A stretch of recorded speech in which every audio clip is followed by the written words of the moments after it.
106 miles to Chicago. We got a full tank of gas, half a pack of cigarettes. It's dark, and we're wearing sunglasses. Hit it.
Lightsaber now. Oh, make it two. Ooh, red and blue. When I put it together, what does it make? Purple rain.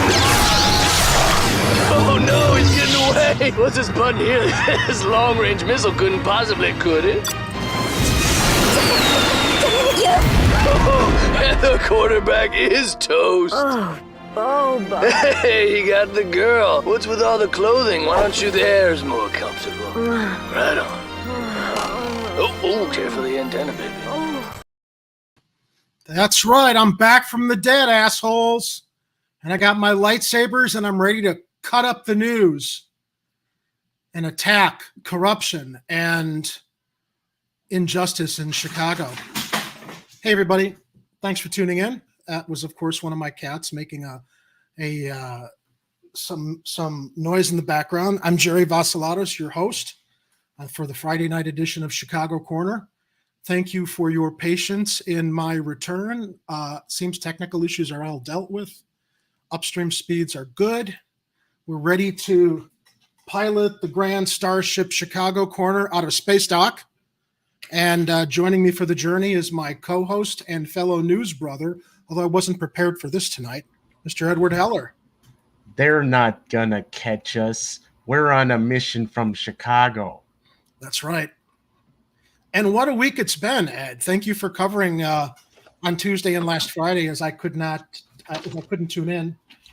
So just a quick update without spending a lot of time in the weeds. Laptop had a bad power port, so when your computer is always at 7% charge and it's relying only on the power from the cord, and you've got a bad upstream, that was the recipe for disaster for like a month. So battery's been fixed, upstream's been repaired, and there should be no problems. I tested the upstream tonight. It's 22, so with a brand new spanking fixed computer battery, I think we're going to be okay.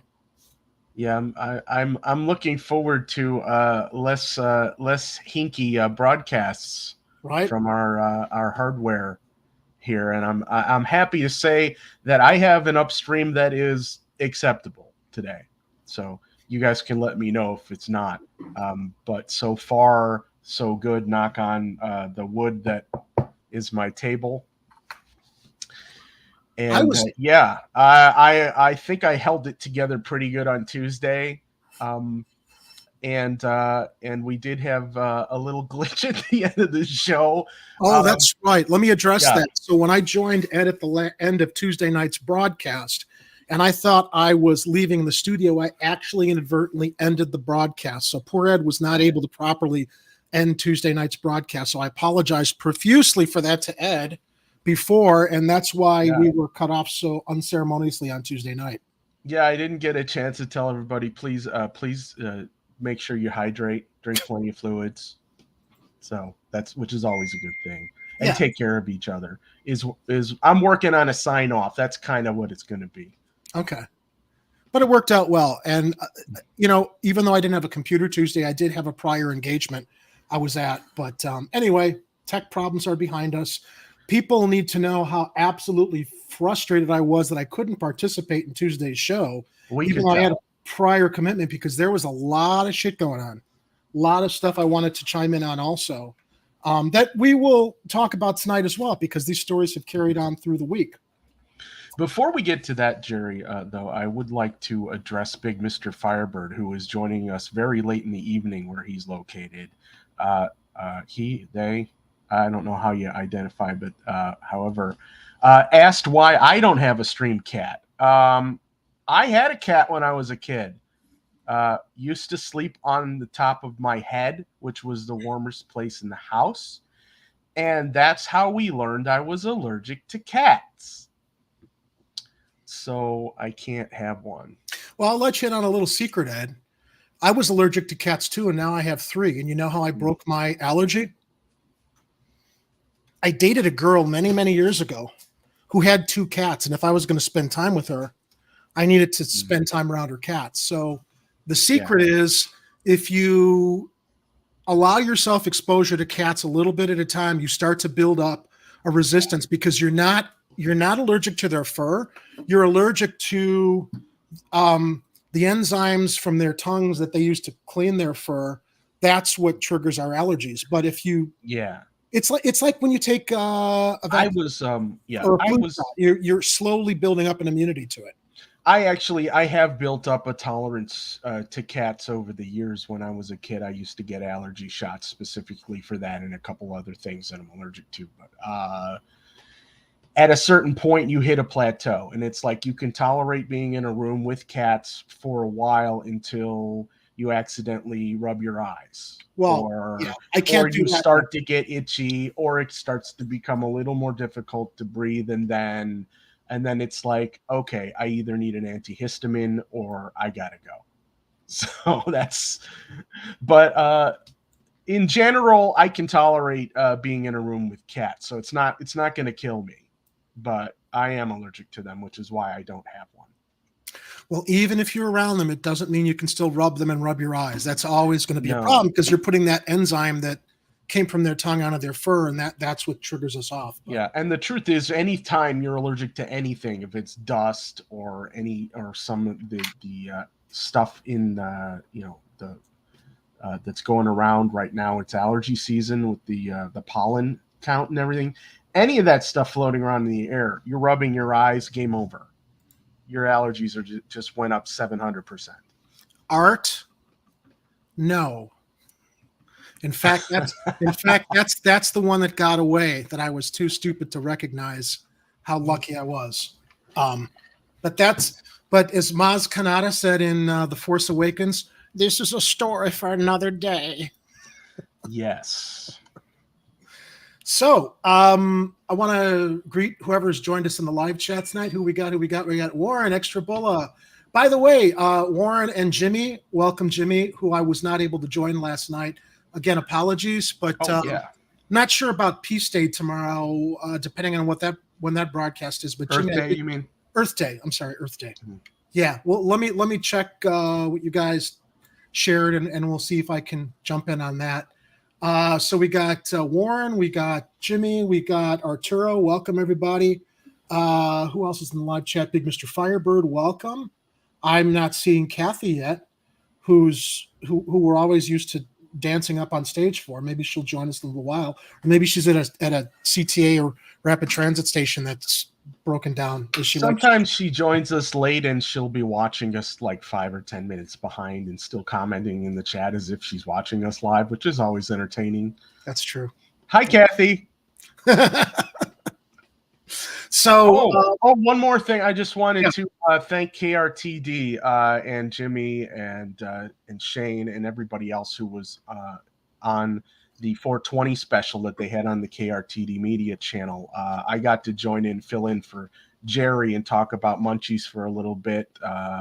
And we had some good conversations about how different states were interacting with the cannabis laws and which states still have to pass them to legalize and which ones are starting to move forward. Illinois, as you may know, is legal for recreational cannabis now. So the difficulties we had now, if you watch over on KRTD, you can see the conversation I had, because there was a story in Illinois where one of the unions of workers working at dispensaries was on strike right now. And so while some states are dealing with those kind of issues, other states are still just trying to legalize it. So it's interesting contrast just to see where we are with all the different states. I got a chance to watch some of that stream last night, and everybody, you can catch it over on KRTD. I think it's on Jimmy's channel as well as Warren's Extra Bullet channel. Watch it after our show. It was live last night, but you can watch their rebroadcast at any time. But I'm glad you're able to cover for me because, I don't smoke, although I do have an opinion on things. I think it's ridiculous that people legislate weed. I mean, I think the reason it's been legislated and criminalized for so long is because the government didn't know how to tax it and make money off of it. Now they do, but it's state by state. Yeah. It's still a state by state rollout. I'm not a regular smoker either. I've partaken in cannabis over the years, and every once in a while, if someone's going to hand me a gummy, say, "Hey, you want a cannabis gummy?" It's rare that I'm going to say no. So, but at this point, the only holdback for me with experimenting anymore with cannabis is that I am flat broke and cannot afford it right now. Well, my drug of choice is my Jack and Cokes, although I don't have any tonight. I don't know. I just, to be very honest, growing up, I had friends who smoked weed in high school. I just could never stand the smell. And it's not a morality judgment that I'm not smoking because I feel like it's beneath me or it's wrong. It's just, I could never abide by the odor of cannabis, and others can, and that's fine. But who am I? And different strains have different types of aromas too. Some of them are way stronger and skunkier than other types of weed. So, but I don't feel I'm in any position to mandate or legislate morality to anybody else. If they want to unwind and relax, that's their choice. I hope that some people don't do. I don't know. I mean, from what I understand, from what I watch, I know cannabis is not dangerous. Everybody who says, well, it's a gateway to harder drugs, maybe. And if it is, it's up to the person using drugs to act responsibly. But again, it's not my place. And the reason I say that too is I don't feel it's my place to tell people how much they should drink or how much they should smoke tobacco. Those are accepted because they've been able to be taxed by the government and monetized in ways that if anybody in our government was really worried about health issues, they'd be attacking the effects of tobacco with lung cancer, which they ignored for decades at the expense of so many people gaining lung cancer, or alcohol, which definitely kills brain cells and unfortunately can lead to a lot of reckless behavior with people not being responsible and getting into drunk driving accidents. So I don't think that the criminalizing weed issue has ever really been about a concern for people's safety or health. It's always been about how can they make money off of it. And, weed and marijuana are the least damaging drugs that anybody can take, especially when people rely on it medicinally for pain relief also in many circumstances. So that's what I probably would have contributed last night. Yeah. And I think you would have got along really well with the rest of the conversation there too. So again, after you're done watching us be completely Chicago perspective for you tonight, check out the KRTD 420 stream that happened last night. It's got some interesting conversations. It's got a fun story from Shane that we all had some feedback and advice on. Shane is like the youngest person on the panel. And so some of us who have a little more experience over the years dealing with any type of drug or pharmaceutical had some pretty good advice for him. We'll see if he takes it the next time he partakes. Okay. Now, you see, I don't need recreational drugs when I've got this little guy. And he's addicted to Oreo. Yeah. After watching the finale of The Mandalorian this week, I'm really tempted to rename Oreo Grogu. because he follows me around like Grogu follows around Din Djarin on The Mandalorian. And he's just as loving and affectionate as little Grogu. So I don't know, man. Can we get him a robot to walk around the room in? Yes. No. Yes. It was a good Spoilers. show. It's a good finale. Well, if anybody hasn't watched it by now, they should have. Yeah, that was a fun series to watch. Yeah. And it seems like it may have been a kind of a soft series finale. They can continue if they want to, but if they don't, it ended in a satisfying note. So and I think they're linking some of the series together. We got the Ahsoka series coming up, so it's very possible we're going to see some of those characters again. Yep. I know we're talking about streaming television right now, although we got lots of stories to talk about. But that's okay, because remember, Chicago Corner isn't just about Chicago anymore. It's about news and commentary from a Chicago point of view, which is why we're going to have a Trump story halfway through the broadcast that, it's funny. I saw, and I'll tease it, I saw his proclamation on how he's going to deal with homelessness the other day. I watched it. I'm like, oh, we're talking about this on the show. Oh, yeah. And Jimmy Dore, you didn't see it yet? No, I try not to pay attention to him anymore. Well, we can't. That's your right, but I did, and we're going to talk about it. But fine.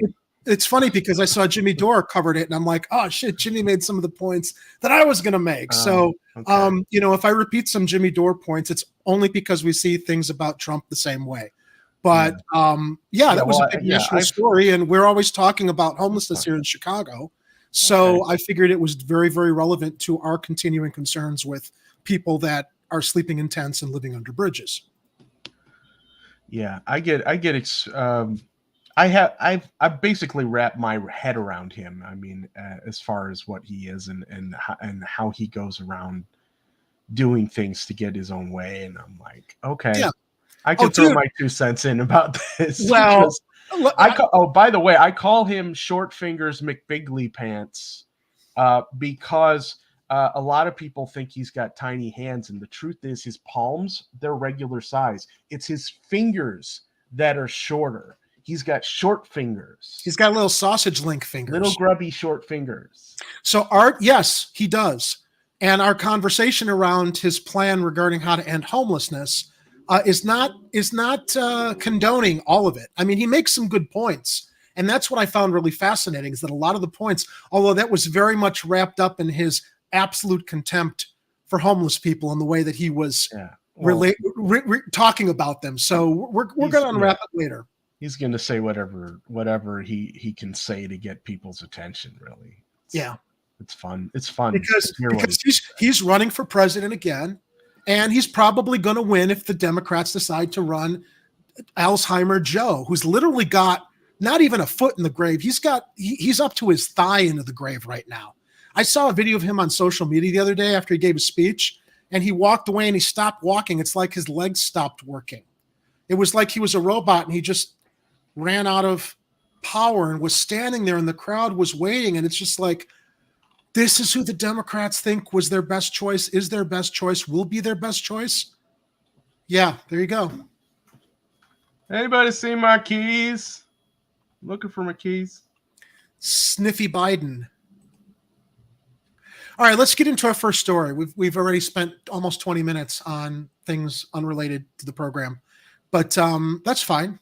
We want to get everybody warmed up. So as you had to be like sleeping all week not to pay attention to, and Ed covered this on Tuesday, the violence. Do we want to call it violence? Do we want to call it a flash mob? What do we want to call what happened last Saturday night? I don't know what we're going to call it. Everybody's calling it any number of things, pandemonium, craziness, insanity. People will call them riots. Well, a lot has happened since then, Ed, especially in regard to police response or lack thereof during what happened last Saturday night, where a couple was almost killed. And let me also say something. I've been following a lot of stuff on Twitter, on social media. A lot of these social media Twitter accounts that were focusing on the video taken of the couple that were almost killed were always putting a frame around the white woman, suggesting it was a racist attack on a white woman and making commentary on, but you know what?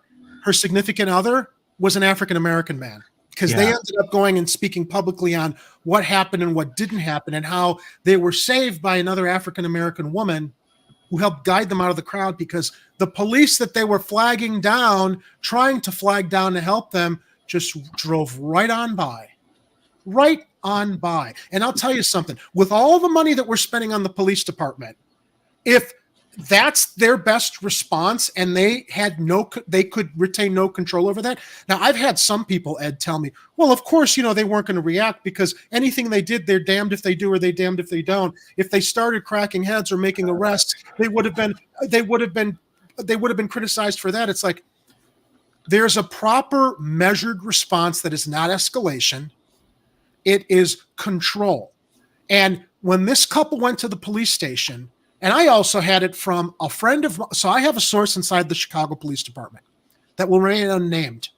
And he was texting me after what happened. And actually, I'm going to share what was texted with me verbatim, so I make sure I'm not getting any of this wrong. Because this is a police officer inside CBD texting me this.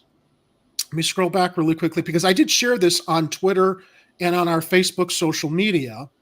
And what he shared with me right afterwards was a Chicago, and now this has also gone public too, so I don't know if he was quoting the news, but here's what I was told. A Chicago police desk sergeant told a citizen that, quote, disturbances in the downtown area will keep happening because Brandon Johnson got elected. Several police vehicles drove by. The woman says she even flagged down a car and pointed to them what was happening, and they drove by. Now this is from my source. Cops are very angry that Brandon Johnson got elected, and now it seems they are refusing to do their job. And I texted him, I was actually speculating about this with you, Ed, after Tuesday's show that I couldn't join you. I had brought it up during the show as well. I'm like, bullshit. Whenever they say, oh, yeah, we didn't have enough personnel, they didn't have enough manpower downtown, I call bullshit. It was absolute bullshit. And I told him, I said, I was speculating on this very scenario with Ed. And after what we heard about, okay, so let's also keep this in mind. All right. What did we hear about the January 6th insurrection afterwards? We heard that there were agent provocateurs from the FBI and law enforcement that were helping guide or provoke what happened or what ended up getting escalated on January 6th. This is a fact. This is an absolute fact.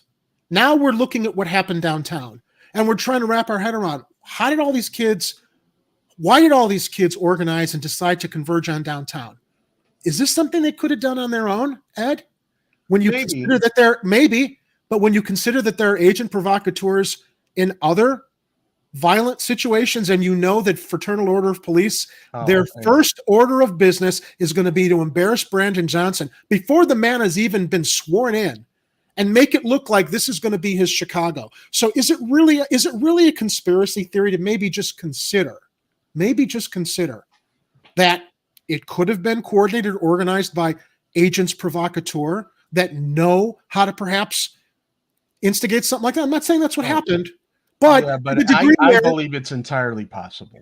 To the degree where it happens and the police aren't doing anything about it, they're letting it go out of control. So what I texted him was, I said, after what we heard about the feds helping incite the January 6th insurrection, I'm wondering if Fraternal Order of Police agents may have acted as provocateurs on social media to help organize it, to make Lightfoot look worse and make it harder for Johnson's public perception as he goes in.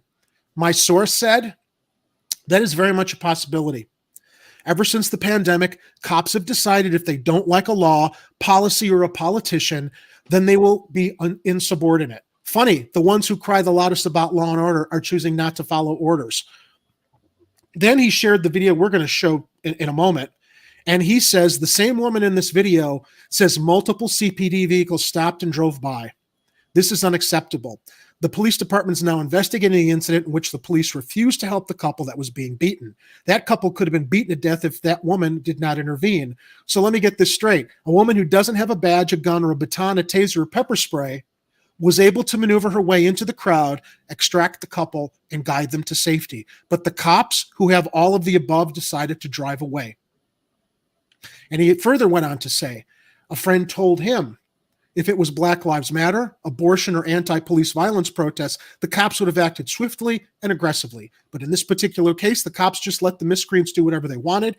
And by the way, we're not condoning what happened. We're looking at response. We're looking at all sides of this and the fact that the police did not react. And if they are being insubordinate and derelict in their responsibilities because of politics, that just further strengthens the point that we're talking about here all the time, that the reform in the police department is long overdue.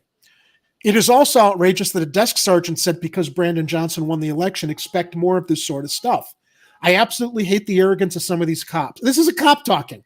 I absolutely hate the arrogance of some of these cops. They have the arrogance and the wherewithal to decide not to do their job and risk the safety of citizens just because they did not like the outcome of an election.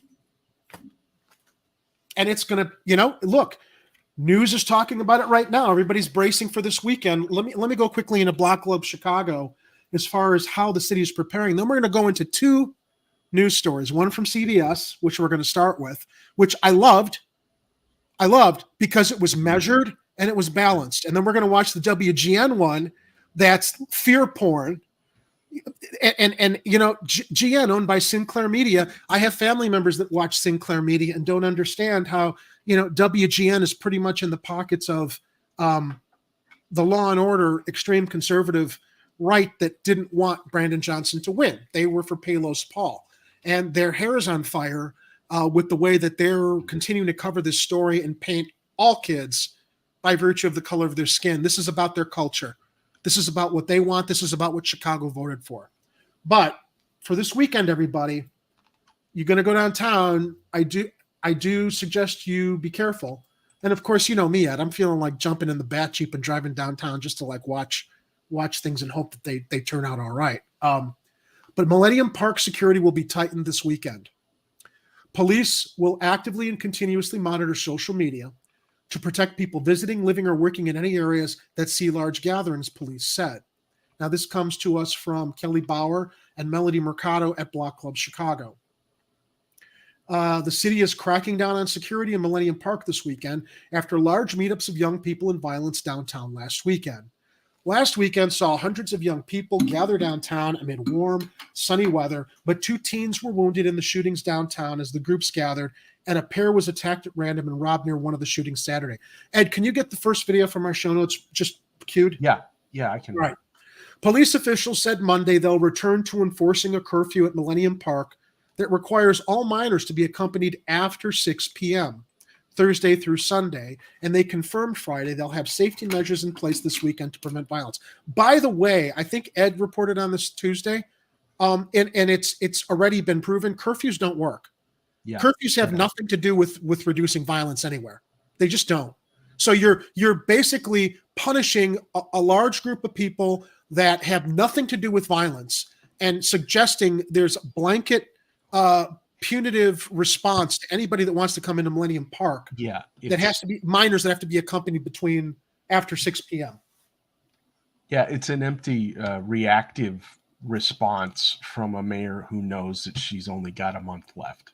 From a mayor who was absent from any response for a few days. And people who are blaming Brandon Johnson, it's like, he hasn't been sworn in, ladies and gentlemen. This is still at the feet of Lori Lightfoot. Oh, by the way, you know where Lori was today? Where? Washington, D.C., meeting up with all the other cities' African-American mayors, or the nation's African-American mayors. So, like, she was there with Mayor of New York, Mayor of L.A., who was the other one? Was it Baltimore? I can't and she's gonna take what she learns there for the next 2 weeks of her. It's just, I mean, all it really was, it was like identity politics mayors meet up, and then I think there was a quote there, something along the lines of Lightfoot wanting all the other mayors to fess up and admit that crime is as bad in their cities as it is in Chicago. Something along those lines. I'm paraphrasing. I'm like, yeah, it's like, come on, crime isn't just happening here. And to that point, she's correct. It's not just happening here in Chicago. Yeah, it's just there's a gigantic spotlight on us constantly. Because we've had a lesbian black mayor. I mean, she ran on identity. I think that we were targeted for all this attention because of her identity also. And I don't think it's any big surprise that, the extreme right-wing authoritarian conservatives have always been gunning for Chicago because it's a Democratic city.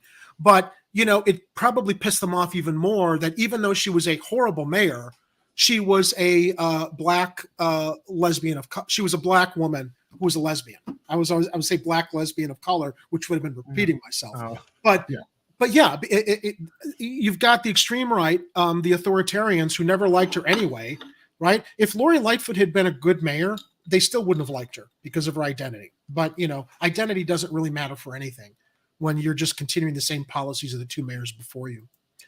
But that's interesting where she was in DC. I'm glad you shared that. I didn't know that. The article goes on to say the reckless, disruptive, and violent behavior that was seen downtown this past weekend will not be tolerated, police department officials said. We encourage our young people to be safe and responsible as they enjoy their weekends, but anyone engaged in criminal activity will be arrested and held accountable. Police will actively and continuously monitor social media. Like they aren't already? They weren't doing that before? They are. They are. So if they are, how did they not monitor to know this was happening last? Which again speaks to the idea. Did they let it happen? When you hear all the cops driving by and not doing anything. Oh, it's going to happen? Let it happen, man. Brandon, I have one theory though. Aren't a lot of the city and state and government agencies telling all these people they can't have TikTok on their phones?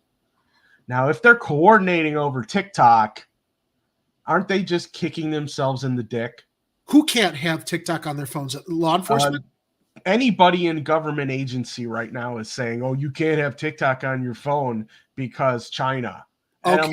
So if they don't have TikTok on their phone, how are they going to be able to monitor probably the number one social media app that young people are using? That's what I'm saying. Yeah, I gotcha. Police will actively and continuously monitor social media to quote unquote protect people visiting, living, or working in any areas that see large gatherings, according to the department. There will be more officers and command staff at any meetups, police said. The city's strategic decision support centers, which combine technology with manpower to prevent, monitor, and respond to crime, will also be used, according to the police department. Police will also do bag checks at beach entry points, according to the department. And the department is working closely with young people and outreach workers, according to the department, though it did not provide additional information. We strongly encourage parents to accompany their teens or have them remain under the supervision of a responsible adult, according to the police department. We will continue working alongside our community organizations and leaders to provide safe spaces and alternatives for youth across our city. You know what it feels like to me? It feels like the mayor is just assigning busy work to the CPD. That's what it feels like to me. Yeah. Such gatherings have made major headlines in springs and summer past, with young people gathering in large groups, especially downtown, as the weather warms up, but they've also seen violence in past years, fueling debate over how and when young people gather. Young people and youth outreach workers have stressed that youth need safe places to gather. Aldermen Brian Hopkins of the 2nd and Brendan Riley of the 42nd, who represent downtown, said police and the CTA were unprepared for last weekend's events. How? How are they unprepared if a couple paragraphs before they said they're monitoring social media now? This happened last summer. They know this happens. So either they knew it was going to happen and they didn't respond as we saw, or they weren't doing their jobs to begin with the 70% of COVID funds that went into police overtime that probably rolled over into police budgets year after year, along with what else Lori Lightfoot and the city was overfunding them with. And then all the media does is they keep running stories similar to this to try and fearmonger so that they can prop up the support for, again, ballooning police budgets, which is not going to work. It's not. It's reactive. And you want to. So let me switch gears here. You don't know how many people on Facebook and Twitter I was engaging regarding this. This proves we need more police. We're not safe. More police. And I'm telling them, no, you're going to overfund the police department. It's reactive. It's not going to change anything. You know, it will change something. And I'd post this graphic, Ed, to not a whole lot of people responding. I found this. I'm just like, you want to stop this from happening? Let's examine this chart. What when we talk about root causes, what are root causes? What's happened for decades and generations prior to this? Several people have said, well, where are their parents? Their parents are not. You know what? They are absolutely right. Their parents are not paying attention to them. Do you know why, Ed? Because those parents were abused by parents before them and parents before them. Why? This chart. Let's take a look. What do you got at the top? Root causes: racism and discrimination, check. Income, jobs, poverty, check. Housing or lack thereof. Healthcare access and quality, which they don't have. Neighborhood and social cohesion, not so much on the South and West Sides. Education, Rahm Emanuel shut down all the schools, as well as the mental health clinics. The environment, toxic stress. These are the root causes that cause violent crime rates, interfere with neighborhood safety, and cause incarceration. Violent outcomes are the result of the root causes up here. Now, this just didn't happen. And if you even start to address these root causes now, nothing's going to change tomorrow. It's not going to change in 5 years. It's probably not going to change in 10 years. Maybe we'll take a dent on it in 10 years because this is a generational thing. But everything you're seeing over here, you address the root causes of crime.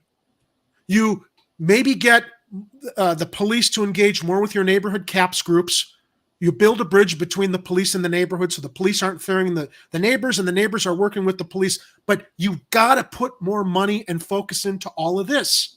And until that happens, no matter how much money you throw at the Chicago Police Department, it's never going to change. Put a cop on every goddamn corner. It's not going to change unless you address the root causes that we saw on that graph. And yes, Kathy can hardly wait for the fun at NASCAR. Which, by the way, it looks like after the first year, we do have the right as a city to cancel that deal. Fingers crossed. Johnson's going to look at what happens this year, this mess that Lightfoot's going to leave us with, and we'll be gone with them next year. I can only hope. Yeah. Welcome to the live chat, Shane. I saw you pop in there a little earlier. Again, welcome back, Kathy Powers. We did mention you earlier in the show. Glad to see you here. Miguel H., good to see you. Man, it's the same stuff over and over again. And we're seeing it basically come to a head here.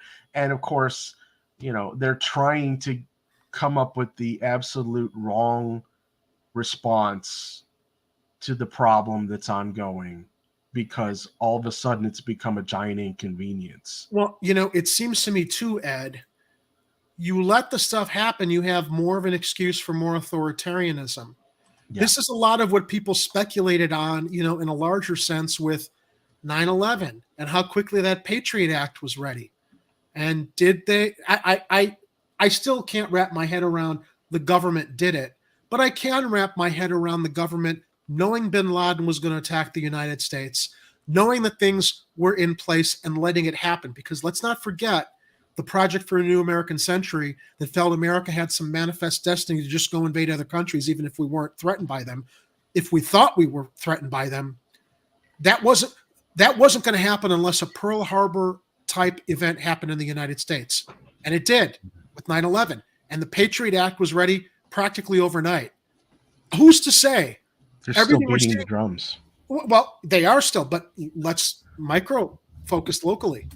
All this stuff is happening. And in relation to what the Block Club Chicago article continues to say, in a statement last weekend, Mayor Lori Lightfoot said the city, quote, cannot and will not allow any of our public spaces to become a platform for criminal conduct. Of course, it shouldn't. But now that you're assuming every platform will be, and you start punitively rolling out these very, very draconian measures that aren't getting to this. The root causes. Okay? You're going to have a much more authoritarian, much higher police presence in Chicago. And, to the point about if the police are letting this happen to make her look bad, make Brandon Johnson look bad, what is this doing, Ed? It's stoking Chicagoans' fear to thinking, wow, my God, Paul Vallas was right. Man, oh my God, we need to listen to the Fraternal Order Police. It's literally like a covert operation. Let's let it happen. Let's let it get worse. And suddenly we'll get the control that we want because we're derelict in our responsibilities and everybody's afraid. And they're going to basically, it's like the Patriot Act. Hand all of your rights over to the authoritarians instead of dealing with the shit over here we talk about every week. Yeah, it's disturbing how the main response is the beatings will continue until morale and obedience improves. She continued to say many of the young people gathering were there to have a good time and enjoy the unseasonably warm weather. However, some of those young people were involved in reckless, disrespectful, and unlawful behavior. Yeah, they were. Because you know what? They didn't have parents teach them better because those parents weren't taught better. And the parents before them weren't taught better.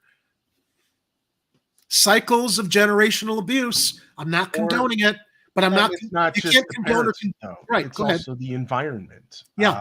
Yeah. A lot of these kids grew up basically in an environment where there was no trust with people in authority, especially police. And so they don't see a reason to respect authority when constantly all they see is oppression from it. I had a long conversation with my my documentary client, who, again, I'm working on editing a documentary on gun violence and gang violence. And she does outreach on the South Side. She lives over in Auburn Gresham. That's where I'm driving twice a week. By the way, a week ago when I drove down there, her corner was all cordoned off because there'd been a gang shooting and a murder, like on the corner, just 4 houses down from where we work. I'm not laughing about it, but I'm just like, yeah, I see it. I see what's happening down there. But we had this conversation about, I tend to lean more critically towards the cops because as I was talking about the fact that they weren't responding, she, to her credit, said, yeah, but you know what? Where were the parents? And I'm like, okay, interesting to hear from an African-American woman. Where were the parents? And I said, well, where were the parents? What do you think is the issue? And she went right into what I was just talking about, which we've touched upon before, but the generational abuse of parents need counseling as well as kids. Too much outreach is focused on the kids without dealing with the trauma in the household with the parents who don't know any better also. There's only so much you can do treating traumatized kids, doing outreach for them, support for them. But if they're returning to a household where the parents are still that way, they're not responsible, they're still abusive, nothing's going to change. And that speaks to this cycle of generation to generation for everything we're looking at over here that never changes. That I always bring up, and well, spare the rod, spoil the child. It's like, Jesus fucking Christ, it's not that simple. Can anybody get past, and I'm not talking race, but get past the black and white issues and get into the gray area that is addressed from this graphic over here? It's a bootstrap brain mentality a lot of people have been born into, where they believe that you have to pick yourself up by your bootstraps and be completely self-sufficient, and anything that you can't get to make work for yourself is your own damn fault. Right. And okay, there is a certain amount of personal responsibility you have to take for yourself, okay? But for you to decide that society is completely blameless in this is kind of short-sighted. We've got cities, we have neighborhoods, we have communities for a reason. And that the police can do no wrong in any of this.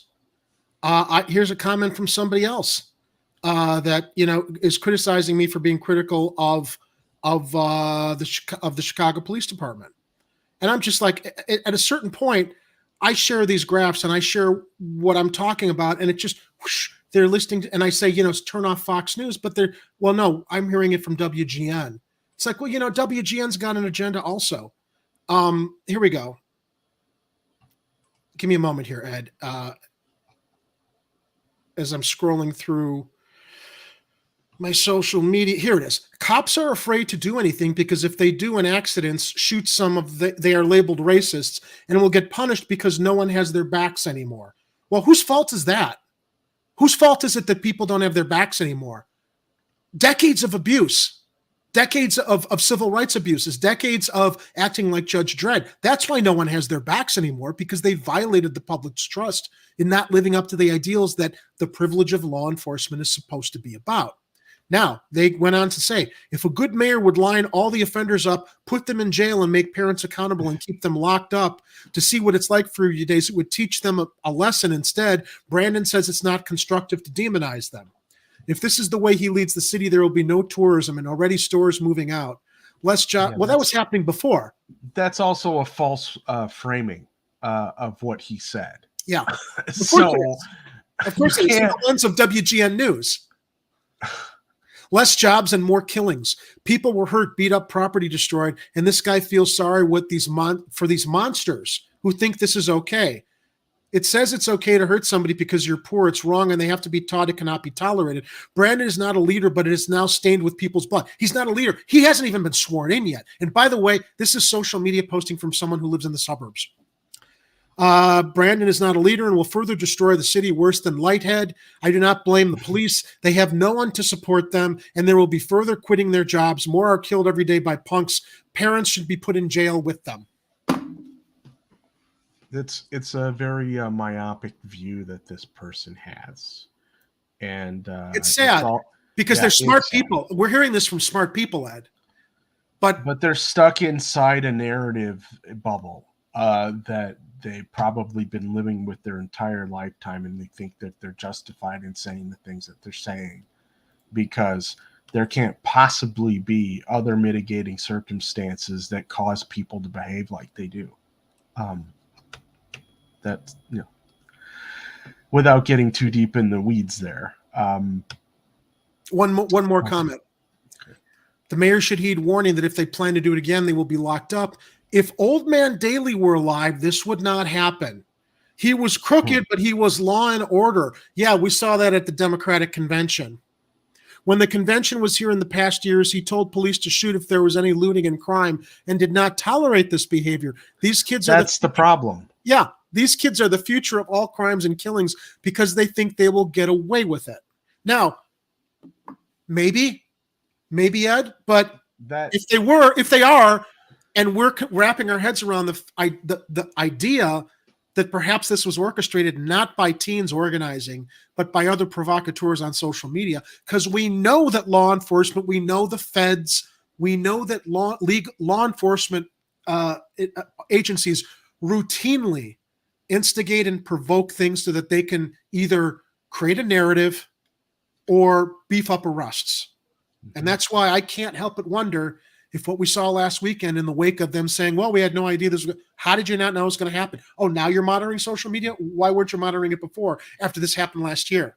Yeah, and for anybody doubting that we could have a government agency or some enforcement agency doing this kind of stuff, we saw this happen during the George Floyd protests.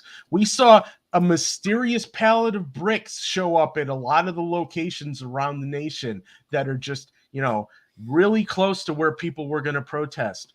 Like they didn't order those bricks. Somebody left them there to give them just any knucklehead the opportunity to start causing problems.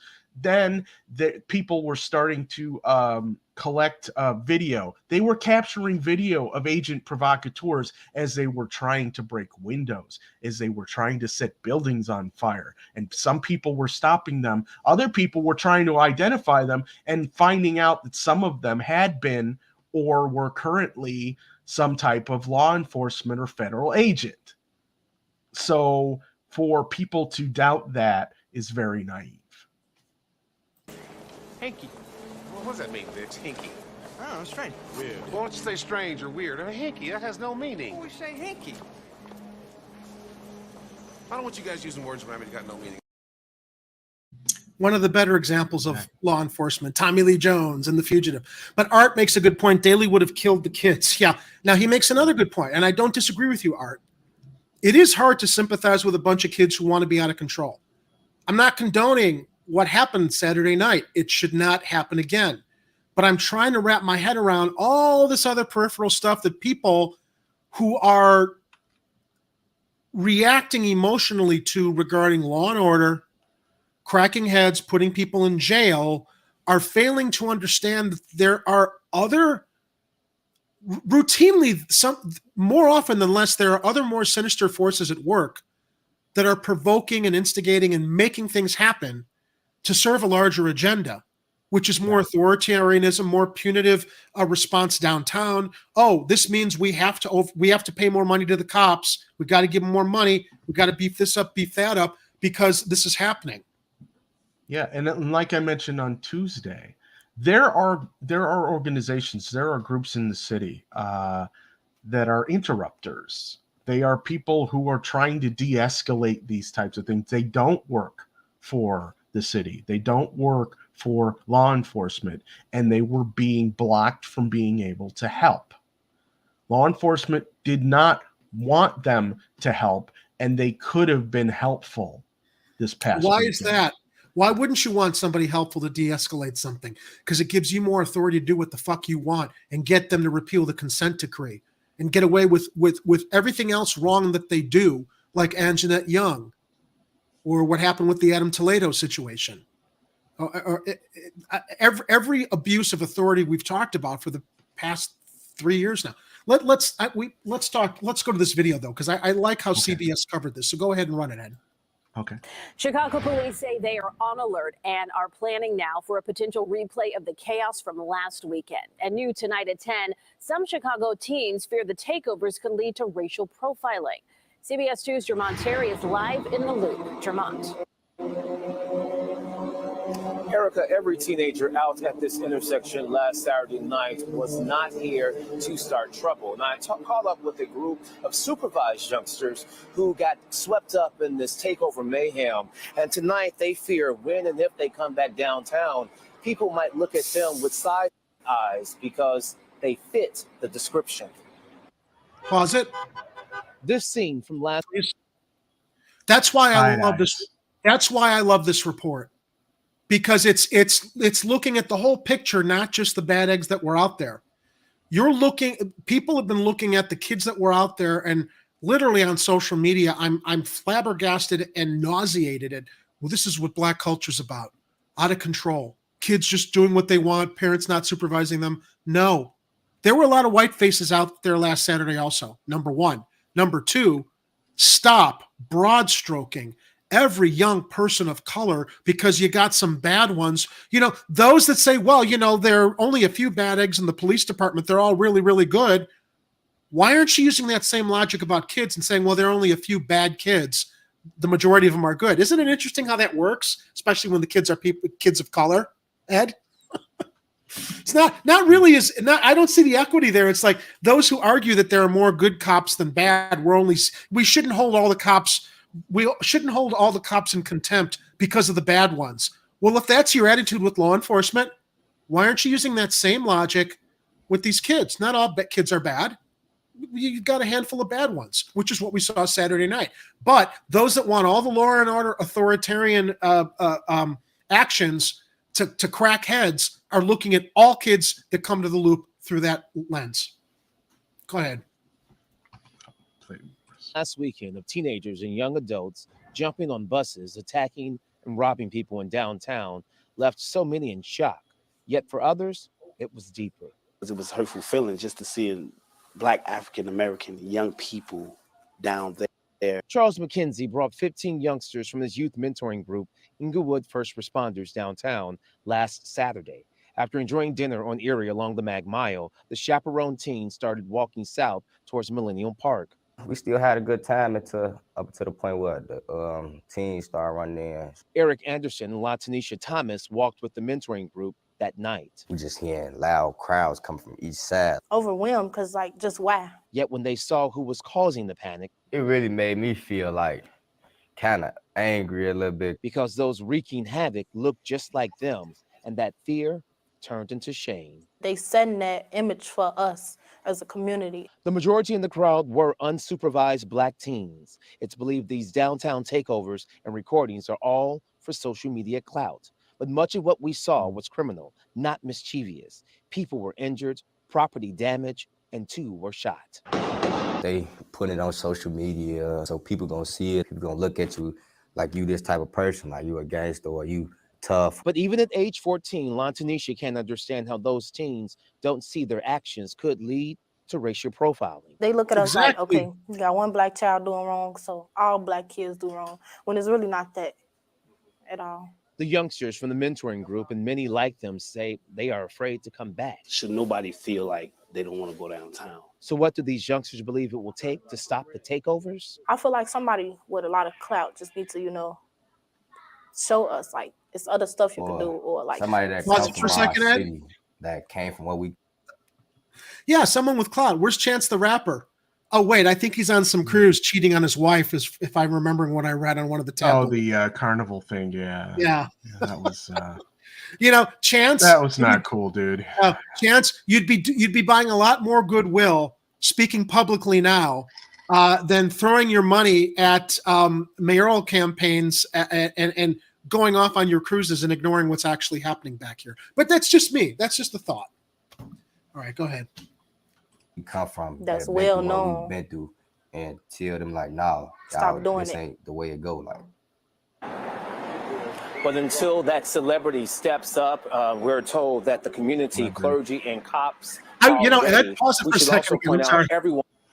I wonder if when they're talking about asking for that celebrity to step up, I wonder if they're actually like trying to like send a smoke signal to Chance the Rapper, or who else or Common, or honestly, even I hate to say it, even Kanye, but I mean, there's other local Chicago, I don't know if you call them celebrities, maybe they're popular on social media, that might be able to fit that bill. But to just think that there's an influencer that you need is, I mean, okay, yeah, that might be a quick fix if you could find somebody who's got that kind of influence, but it really is going to take a larger effort from communities and organizations to really try and change some minds about why they're doing these takeovers, trends, whatever you call them, and the ones who decide that they're going to use it as an opportunity to do bad things. Yeah. All right, let's wrap up the end of this video. Then we'll go to the next one. One is insisting that parents or guardians, they have to do their part first to make sure that these takeovers do not continue. Reporting live in the loop, Jermont Terry, CBS 2 News. Erica? Okay, Jermont, thank you. Thanks, Jermont. All right, so we'll take that next video. Get the next one queued. Yeah. I'm ready. So here's WGN's coverage on the same matter. Well, this is actually in preparation for this weekend. This broke today, or this video was released today. City officials prepare for more possible violence downtown this weekend after last week's crowds wreaked havoc on some areas of the Loop. Good afternoon to you. I'm Lourdes Duarte. And I'm Ben Bradley. Thanks for joining us. Social media chatter has police preparing for the possibility of more chaotic scenes downtown tonight and tomorrow night. So let's talk about this. It's prompted at least one major employer to warn its workers to be on alert. Jewel Hillary is live at Millennium Park with more on what is happening tonight. Hello, Jewel. Hi, good evening, Lourdes and Ben. So Chicago police say that they regularly check open social media accounts, which is how many of these large teen gatherings are organized. They also Again, they're regularly checking them, but they didn't check them before last Saturday. How curious. Yeah. In the event that more large crowds form downtown and across the city this weekend. Additionally, some large employers are warning their employees to stay on guard. Spring is in full bloom Friday afternoon as folks enjoy a peaceful day downtown. It's breezy, the sun's out, temperature's nice. Tourist Cynthia McDonald is hoping the peace and calm stick around through the weekend and beyond. Downtown Chicago's beauty was overshadowed last Saturday night when two boys were shot in the Loop as hundreds of teens packed downtown streets. Hoping that there's not a reprisal of that this weekend or coming into the summer. The chaotic and unruly behavior led to 15 arrests. We will not and we cannot tolerate any type of reckless and just dangerous behavior and activities from our youth. What do you care? You're leaving in a couple weeks. this jackass right here. deciding he's going to resign exactly on Brandon Johnson's inauguration day. He's not going to give him a week or two for them to get their next pick in place. He's just going to leave him high and dry. Well, Brandon is getting his staff in order. We're going to talk about that in a little while. But, I mean, I would imagine that Brandon's going to be replacing this guy anyway, wouldn't you? I mean, maybe he sees there's a process. It's like a committee has to go and pick some candidates, and then Johnson chooses from those. At least that's how it's supposed to go. I don't know if Lightfoot actually did that. Art mentions in the chat, and I didn't realize this. Let me address this really quickly. You do realize that it was CBS News who chose to profile the white victims of the rioters. I didn't know that. I wasn't aware of that. I'm not shocked by that. Because I do know that in another news report that we're going to show after this from Twitter, they interviewed the couple, and the woman was white, and her boyfriend, husband, I'm not sure, is an African-American man. So, but yeah, I mean, I didn't know that.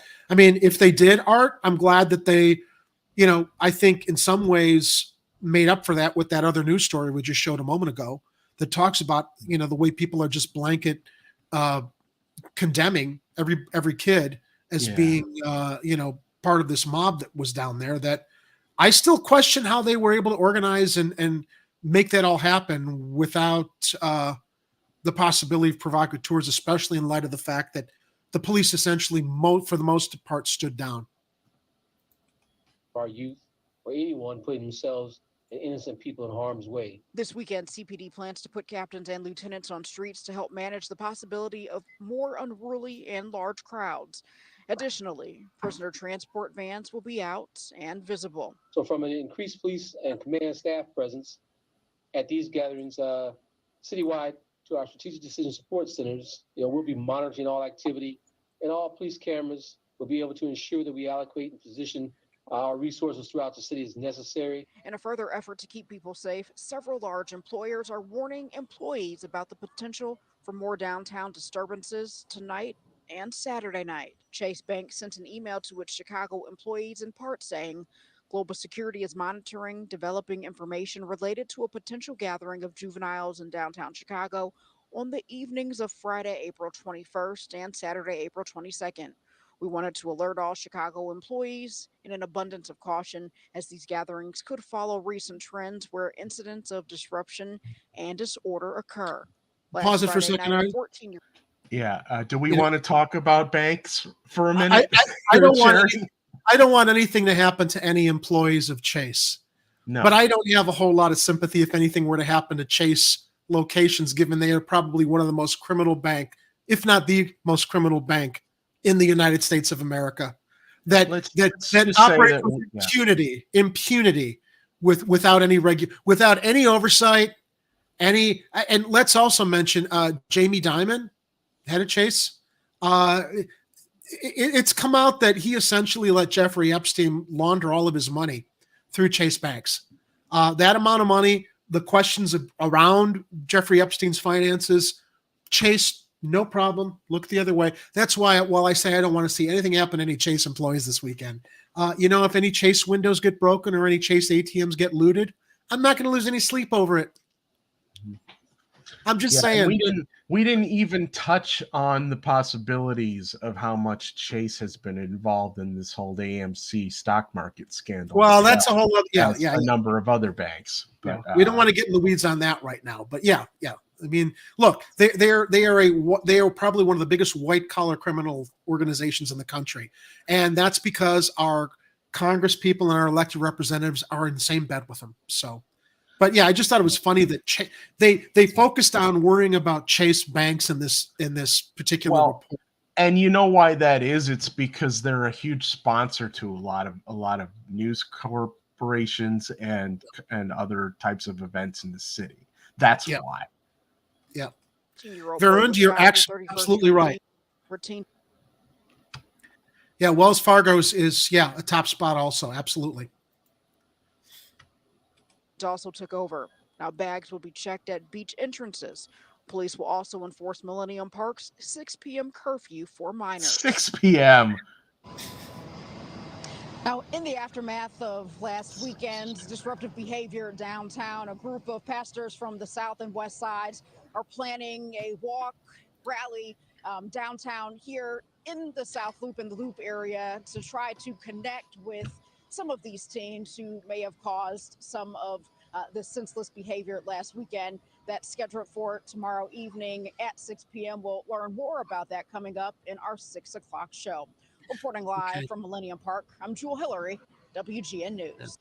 I would just like to say how interesting it is that Jewel Hillary spells her name with two L's at the end of Jewel and an ERY.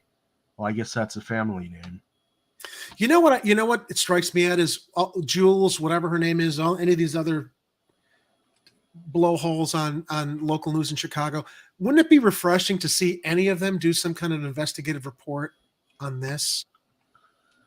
Yeah, really, I don't know. Does Pam Zeckman still do investigative reporting? Can we take her out of retirement and get her to get on this one for CBS? All of the news is about reactive, what's happening. And yeah, it should be what happened today, but nobody is talking about this stuff ever, which is why, so many people like the ones whose texts that I quoted that I found on social media are kind of in a fog about all this stuff. And it's just about law and order, cracking heads, just more police, more money on police. It's like, great. We don't have an endless supply of. Just imagine how much we could save on police if we reallocated resources to deal with this stuff. Yeah, that's the whole point there. It's like if the police thought that they're making some kind of statement by being derelict of their duties and being less responsive or organized than they could have been during this past weekend, then the thing that we are learning is that you have too much funding and it needs to go to all of those other things that were on the screen. Yeah. Now, Chicago Tribune reports when Lori Lightfoot got back, I guess, from Washington, this is reported on the 18th, mayor takes Chicago police leaders to task amid questions on response to latest violent gatherings of youths downtown. This came from Sam Charles and Jake Sheridan. Outgoing Chicago Mayor Lori Lightfoot used a weekly meeting with police leaders Tuesday to demand answers for why officers seemingly struggle to control crowds of young people who gathered downtown over the weekend, damaging vehicles, leading to the circulation of viral videos of the chaos, sources familiar with the situation said. The mayhem in the city's tourism district late Saturday sparked renewed concern about the CPD's ability to handle crowds of teens and young adults who were captured on cell phone cameras blocking traffic and jumping atop a CTA bus. Alderman labeled the response inadequate, particularly given the warm weather and early impromptu youth gatherings, including the 31st Street Beach. Alderman Brian Hopkins, whose second ward stretches into downtown Streeterville neighborhood, was particularly troubled by ongoing street violence. The fact that it happened repeatedly without any apparent adjustment in the police tactical response, it just indicates a lack of engagement from the superintendent and the deputy chiefs, Hopkins said. Hinky. What does that mean, It's hinky. Oh, strange. Weird. Why don't you say strange or weird? Hinky, that has no meaning. We say hinky. Definitely strange or weird.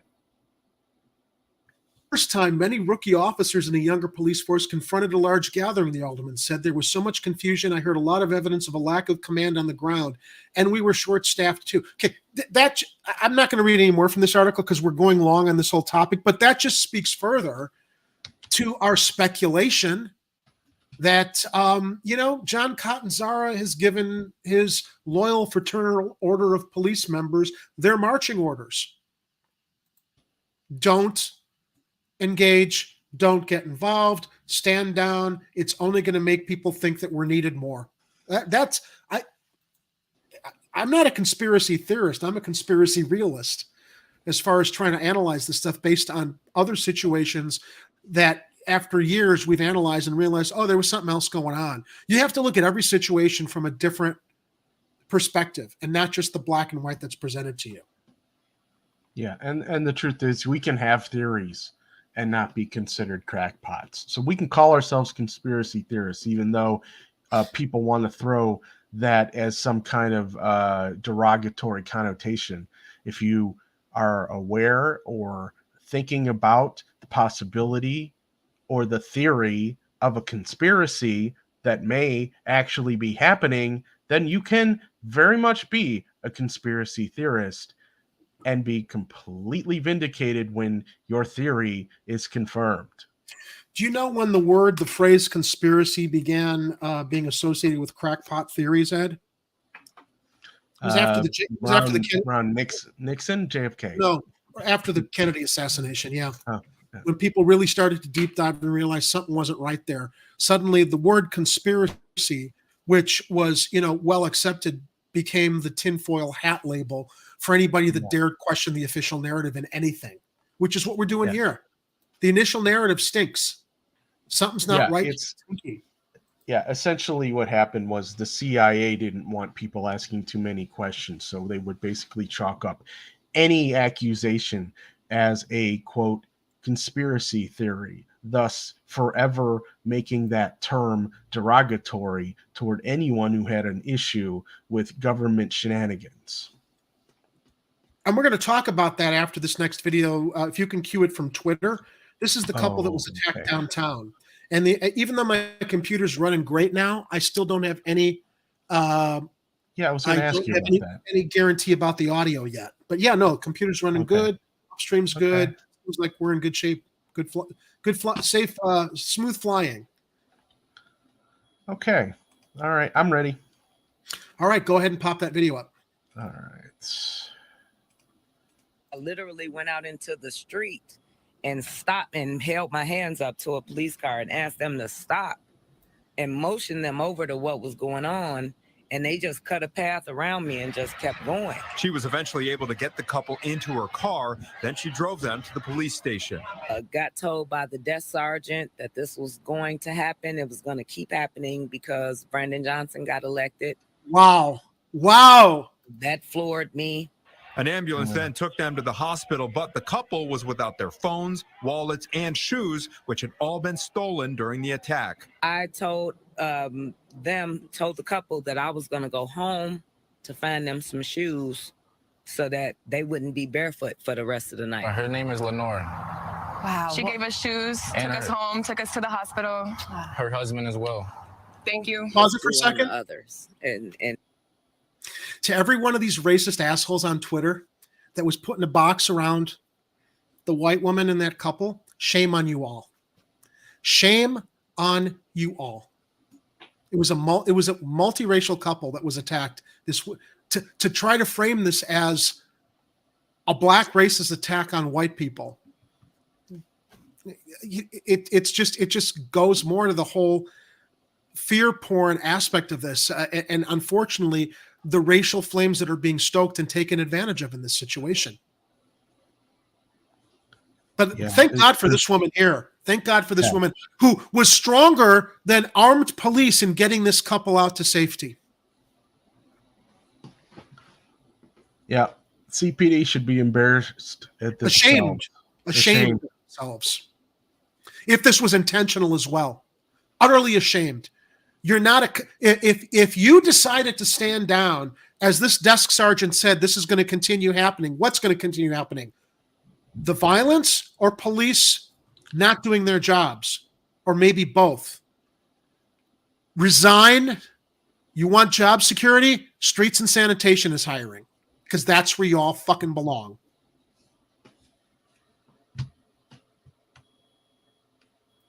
Just pisses me off. That's a mantra that I live by every day, is just do unto others as you would have them do unto you. Yeah. The golden rule. Remember that, everybody? Do unto others as you would have them do unto you. I mean, you don't have to be religious to know that rule, because it's basic morality. And I'm sending you a link in the live chat, in our private chat. Okay. I wanted to bring up this story. I didn't realize that there's video with it, but let's all understand what we're talking about when we're talking about agent provocateurs, law enforcement agent provocateurs. I was going to read from this article. Actually, let me read from it, then we'll run the video on your end. But Just to kind of frame it, this is by Jacqueline Luckman at Real News Network, and this is an article from 2020, dated but still relevant. Agent provocateurs are still a real threat to our movements, which is why I'm engaging in speculating on what could have happened last weekend. Earlier this week, this is from when the George Floyd riots took place. Earlier this week, St. Paul, Minnesota, Mayor Melvin Carter had to walk back his earlier claims that, quote, every single person who was arrested Friday night from protests over the killing of George Floyd was from out of the state. The state's governor, Tim Walz, also had to apologize for saying that as many as 80% of those destroying property in the cities were not locals, and many may also be foreign actors. MSNBC's host Joy-Ann Reid repeated and expounded on the foreign influence claim on Twitter, and even Susan Rice ran with it, again raising the specter of the Russians making the blacks do bad things. But instead of not voting or voting for Trump, apparently what they made us do last time, the Russians are making black people riot and loot. As ridiculous as that might sound, there is some sketchy business going on at some of these protests. Mysterious all-black clad white window smashers with umbrellas in Minneapolis. Remember this story? Mysterious all-black clad white window smashers with umbrellas in Minneapolis. Mysterious all-black clad white women tagging businesses with Black Lives Matter and being run off by an actual black woman protester for their trouble in another city. Mysterious pallets of bricks allegedly showing up on city streets. Is it Antifa? Wow. It's almost like I read this, but I didn't read this article. Well, you remember. Well, this was all. I remember it. Yeah, I remember this stuff. Is it Antifa? Is it white supremacists? Is it the police? Whoever's behind these curious actions, the issue of agent provocateurs is real and is an ever-present challenge for organizations, movements, and protests. Now, on a local level, we know that we had that torture facility in Chicago, Homan Square. We know that John Burge routinely tortured victims into extracting confessions for crimes they never committed. Don't think this shit doesn't happen here. And don't think this shit can't continue to happen because John Burge was convicted and thrown out in shame. Okay? The idea of law enforcement stirring shit up so that they can advance their agenda is still very, very real. And we saw it during the Floyd protests. Let's open yours and see if she might actually repeat what I just read, but let's hear what it says. Okay. This is Jacqueline Luqman with the Real News Network. Earlier this week, St. Paul, Minnesota Mayor Melvin Carter had to walk. What was that? It is what I just read. I didn't realize I was reading a transcript of video. But you know what? Let's. You want me to fast forward through this? Yeah, forward to. Let's take it about. No, not that far. Take it maybe about, I don't know, a minute and a half in. Okay. Let's get it up there. All black clad white window smashers with umbrellas. Mysterious all black clad white women tagging businesses with Black Lives Matter and being run off by an actual black woman protester for their trouble in another city. Mysterious pallets of bricks allegedly showing up on city streets. Is it Antifa? Is it white supremacists? Is it the police? Whoever is behind. Yeah, notice how she nodded at that last one? Shine the light in the live chat. It's pretty damning that the cops told her it was probably going to happen, probably going to continue since the election of the new mayor. Lightfoot is involved, no doubt. Art also opines you want a conspiracy theory. What if Lightfoot was behind the gathering and had set up a shooting so as to start Johnson's term in a bad light? I don't think Lightfoot has any dog in this hunt, Art, simply because she's on her way out. She's never going to get her power back here. It doesn't really behoove her. If anything, what happened this weekend makes her look worse. But yeah, also she's going to continue living in the city, so it wouldn't be a good idea for her to even think about doing something that hinky. Yeah. But I wouldn't put it past all the people who supported Vallas, including the FOP. Yep. Behind these curious actions. The issue of agent provocateurs is real and is an ever-present challenge for organizations, movements, and protests. But first, we have to understand what we're talking about. An agent provocateur is a person who commits or acts to entice another person to commit an illegal or rash act, or falsely implicate them in partaking in an illegal act. Now, this is done to ruin the reputation or entice legal action against the target or a group they belong to. Which, by the way, that might also make you think that, well, a certain political party is planning on having a national convention here, and they might want to pump up the law enforcement budget because they're scared fraidy cats who like to push authoritarianism in anywhere they possibly can. Cough, cough, Democrats. I'm going to pull back the idea that the police or agent provocateurs organize this on social media.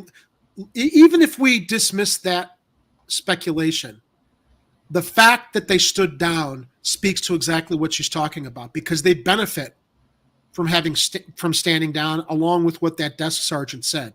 That's an irrefutable fact.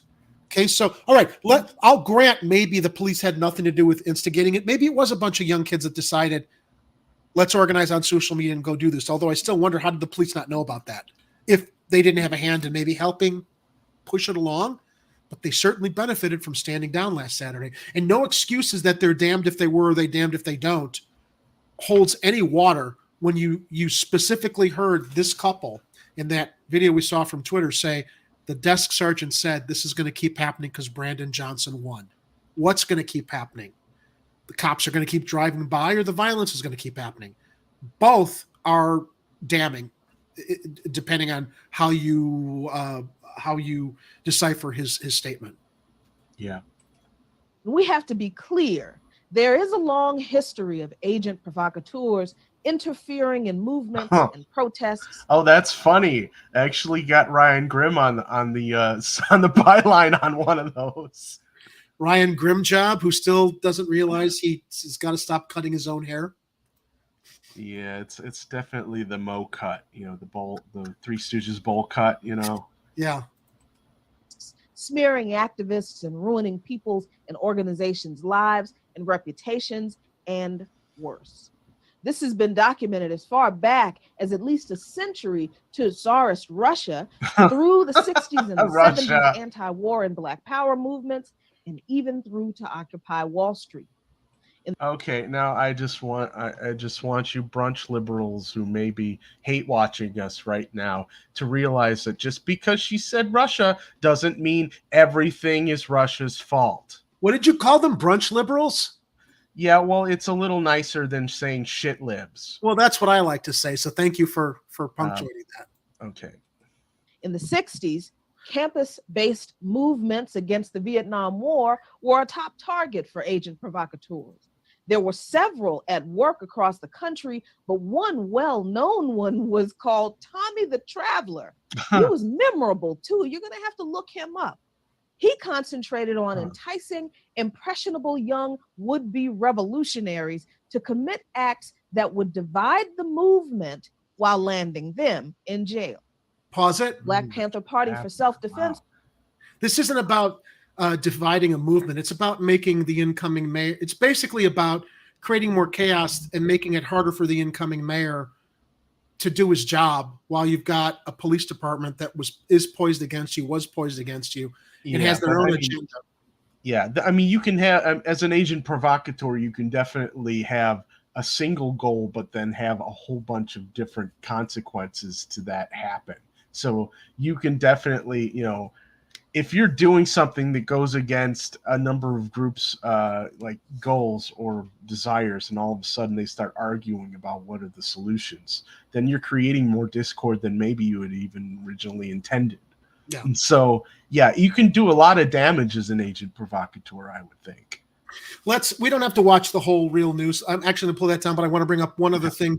I wanted to touch upon agent provocateur so people understood why we are engaging and speculating on this. Now, this comes from another page, and these are in our show notes, MR Online. I'm just going to jump down to a quote that's in this particular article that just, continues to drive home what we're talking about. While protesters are undoubtedly responsible for some share of the destruction, and we're not condoning it, okay, The country's law enforcement officials have also been caught multiple times sabotaging and destroying property as well. Now, the cops weren't destroying the property, but they were letting the property get destroyed Saturday as well, presumably in an attempt to escalate the situation or to defame the protests. Now, this wasn't a protest, but again, it's like there's some similarities here with the mob violence. Now, this is just one example before we move on, just to demonstrate what we're talking about. In Seattle, because don't say the police don't do this stuff. In Seattle, police were caught on camera smashing through a door of a local Target, seemingly far away from any conflict or commotion. This was from May 31st, 2020. Madison, Macron Imadi. This was on Twitter in 2020. Why is Seattle police destroying property? Please email to San Diego Police Department. Is there sound? I thought there was for a second there.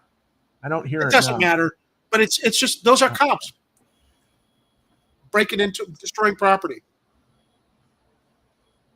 And then they're going to blame it on somebody else. Exactly. So, moving on from what agent provocateurs are all about, I just wanted to kind of give our audience some insight into what we're talking about here in relation to what happened last weekend, looking at it, bless you, from a more nuanced, objective point of view instead of just black and white, and speculating and giving consideration to other possibilities other than what we're seeing and what we're spoon-fed. So that was enough time on what happened last weekend. We have a new mayor coming in. He was in Springfield this week, and he has begun to select his members of his administration. So as I get that queued up here, this comes from the Chicago Tribune. There's our man, Mayor Johnson. I'll bring this stream up, or the screen up. What to know as Brandon Johnson prepares to become Chicago's next mayor, aside from what's ramping up to be, I think, a war with Fraternal Order of Police and CPD, who didn't want him elected. This is from the Tribune staff, as reported today. In less than a month, Brandon Johnson, the Cook County Commissioner, former Chicago Teachers Union organizer and Chicago Public Schools teacher, will be inaugurated as Chicago's 57th mayor. Since winning the election this month, Johnson has been assembling a transition team traveling to Springfield to meet with lawmakers in the Illinois General Assembly and lay out his hopes and goals for his first term, and picked his chief of staff. Johnson will be inaugurated May 15th. He hasn't released any details about the swearing in, but previous inaugurations have occurred at Millennium Park, the Chicago Theater, and Wintrust Arena. Even before taking office, Johnson has already faced a test as large groups of young adults and juveniles. How has he faced the test? Because he had to respond to it? He had nothing to do with it. He has no control over how the police are or aren't dealing with it. But here's the Tribune laying it at his feet. Which, by the way, if you guys have been watching social media over the last week or so, you'll see that there's all kinds of stories popping up from mainstream media, giving advice or trying to figure out how to throw Brandon Johnson as an angle into their stories. And the latest one is just crazy. Did you see is that the one you told about the burgers? Yeah, with the McDonald's. All right, let's say that. I didn't actually dive into reading about that, but I would be curious. Okay. Let's come up to that. Yeah, we'll have that as an added story. Let me get through this first, though. Even before taking office, Johnson has already faced a test as large groups of young adults and juveniles swarmed downtown in mid-April, resulting in 16 arrests after 3 teens were shot. Johnson said in a statement, "It is unacceptable and has no place in our city." He's right. However, it is not constructive to demonize youth who have otherwise been starved of opportunities in their own communities. See how I was ready for that, Ed? I have a plan with the show. I got a roadmap. I follow. I know. I'm seeing it. Now, he was demonized for that statement. Oh, it's not constructive to demonize the youths. Where are their parents? Completely ignoring the context of what he said and what he means. It's not constructive to demonize youth who've otherwise been starved of opportunities in their own communities, who might come from abusive households, which were abused before them. Root causes, people. Root causes. You want to stop the violence. Stop ignoring that. All right. Take a look back at our full coverage of the mayor's race. See 10 graphics showing voter turnout in the runoff election. See breakdown of the results. Now, that's all that the Tribune. Oh, I'm sorry. No, I'm scrolling down. There's more. All right. Here's what to know as Johnson prepares to become Chicago's next mayor. Johnson didn't waste any time after winning the runoff on April 4th. He has discussed the early phases of what his administration's goals are, met with outgoing Mayor Lori Lightfoot and Governor J.B. Pritzker, and visited Springfield to meet with state lawmakers. There he is with Cam. That's cool. Seems like he's going to give Cam a seat at the table here as far as consulting and advice. So, Brandon, let me go down further. The transition. What has Johnson been up to as he prepares for the May 15th inauguration? He has a transition team in place and has begun to name top members of his City Hall staff. And the Tribune has links to all that regarding the transition. And we'll go into more detail what to expect from Brandon Johnson. Once he takes the oath of office, Johnson will have to hit the ground running on a number of high-profile issues. That includes appointing a Chicago police superintendent, working with a new slate of aldermen on the city council, and preparing for the 2024 Democratic National Convention. Johnson on the issues. What did Johnson say about the issues facing Chicago while he was campaigning? Here's a selection of articles linked in the Tribune page here that we're going down. I think I may have gone too far. There we go. Here's a selection of articles from Tribune reporters who followed him on the campaign trail. So they don't really go into much detail. They just link things from previous articles that they've already covered. Brandon Johnson spent 4 years on the Cook County Board. Does his record there stand up to the achievements he touts?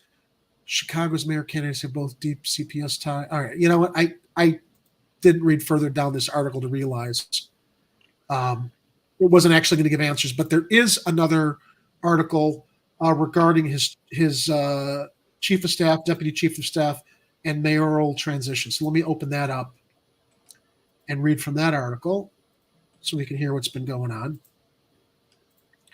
Take this down for the moment. Any updates in the line? Hi, what a nice smooth show we've got tonight. No choppy broadcasting, no video dropouts. Yeah. Everything seems to be, of course, maybe I should. Yeah, I'm running out of RAM on my end, though. I got to close some tabs because, I'm like, oh, is Jerry's stream going? I'm like, nope, that's me. That's me. I'm like, damn it. I had to reload the Tribune articles because they're behind a paywall, so I had to find all to read them. So I had to preload some of those on another thing. Gotcha. Well, stand by, everybody. This is our first little slowdown, but we're an hour and 30 in. I'd say that's a pretty good record so far.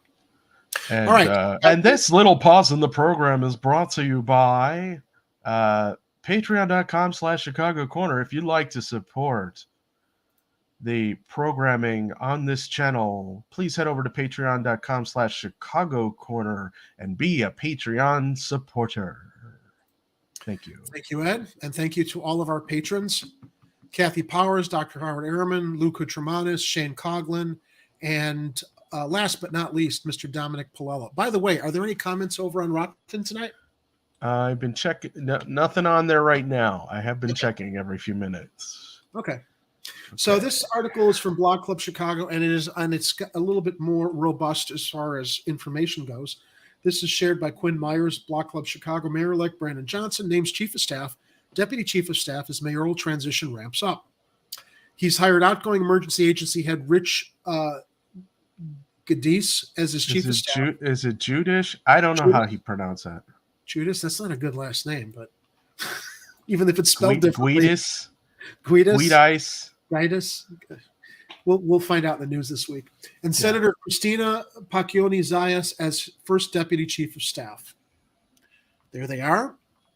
Apparently Guidis Rich. I don't know. I still don't know how to pronounce his name, but he's been a fixture of the city of Chicago for a long time. Okay. Mayor-elect Brandon Johnson has named a City Hall veteran who worked under Mayors Lori Lightfoot, Rahm Emanuel, and Richard M. Daley as his first chief of staff. That's what we're talking about.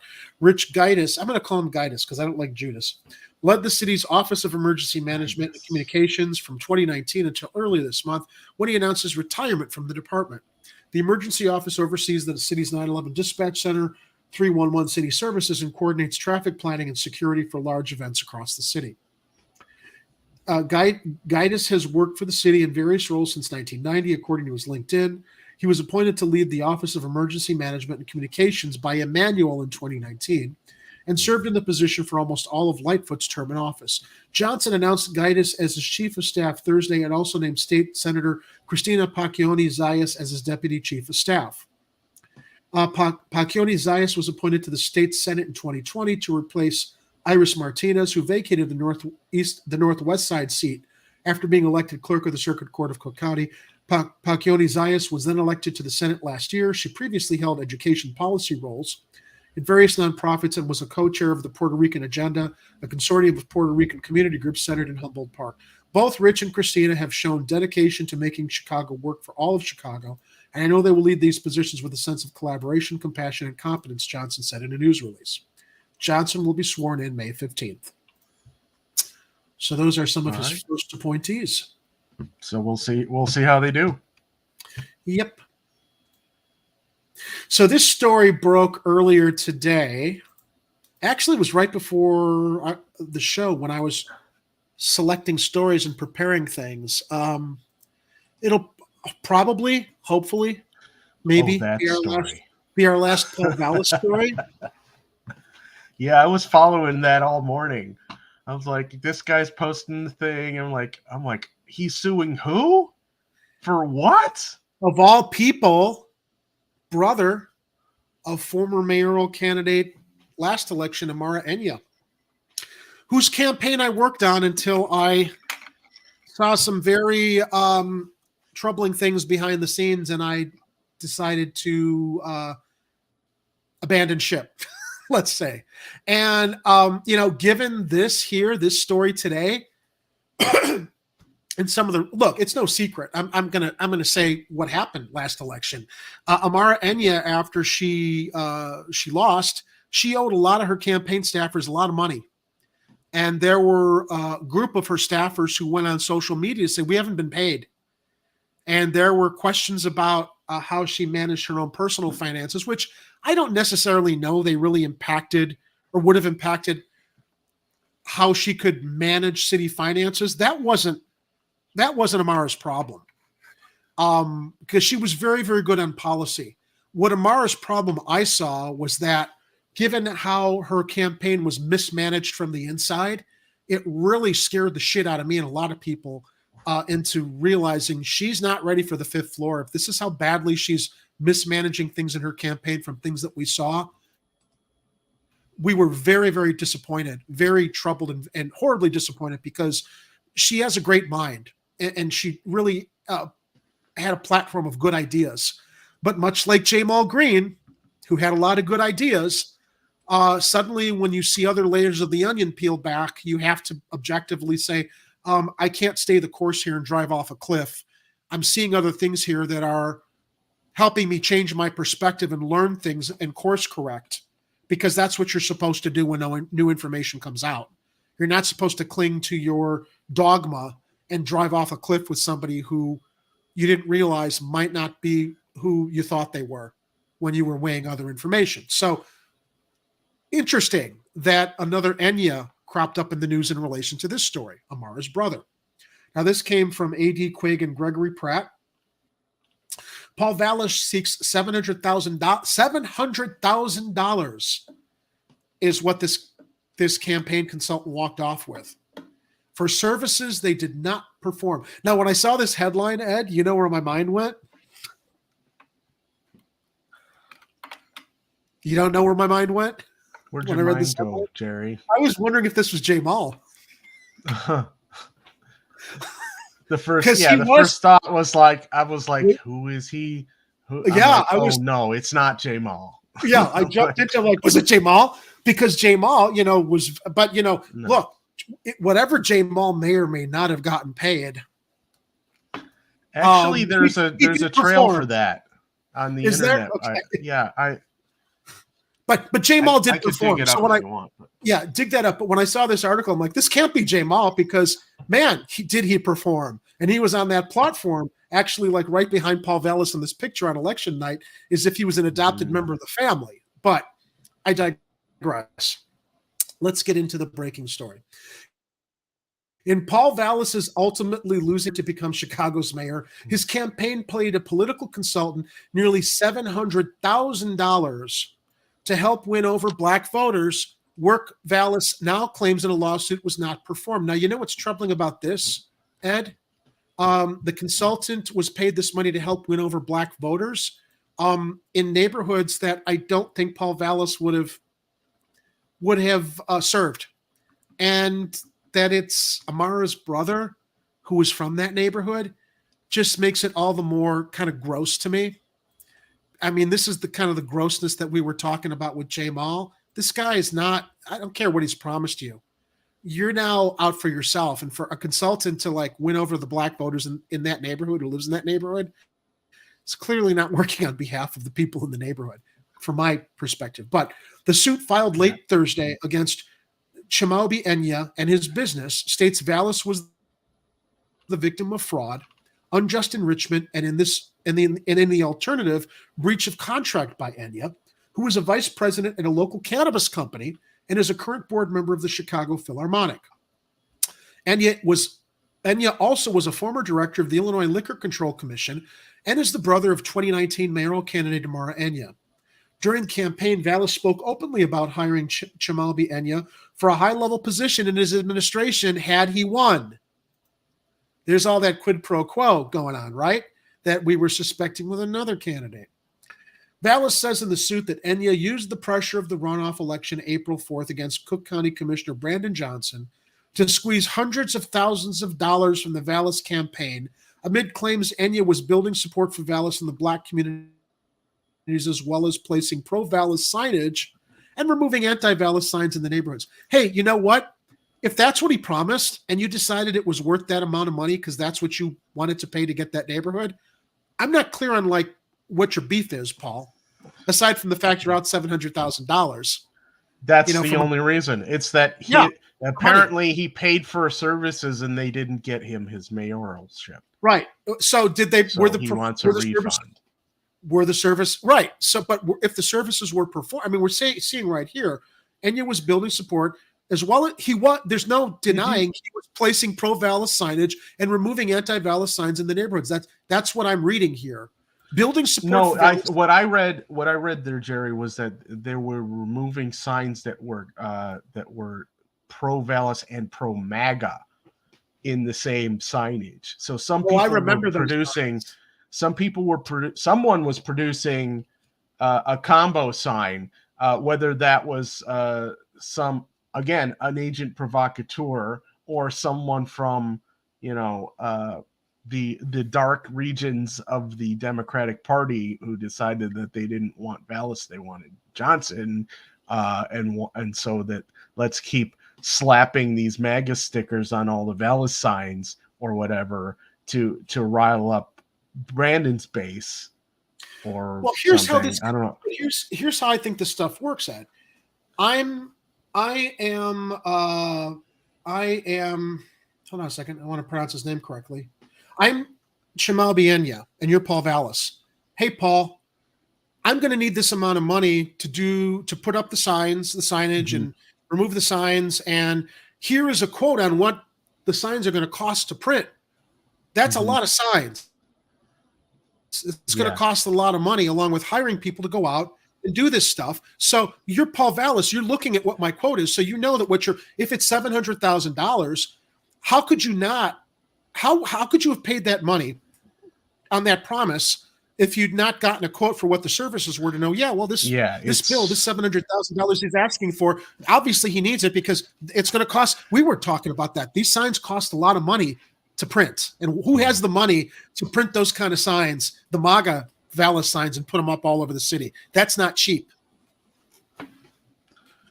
Yeah. Anyway, he basically, he's reneging on part of the part of the contract that he had already agreed to. And so Right. now he's got sour grapes about the situation. He didn't win. He wants his money back. But the question remains, I don't know if Enya did the job or not, even though I think it was gross that Enya was working for him. But, quote, this suit is someone taking advantage of a campaign. Taking advantage of a campaign in the heat of days before an election for services that were not rendered at the time he promised or allegedly promised, said Vallas' attorney, Stephen Laduzinski. So Laduzinski is now saying those services were promised but not delivered. He duped him. He misrepresented. So I guess they're running on the assumption had Enya performed the services, he would have won the election. How do you prove? How do you prove those damages? Yeah, it's his fault that he wasn't removing the bad signs and putting up the good signs fast enough. Yeah, that's what it boils down to.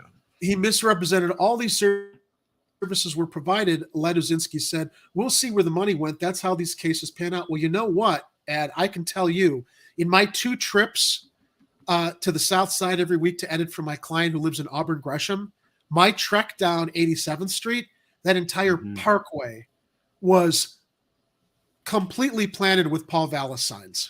Yeah, which shocked me. I'm just like, Auburn Gresham? Who's putting up Paul Vallas signs all through Auburn Gresham? And this was also near Jamal Green's campaign headquarters. So I wondered if maybe some of Jamal's workers, since he had endorsed Vallas, might be out there helping do this. But there was no lack of Paul Vallas signs on the South Side.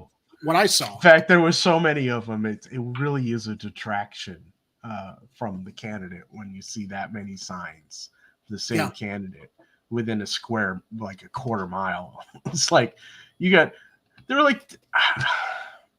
my daily commute is from the north side to the south side. I don't go super far south, but I'm like near like the Stockyards, Canaryville, Bridgeport area over there, and on my way driving south, you couldn't avoid the Vallas signs. Yeah, there were Brandon Johnson signs in a bunch of places, but the city was saturated with Vallas signs. Yeah. So for him to even be thinking about suing anyone for not making sure that he had proper representation in signage is just sour grapes. Did you also see on Twitter, related to Paul Vallas, a lot of his campaign funds went to paying for uniforms. They're posting a lot of stuff on Twitter right now, digging into where all his campaign funds went. That's why I mentioned Jamal, because can I bring this up? Sure. Let me finish reading this while you bring Go that ahead. up. Yeah, Vallas alleged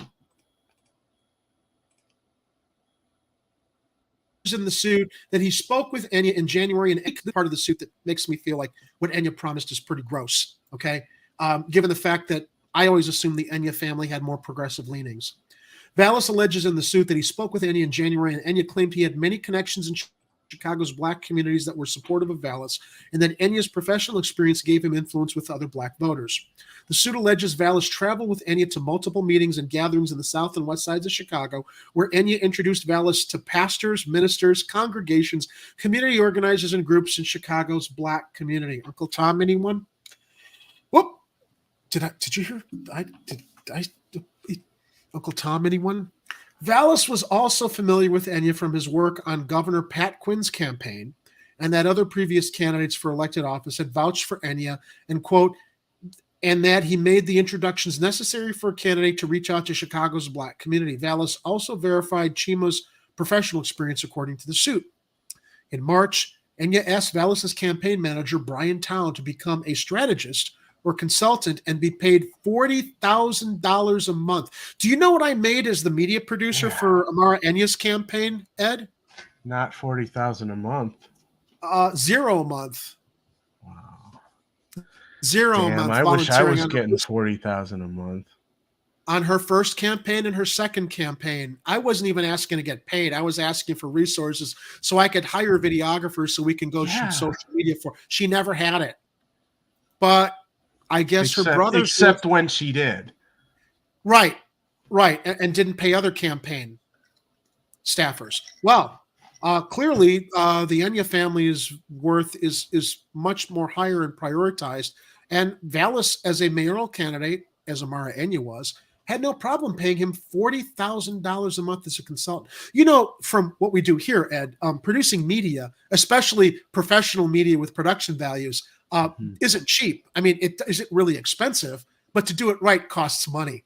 So I just find this, as I'm reading this, hilarious, given how I was begging for funds on a mayoral campaign that had money, that didn't want to spend money on, oh, go find some more volunteer videographers, Jerry. Can you go find this? Can you go do this? Oh, wait a minute. You have another guy that you suddenly brought in and you're shooting in a studio because this guy is a good friend of yours, and you have, that's when I'm just like, nah, I'm out. Clearly, this is just bullshit. But anyway, it's hilarious here.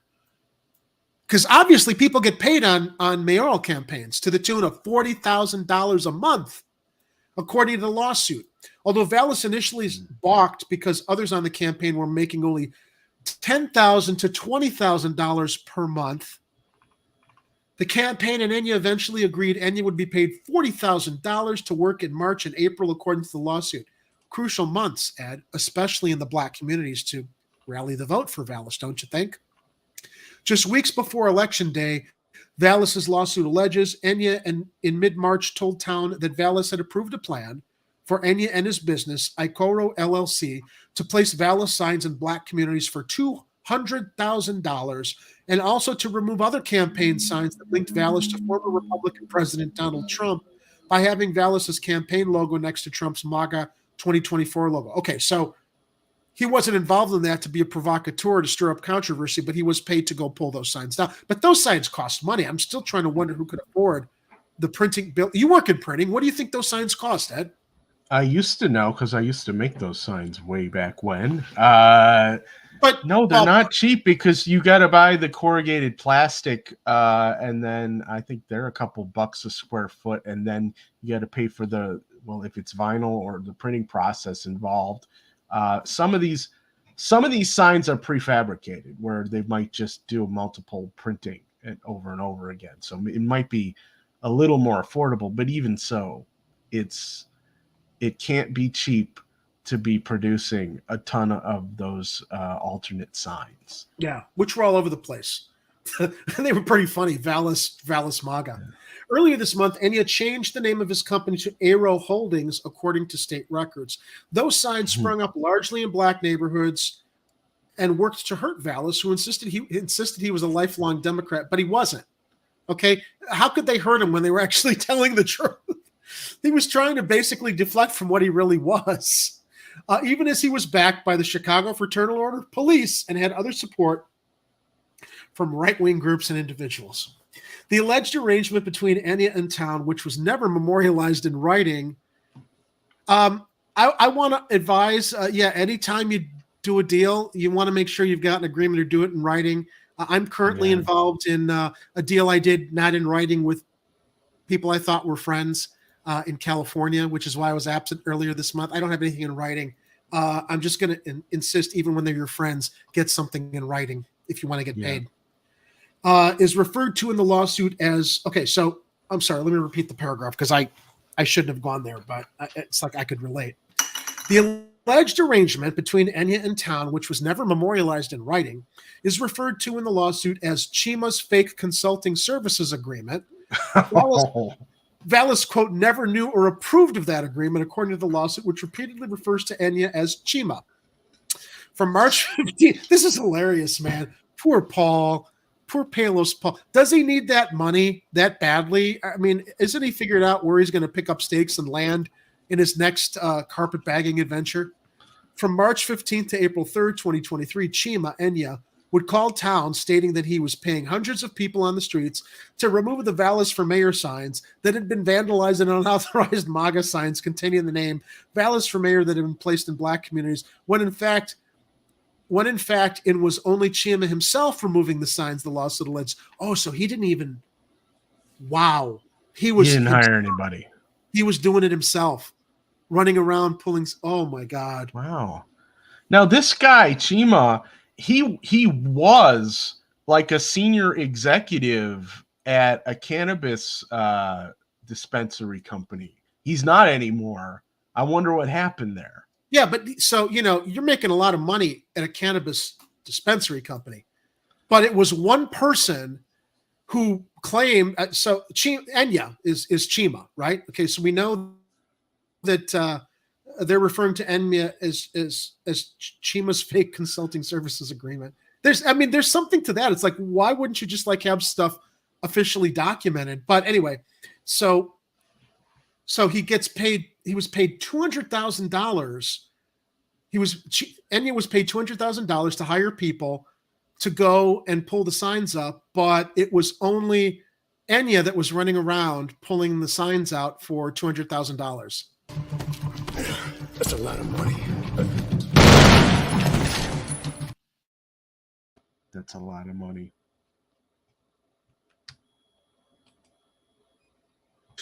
The suit describes a series of demands for payment that Enya sent to Vallas's campaign staff, which were all ultimately approved by Town. Town did not respond to requests for comment Friday. Now, who was Town here? Town was one of Vallas's campaign staffers. I'm rereading the article to keep track of the players here. I had to close that tab. I was running out of RAM over here. That's okay. Town was Vallas's campaign manager who approved it. Okay. So Vallas's campaign manager approved the payment, approved the job. Town did not respond to requests for comments Friday.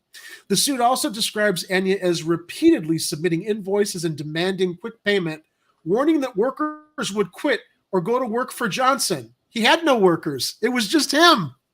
That includes around, God almighty, am I in the wrong? We're in the wrong business, Ed. We need to just abandon Chicago Corner and just go work on mayoral campaigns and make promises for $200,000 and just do all the work ourselves. Yeah. Well, at least we could stroll along a few neighborhoods and pull up and take down signs for $40,000 a month. Yeah. Damn. Let's put that on our notebook or journals for next election.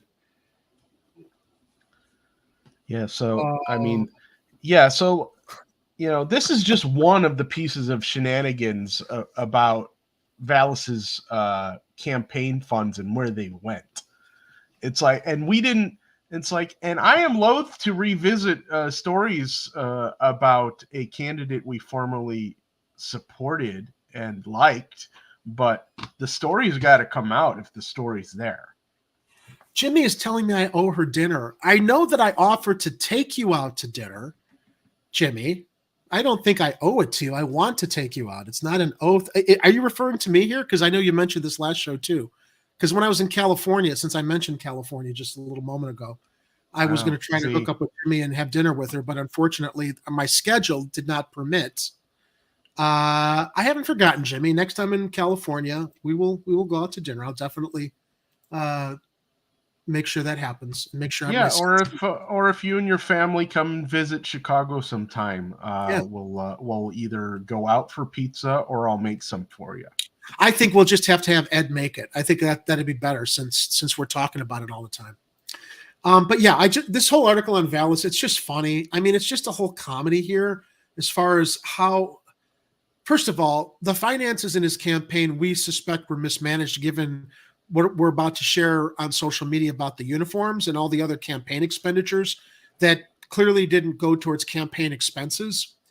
But the suit describes Enya repeatedly submitting invoices, demanding quick payment, warning that workers would quit or go over to work for Johnson. That includes around March 20 or March 21st when Enya contacted Vallas' staff for a $200,000 payment and said unless payment was received immediately, the workers would go over to the other side, referring to the Johnson campaign. Enya submitted another $80,000 invoice for consulting around March 30th, the suit said, and stated that unless payment was received immediately, the workers would stop working for Vallas with the election only days away. It was not until after the election day that Vallas himself reviewed the this is why. Suddenly Vallas was like, where's all that money gone that I want to spend on, I want to have in place to spend on more uniforms. Wait a minute. Don't tell me we took them away. Yeah. I need to personally review these records now because we need more money. I need to direct that. What? $200,000 to this Chima Enya? What? That's $700,000. $700,000. This is great. This is great. I love this story. Okay, so we're at the point now where you know how many charter schools I could open with that? It was not until after the election that Vallas himself reviewed the campaign's finances and spotted a $200,000 payment to Enya's company. Oh, and he would have managed the city's finances just perfectly, Ed. Remember how much we heard he was going to, Brandon Johnson didn't pay his water bill. He can't run the city's finances.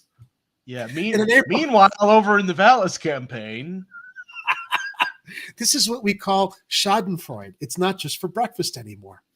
In an April 10th phone call, the suit alleges Vallas asked Chima to explain why he invoiced and received a $200,000 payment on March 20th, 2023, and demanded Chima produce documents as to how the $200,000 was used.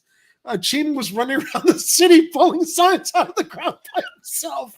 Chima became irate.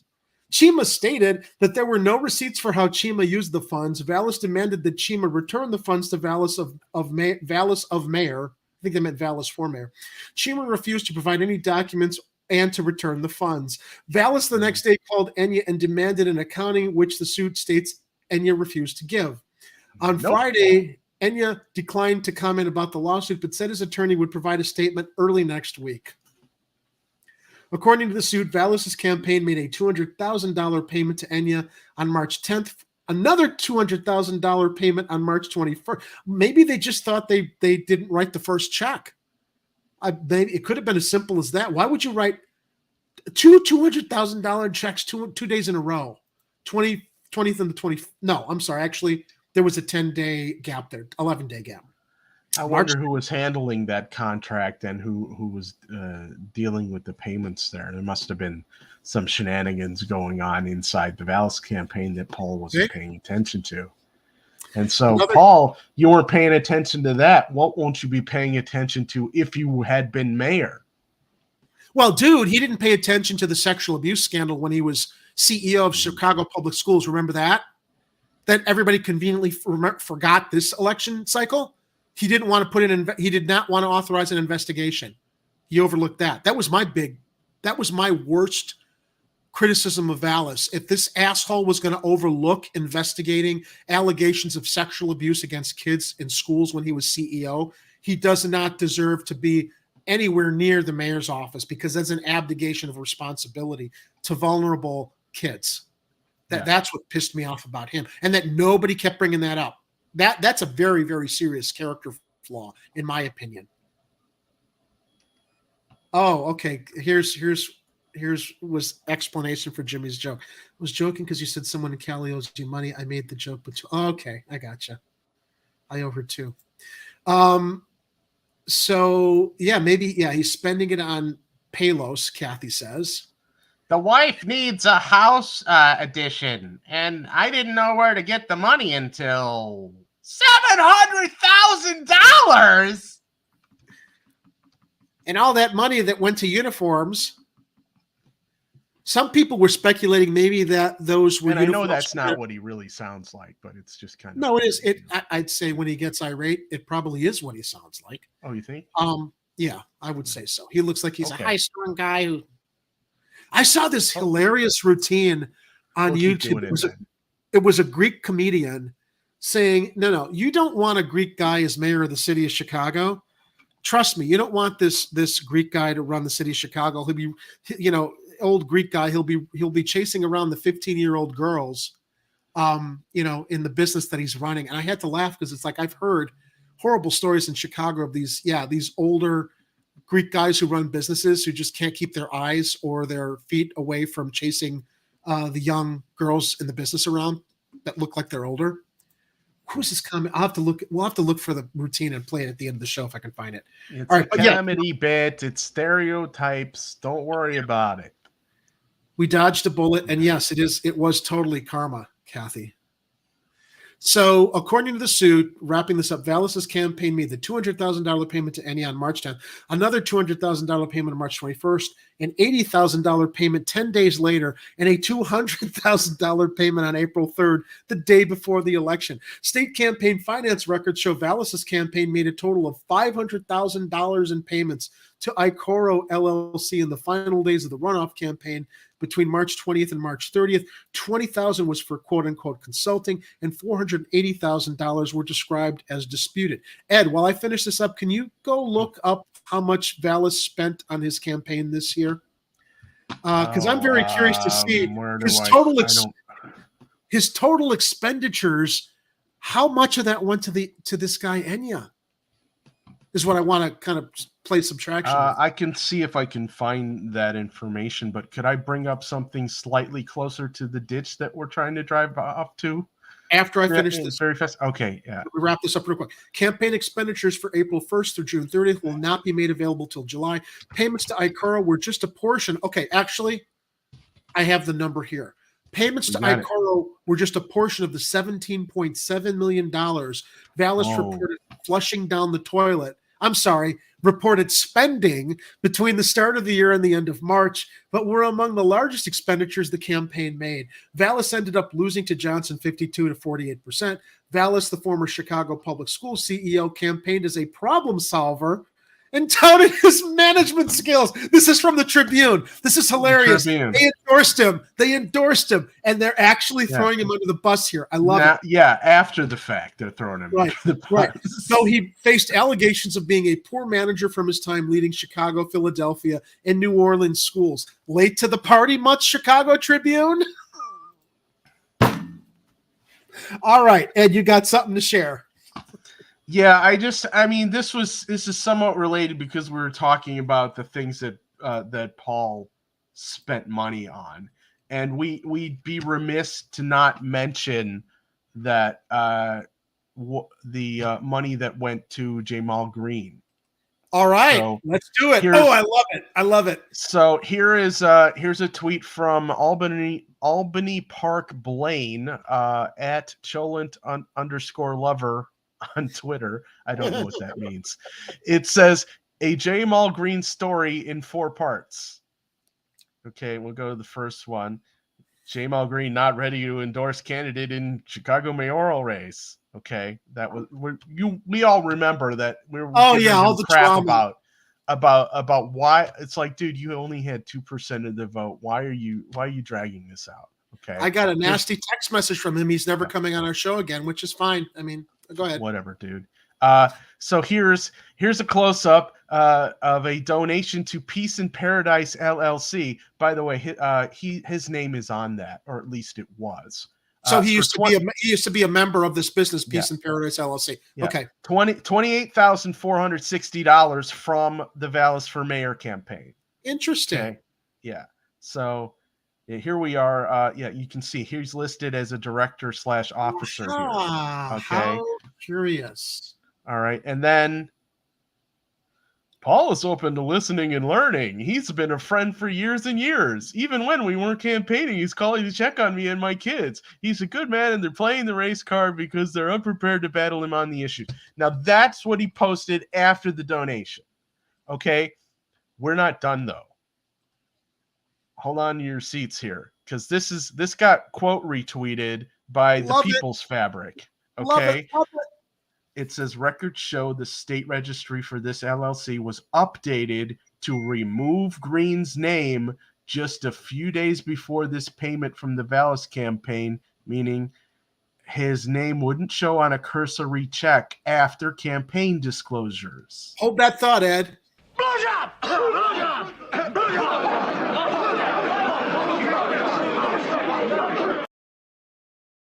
Now, here's the filing from June 13th, 2022, and down here in Section 4, Jamal Green's name is on there, okay? Now, fast forward to April 2023, whose name ain't there no more? Amazing. Amazing.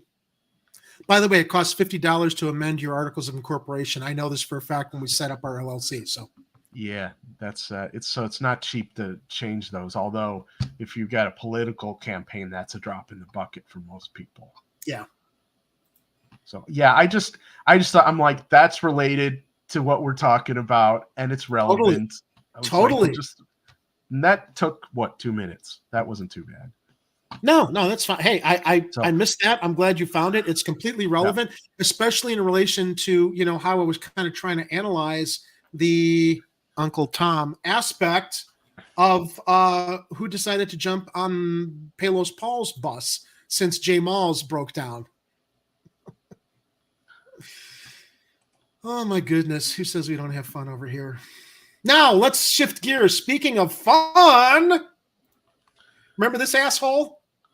I do remember him. He seems familiar to me for some reason, but I think this needs.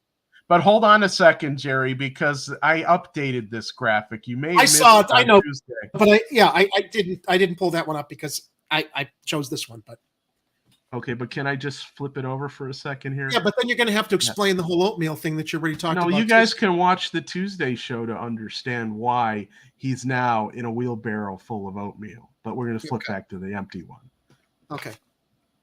So yeah, Ed, you have no idea. I watched that rebroadcast, and God, did I want to be able to like talk about this nonsense about him. Yeah. Calling what was it? Johnson Inauguration Day. He wanted to turn into Ed Burke Day. Mm-hmm. Okay, so I'm telling you guys, we're in a time machine right now. This asshole right here, he's jockeying to be our contemporary modern day Ed Verdoliak. Okay? Ed Verdoliak, who led council wars against Harold Washington, was at the law and order. Verdoliak was the law and order authoritarian Republican, even though he identified as a Democrat, I believe, but he was clearly Republican. Okay. We had Palos Paul as the proxy for Bernie Epton. We've got Brandon Johnson as our contemporary Harold Washington. And this is the asshole who's lobbying to be our Ed Verdoliak and leading council wars against Brandon Johnson, who is already causing all the dissent on social media because Palos Paul didn't win and the Fraternal Order of Police isn't getting their way, and we're not going to have all the law and order and repeal of the consent decree and taking the shackles off the police department, not from doing their jobs, but from doing their jobs with some integrity and accountability. Well, boy, oh boy. Oh, really quick. Ed Verdoliak was listed in Wikipedia as a Republican, and he actually wrote himself in to run for mayor in 1989 on the Republican ticket. Okay, so he did identify as a Republican. Okay, good to know. Well, Burger King finally left city council, and it just astonishes me. This guy is as crooked as Richard Nixon was. Okay, any crooked, corrupt politician. This guy gives them. I got one. He's crooked as a Portillo's crinkle fry. I love it, and that's a local reference. So, Burger King, who is as crooked as a Portillo's crinkle fry, is praised by his colleagues because he was the longest serving city council member, even though he left under a cloud of indictment. His colleagues praised him because, what else can they do, Ed, aside from just continue to enable the corruption that they're all a part of? Most of them are a part of.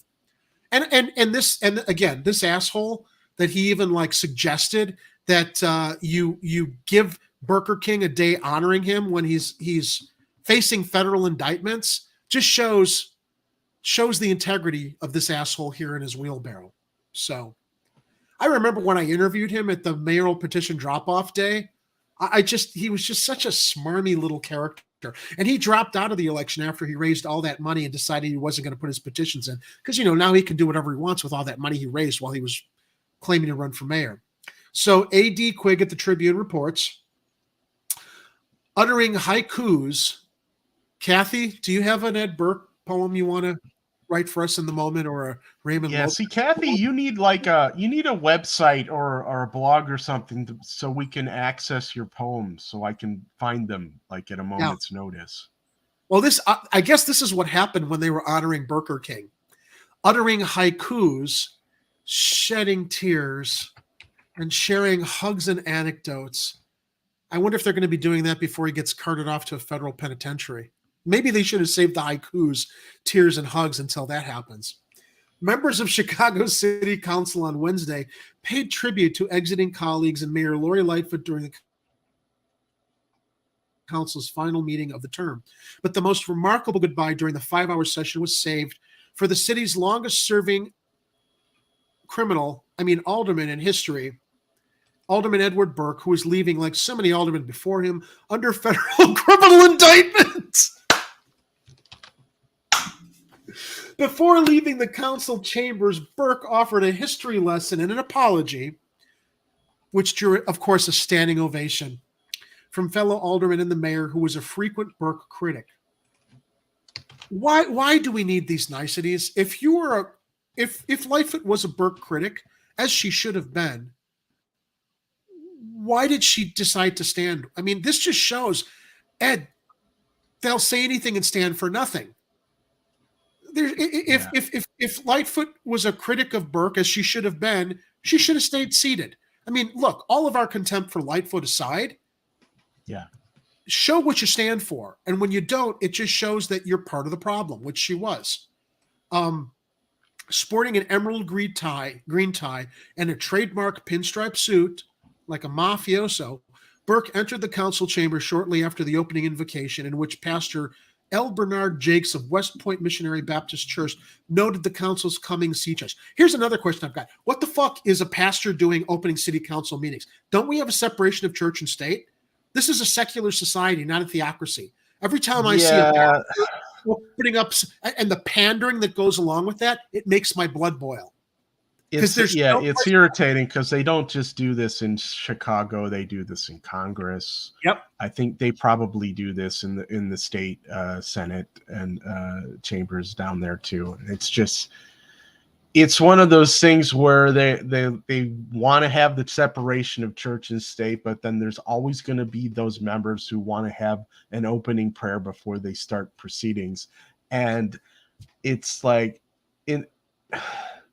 And I would imagine that the majority of representatives who really don't want that to continue are just gonna not fight it. Just let's get through the 2 minutes of prayer or whatever, and then get on with the stuff. Do you know how I see have their thing? Do you know how I see it? And this is what pisses me off. That's an indoctrination. Yeah, I'm agnostic. I don't care what you are. Whatever you choose to worship, go do it. Knock yourself out. Great. I wish I had your faith. I don't, for a number of reasons from my own personal experiences. Yeah. But I do not espouse and force my agnosticism on other people. It's my thing, my personal thing. This kind of bullshit in civic events, in private events, offends me, because I don't presuppose that my beliefs I should inflict on you, because they're very personal, they're very private to me. Don't push them on me, because that's a disrespect. And I would also say a complete, it's not only a disrespect, it's a presumption that you have a right to impose your private political views of faith on anybody else. It's your own. It has no place in a civic event. It has no place in these public events. Where it has a place is in the church where you choose to worship of that faith. That's where it belongs, and that's fine.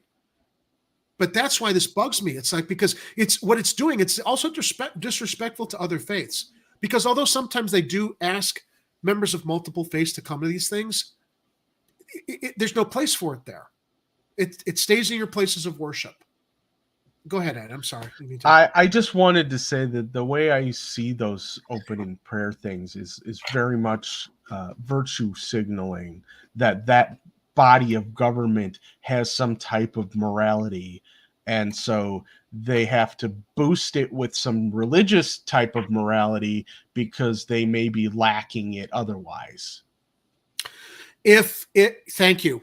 Very well said. Because if any of these motherfuckers in city council like Burke had any morality, they wouldn't be under federal indictment right now. And how many city council meetings were opened by pastors in the past, last year, the year before that, decades, generations, that none of these guys in city council ever paid any heed to as far as following the morality of a religion? They don't. It's virtue signaling.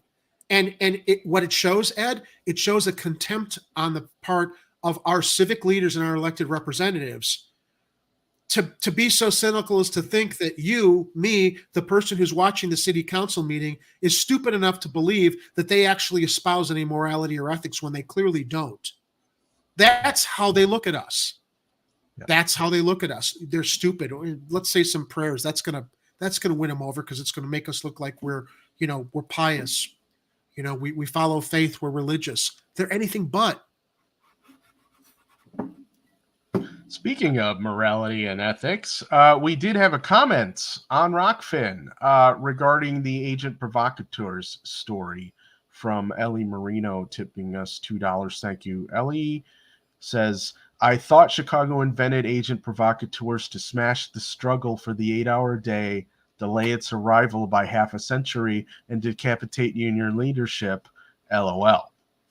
Yeah, I'm sure that was also agent provocateurs, but also that was just basically government. Yeah. At the time. So thanks again for the tip. Yes. Before I went on the rant about Pastor L. Bernard Jakes, it's not his fault. He was invited there, but who's inviting all these pastors and priests and spiritual leaders in a public forum where there's supposed to be a separation of church and state, so that they can virtue signal and pander and pretend that they actually follow anything of any religious doctrine, when they're just ripping other people off, engaged in all kinds of crimes that takes decades to catch up with them until the feds have got enough to put together to put them where they belong, behind bars. Once known for frequently making speeches on the council floor, Burke had been largely silent over the past 4 years, probably because, out of shame, I would imagine, or maybe he just realized he couldn't pull one over on everyone anymore. He's facing down a November trial in a series of corruption charges that allege he used his position. Allege he did. Okay, I guess we have to say allege until it's proven, or the evidence is nails him to the cross, since he likes the religious allegories there in city council.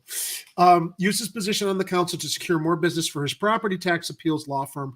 Burke has pleaded not guilty to those charges. If you had any shame, you would say, yeah, I was guilty, and I have to be accountable. But like most in government, no accountability, no personal responsibility. Alderman Scott Waguespack, 32nd, who replaced Burke as head of the council's finance committee, who we all thought was a progressive, kept his remarks brief but recited a Japanese poem to mark the day's goodbyes. The snow of yesterday that fell like cherry blossoms is water once again. Wait, is that 575? Wait, can you read that one more time? The snow of yesterday that fell like cherry blossoms is water once again. That's the Japanese. Yeah, I think. Yeah, that's haiku. Okay, that Waguespack repeated. Yeah, sure. I used to write haiku, Jerry. I recall learning haiku in school, but what is the rule for haiku? It's based on syllables. So 5 syllables and then 7 syllables and then 5 syllables. I used to write bacon haiku for the Bacon for Prez account over on Twitter. If you search for hashtag bacon haiku, you might find some of them. And what's the reasoning behind the 575 syllables? Of that's haiku? that's just the format of how they do the haiku poetry. You know how when Shakespeare writes his plays, they use this format called iambic pentameter. It's just a way to write things. It's kind of poetic. Anyway, yeah. Other blah, exiting. Blah blah blah blah. No, I asked you. I'm just, as you're explaining it to me, I'm just like, yeah, okay, whatever. Yeah. Not you, Ed, but all the reasoning behind why was any of this why stuff. Waguespack decided it was going to be a haiku. Well, why? No, yeah. But just the whole haiku and iambic pentameter and yeah, blah blah blah. All right. Other exiting aldermen include Sophia King of the 4th, Leslie Hairston of the 5th, Roderick Sawyer of the 6th, Susan Sedlowski Garza of the 10th, Howard Brookins of the 21st, Robert Maldonado of the 26th, Ariel Roboirus of the 30th, Tom Tooney of the 44th, James Krappelman of the 46th, and Harry Osterman of the 48th. Alderman Michelle Harris of the 8th, who heads the council's Rules Committee, presented the exiting members with a framed Chicago flag and the nameplate from their seat in the council chambers as a parting gift. Alderman Annabelle Abarca of the 12th lost her bid to hold on to the seat, to which Lightfoot appointed her. Lightfoot introduced 13 honorary resolutions congratulating outgoing aldermen on their service, including one for indicted Alderman Carrie Austin, 34th, who quietly resigned last month. Among political observers, Burke's goodbyes was the most closely watched in his more than half a century on the city council. He amassed considerable power, especially in the 1980s as the leader of the council revolt against former Mayor Harold Washington. But now he's revered, and they stood up for him because he served the longest when he should have been out a long, long time ago. Nobody should hold a city council seat that long, and if they are, it's because they're only holding on to their own power and using it for their own advantage. Jerry, I just had a thought. I had a thought of one possible time where it might be okay to have church involved, and that's when we've got all these alder creatures leaving, and it would go something like this. Get out, and don't come back until you've redeemed yourselves.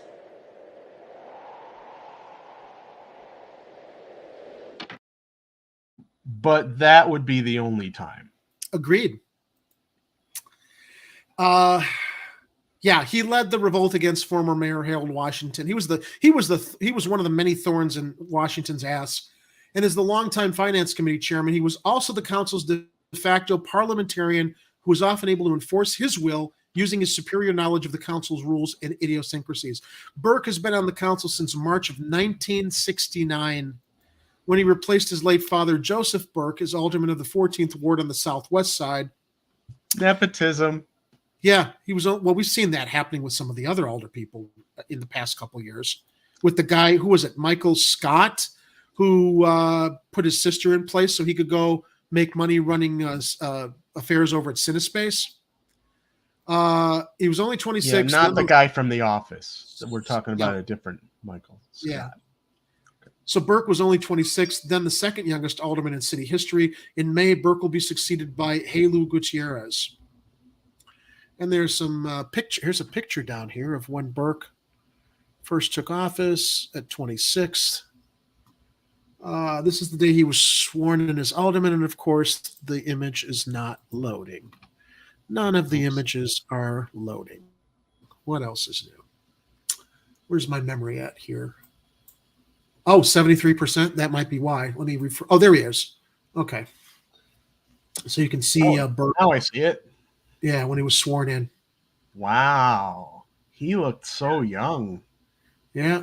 Now he's. And check out that. What is that? That beehive hairdo that woman's got there. Or is she wearing like a hair bun thing? Now he's all big, bloated, and corrupt in his Hugo Boss pinstripe gangster suits.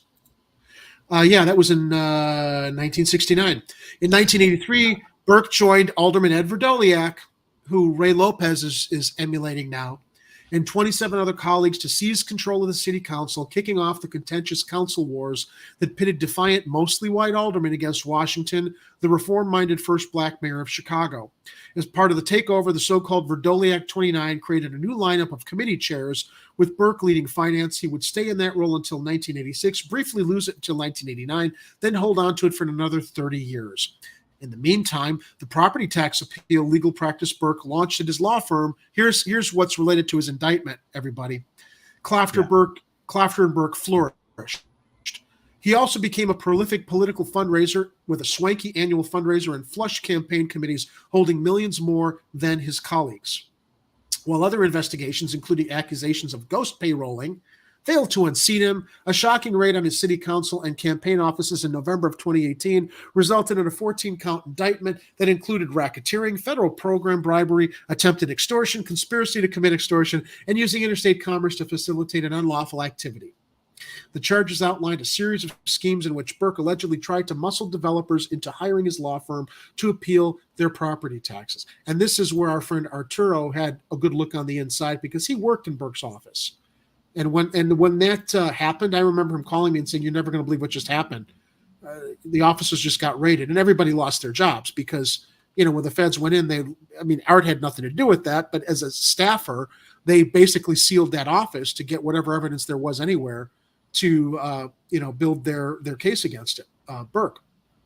His upcoming trial is one of several cases targeting powerful Illinois politicians. Inside the council, Burke said he did not plan to pipe up during the proceedings, but then stood to give the final automatic speech of the day. He noted first that his marriage to former state Supreme Court Justice Ann Burke had outlasted his city service. And by the way, we have Ann Burke and the other Supreme Court justices to thank for Rahm Emanuel being allowed to run for mayor, even though he didn't live here. They're the ones who upheld his appeal so that he could run for mayor and become mayor in the city of Chicago. He took it to the Illinois Supreme Court, and Ann Burke was one of the justices that said, yeah, it's fine. You don't live here, but your wife's wedding dress is in the basement. Well, then that technically means you still have a residency here. Hey, whatever it took, I just had to do what I had to do. I mean, you guys got what you got from me. I mean, I did all the great things. Like, what did I do? I closed down 50 schools. I shut down all those completely necessary mental health facilities. What else did I do? I didn't lose any more fingers. I would like to thank the great mayor of the city of Chicago, Mayor Emanuel, for help making this happen today.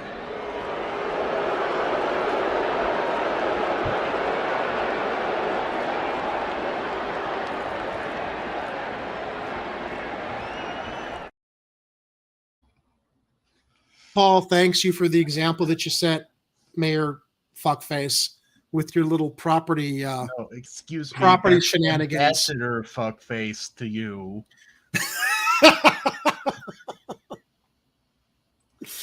I'm an ambassador now, and don't you forget it. Ambassador to where? I'm ambassador to Japan. I take responsibility for what happened because it happened on my watch.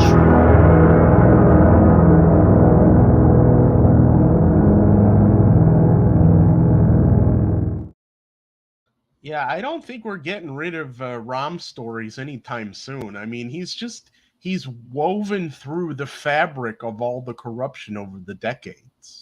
He's like an STD, Ed. You just can't get rid of him.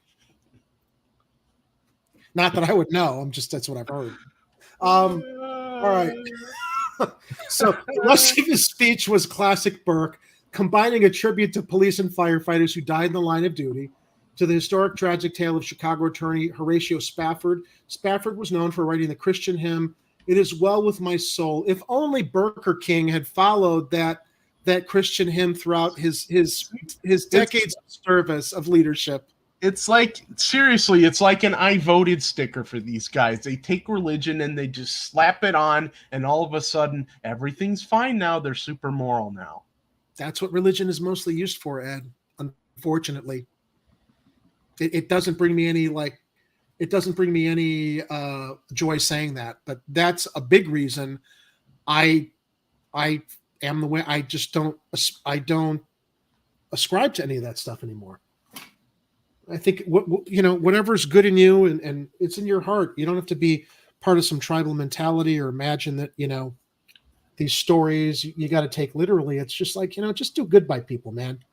Yeah. Whatever your culture is, Jewish people, Christian people, Muslim people, just treat each other well, man. That's all that matters. Not your tribe, your label, this, that. Just like, why can't it just drives me nuts that the labels are what continue to divide us.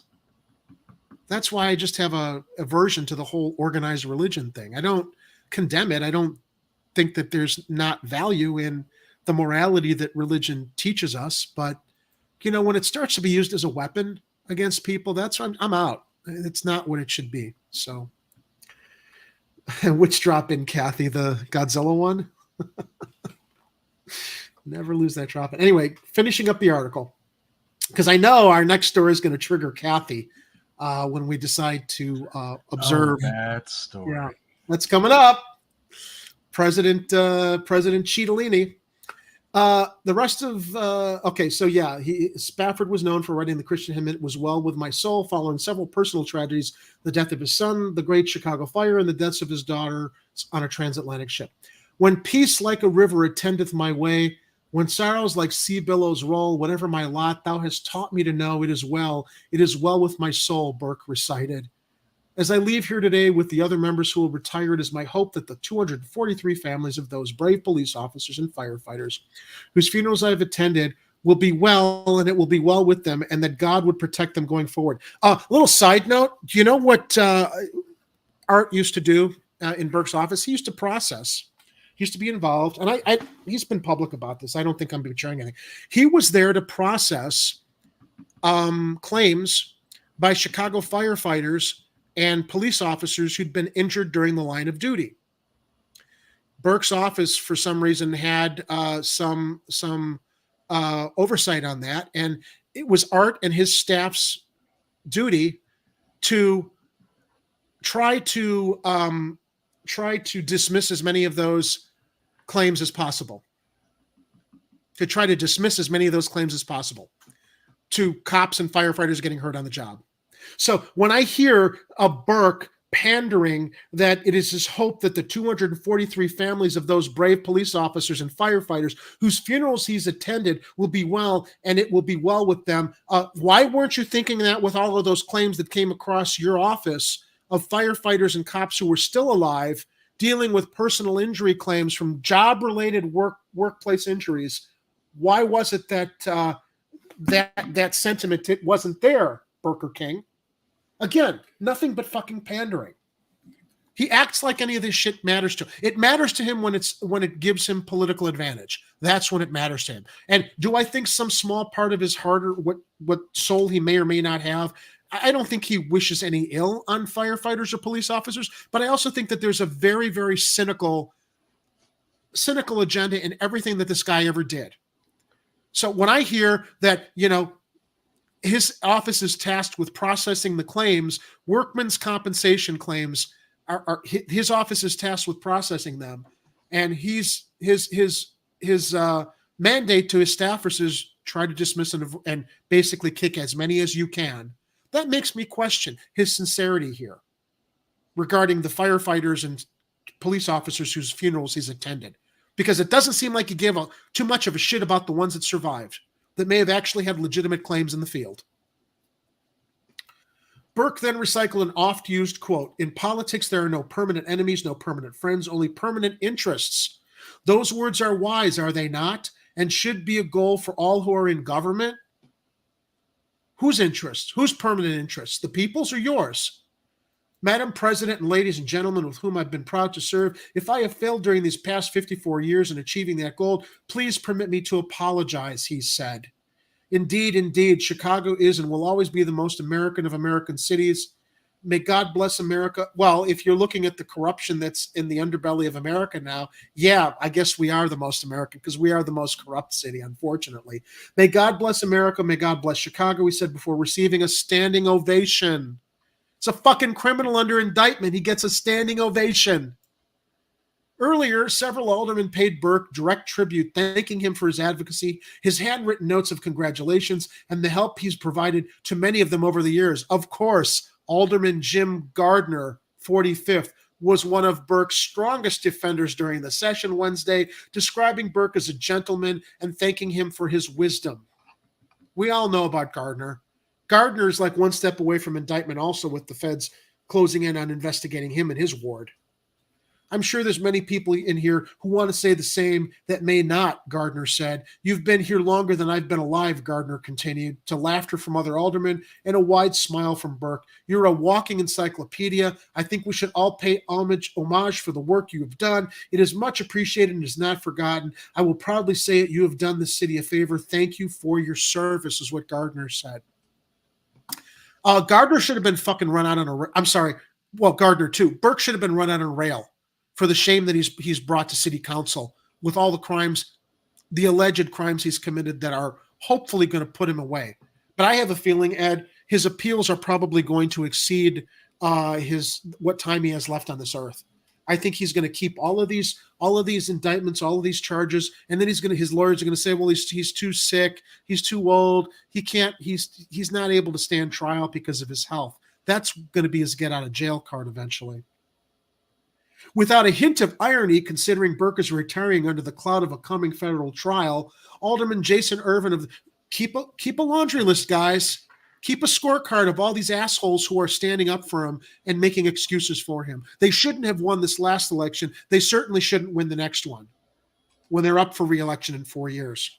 Alderman Jason Irvin, 28th, recalled Burke warned him that aldermen can exit one of 3 ways: the ballot box, the pine box, or the jury box. Don't let those take you out of here, Irvin recounted Burke, saying, it is through that we have to remember that this job, while it is a job, there's life after this. Alderman Walter Burnett of the 27th credited Burke for his donations to fellow politicians, helping Black business owners and individuals under the old, now illegal patronage system. And our colleagues who made mistakes, some of them got jobs right now. Alderman Burke helped them get those jobs, all races. Well, let's forget about the fact that it was under the illegal patronage system. He should have been giving jobs regardless of the patronage aspect. See, what was the patronage system? It was a quid pro quo system. You do for me, you do political things for me, I'll give you a job. How about you're a politician, you're elected representative, you just give people jobs without what they owe you, assholes. After the meeting, an affable Burke briefly spoke with reporters and reiterated his apology. Would he have been apologizing if he weren't under indictment, Ed? No, he wouldn't. Of course not. Of course not. Asked for his thoughts. Jerry, I got to take a minute. I'll be right back. You got it. I'll finish the article. After the meeting, an affable Burke briefly spoke with reporters and reiterated his apology, asked for his thoughts on the incoming council and Mayor-elect Brandon Johnson. Burke said the city always met challenges with dedication and talent. That will be the case again. In addition to lauding Burke, Alderman also heaped praise on colleagues Sawyer and Osterman for their work on the Empowering Communities for Public Safety Ordinance, which created new civilian oversight of the Chicago Police Department and the first elected representatives in the city's 22 police districts. But what strikes me about this, everybody, is look, this guy was a crook, is a crook, and standing ovation. No accountability, no reflection on the fact that this guy abused his position as an alderman, as the powerful head of many committees to self-enrich himself, his law firm, and those who basically served him. As far as his ward goes, I recall stories of, his street was always the first one plowed. It's just more reflection of the horribly corrupt system we have in this city.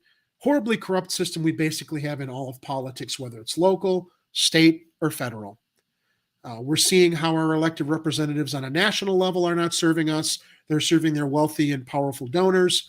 We're all just afterthoughts. We're not prioritized. So, yeah, that was pretty much the end of the shameful display of city council aggrandizing this guy on his way out. You know how I tell everybody to hydrate, drink plenty of fluids. I may have overhydrated today.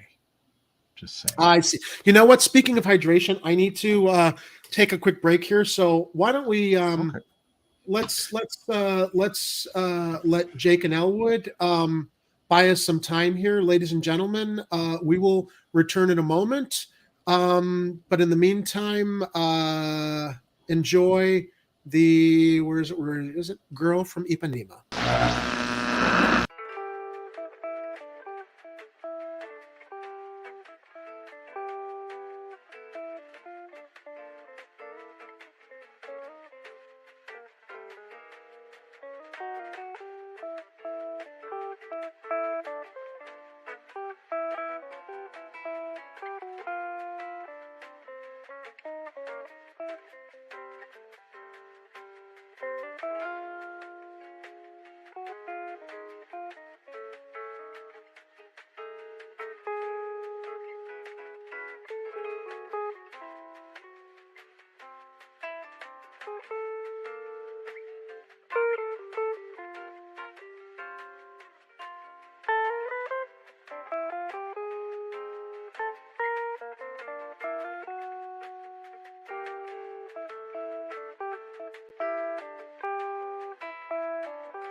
Oh, hey, Jerry.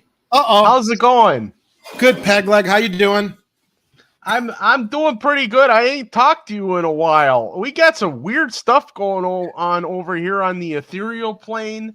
You know, we usually have really great internet, but somebody's been screwing around with our upstream over here. It's crazy. Yours too. Yeah, which is weird because like we're entirely ethereal over here. We should have no problems at all. I mean, you think there's like that mesh net or Wi-Fi or whatever you guys got over there. We got every square centimeter of the ethereal plane has internet. I would imagine it's just part of the electrical fabric of the ethereal plane. The radio waves and the signals that it's almost like it's an ethereal Wi-Fi signal. Yeah, that's kind of how they explained it to us over here, although I mean, they're just words. I mean, like beer. Beer's a word. What do you know? I discovered I do have some Coke in the fridge. And in preparation for our next story, I want to thank my very good friend Arturo Medina for this gift of Jack Daniels that he gifted me with at the last barbecue. This was my Christmas gift. We haven't seen each other that long. So in the spirit of preparing for the next story, I will quote an ex-girlfriend the way she used to say it. Let's make a cocktail. All right. Jack and Coke, here we come. I think I need this to unwind a little bit. I've been wound up tonight. Not badly wound up, but you know how well, you know, I mean, you got all those shenanigans going on in city council. You got that new election that just happened. That's right. I mean, and then those kids went crazy downtown. What is that about? I mean, my thinking is maybe some of them got possessed. You know, some of the people hang out here on the ethereal plane. They get a little anxious and they go, oh, you know what? Let's go influence some kids to do some no good. But I tell them, I'm like, why? We got ethereal plane pizza over here and we got unlimited beer. Do you guys have an arrivals list over there on the ethereal plane? You know, sometimes they sweep by me on the way in. I don't think I've seen anybody recently. Okay. Were you looking for anyone in particular? I was just wondering, like, if there's any arrival predictions for Burger King as far as like, you know. Well, I think some of his. I think he's going to check in there before he goes to trial. Is what I think is going to happen. Well, I think it's a long time too. I think. Yeah, some of his former cronies and adversaries who over on this side are kind of surprised he's still kicking around down there. Yeah, I could say that much. I know Harold is like, wow, that guy is still in city council. He's like, he's super embarrassed too because he knows he didn't take very good care of himself while he was down there on Earth. He's like, man, I wish I could eat like you guys eat on Chicago Corner, man. All that pizza and tacos and stuff that you guys eat there.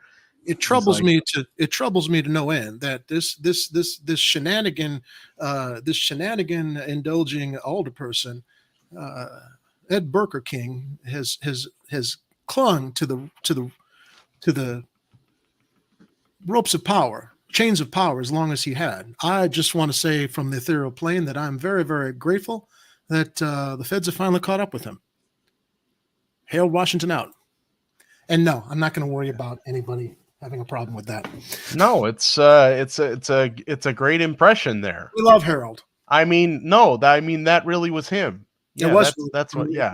All right, so we have another story to go back into. Can we get my colleague? Can you? Yeah, I just wanted to check in, tell you everything's cool over here on the ethereal plane. Our internet's working again. Bessie says hi. Okay. She also says that those fires were not her. She says she had nothing to do with that. So just so you guys know. So I'll see you all later. Very happy to see all of you out there in the live chat for Chicago Corner. If you're new to the program, my name's Pegleg Sullivan. I was accused for decades, no, maybe like hundreds of years, for having potentially started the Great Chicago Fire. I was exonerated. And now I'm accusing you of bringing the show to a screeching halt. Oh yeah, we're way off. I mean, we're not even off in the ditch anymore. We're way beyond ditch right now. But I'm going to head back to the ethereal plane and give this live stream back to that deep dish pizza enthusiast guy. He's kind of cool. Thank you, Pegleg.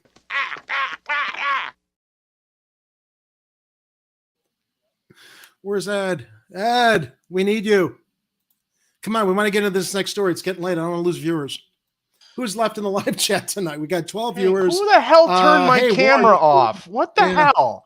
Yeah, we got it. Somehow the ethereal plane tuned in, was able to break in. We were worried about Lori. Now it was Pegleg. That's right. Oh. Yeah, and Warren, you're right. The lying ass cow. Yep. All right. So going on to a national story with a Chicago point of view, I know that this is going to trigger a lot of people. And you know what? I'm not playing it to trigger people. And if you can't keep your shit together watching this, that we can talk about it and analyze it, I don't know what I can do for you, because I'm no fan of this guy at all. But it is newsworthy, and I found it very interesting. It's the most glorious, newsworthy thing that could possibly ever be, the best thing that ever happened in news stories on this channel. That's right. Believe me. So, without further ado, it's a huge story. Huge. Former President Cittadini took to social media to share his plan for dealing with the epidemic crisis of homelessness in the United States, which we're talking about all the time here. Because, ironically, here's what's ironic about this story, Ed. And, unfortunately, Jimmy Dore beat me to it when he covered this the other night. But what struck me about this is like, you know what? Like him or hate him, he's talking about it. Are we hearing any of the shit libs or Democrats talking about the urgency and the emergency and of dealing with the homeless crisis in the United States? Now, that said, he clearly has nothing but dripping contempt for homeless people, because the way that he has to parse everything he says about how we're going to help them, but it's almost with like, the attitude like he doesn't want to be bothered by it, but unfortunately he's inconvenienced by having to deal with this. But let's play Cittadini's address, Cittadini's plan on how he's going to propose helping homeless people across the country. Hashtag short fingers. There you go. Our All once right. great cities have become unlivable, unsanitary nightmares, surrendered to the homeless, the drug addicted, and the violent and dangerously deranged. Pause it for a We're making second. Many suffer. How many cans of spray paint do you think that they used on him before he put the suit on? And can you imagine having that job? Can you imagine having to spray down with the orange tan nude President Trump before he puts that suit on to go on camera? Of course, you would claim that's natural. We know it's not. But whoever has that job, you're doing God's work, man, to have to spray down naked, pasty Donald Trump to look like the golden god he thinks he is. And how many of those Sour Patch Kids is he stuffing into his cheeks before he starts talking? So he goes, I gotta talk like I look like a fish. He talks like he looks like he's talking like a fish. He looks like he's sucking a dick. That's what it looks like. Easy now. Sorry. Come on, let's keep it PG today. Oh, come on. I'm back. I've been gone three. Oh, three wait, shifts. it's after 10:30? Never mind. Yeah. All right, let's hear the rest. But already the contempt, everything's gross. They're filthy. Go ahead. Oh, and by the way, did you notice he's not quite as orange as he normally is? I'm wondering if they just adjusted the color balance properly. They could have. Well, it is Forbes doing it, so who knows? For the whims of a deeply unwell few, and they are unwell indeed. And they are unwell. Let's make sure that they know they're unwell. To turn every park and sidewalk into a place for them to squat and do drugs. Yeah, because it's all the homeless people's fault. It's all the people down on there. It's all of their fault for being there and existing. Yeah, right, Donald? So, and if they're homeless, clearly they can't. I mean, do some of them do drugs? Yeah, I don't know how they afford it, but still, I mean, the whole point being, it's like, yeah, if you're focusing on the fact that we're dealing with a lot of mental illness, okay, because we don't have mental health clinics. Look, the homeless crisis began when fucking Ronald Reagan shut down mental health hospitals and tossed everybody out on the street. And it's just got worse from that. And speaking of tossing everybody else out on the street, wasn't this scumbag a landlord? A slum landlord, by the way, I think. Slumlord. Yeah. So, I mean, it's funny. On one hand, he's got a solution, but, he can't help but demonizing the people that need the help to, throw red meat out to all of those who think that they're not pulling themselves up from their bootstraps. Homelessness is a choice. For some people it is, but not for all. What is the old saying? You're literally like one paycheck away from a medical bankruptcy in this country. Yeah, or less. Or less. There he is. He's sucking the dick in that still frame. Doesn't it look like it's... this dude, he's gasping for air. Oh, because, I mean, how dare you be homeless and not born rich? You're defiling our beautiful cities. You don't deserve, it's not your right to defile our big, beautiful cities that I want to own all the real estate in. All right, let's continue. Sidewalk into a place for them to squat and do drugs. Americans should not have to step over piles of needles and waste as they walk. This fucking hyperbole, I swear. I know. That's what's right. He's talking about he's going to help him, but he's also talking about how disgusting they are. Which to me, all of this it's a pandering. It's like it's an inconvenience. He's going to try to pander to progressives and people who want to help people, but he has to make sure that his followers understand he has nothing but contempt for these people, and he has no choice. Is kind of how I hear it coming out. Walk down a street, beautiful city. Or at least once beautiful city, because they've changed so much over the last 10 years. Our first consideration should be the rights and safety of the hardworking, law-abiding citizens. Hardworking, law-abiding.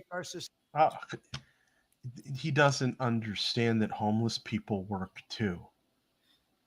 Or they did, until maybe something threw them out of their homes. Or, he's kind of forgetting the 2008 housing crisis and what followed after that with people losing their homes. Yeah, it's it's a purposeful disconnect there.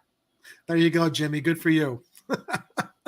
Yeah, I'll do my drugs wherever I want to. It's a free country, jerk.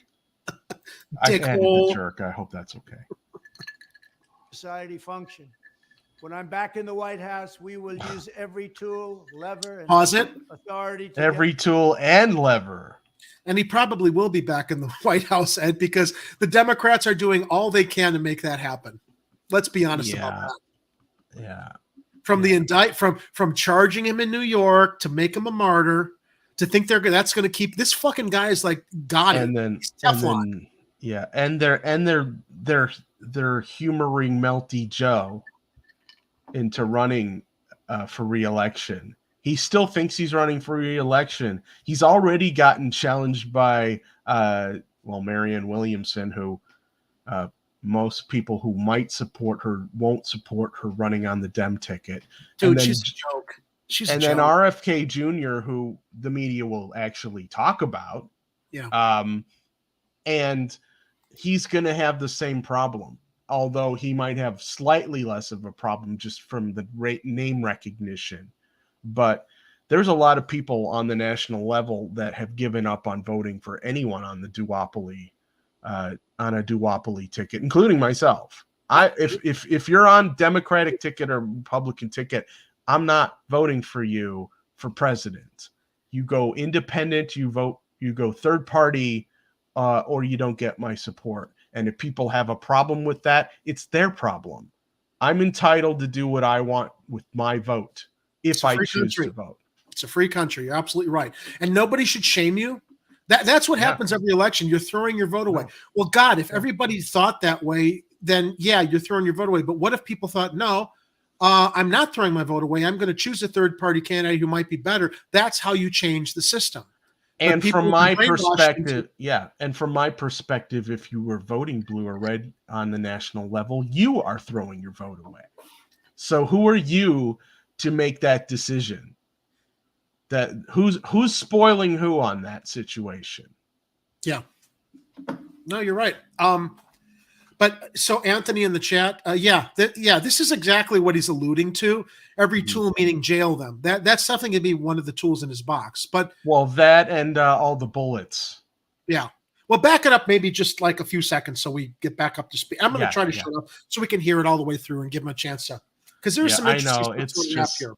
I think it's good for the algorithm for us to break it up a little. But yeah.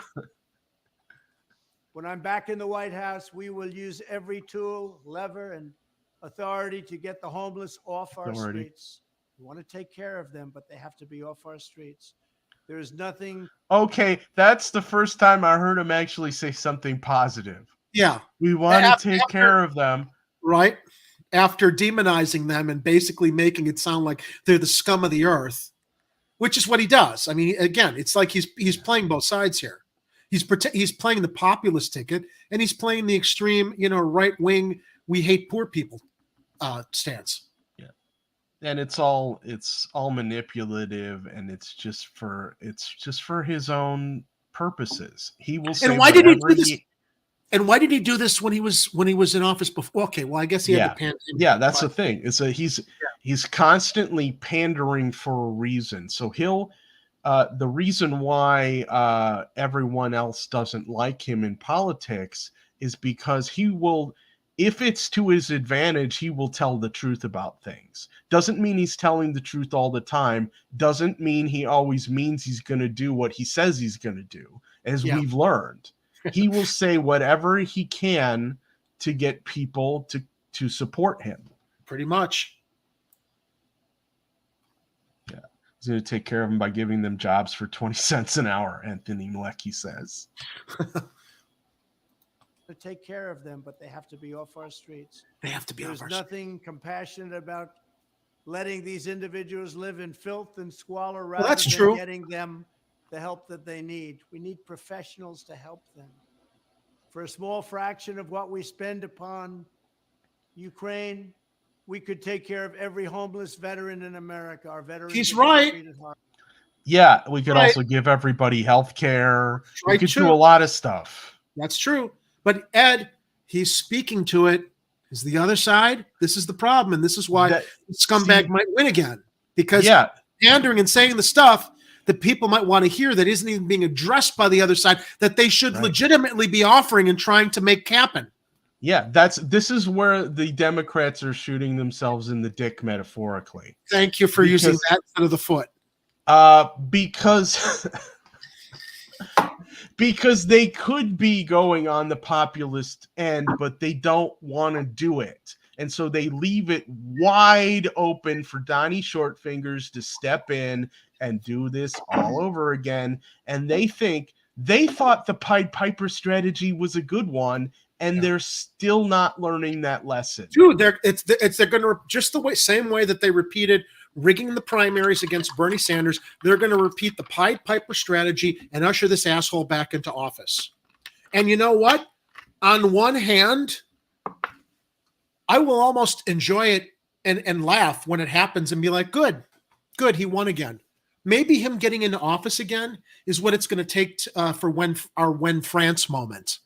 Right? Maybe. After the Dems have failed us and they bring him in and he screws something else up and doesn't follow up on his promises. And, he's promising this. Where was he last term? Why wasn't he doing any of this last time? It's convenient to trot out now because of all the money going to Ukraine. And you know what? These are actually legitimate points he's making for his own advantage. Will he follow through on them? I don't know.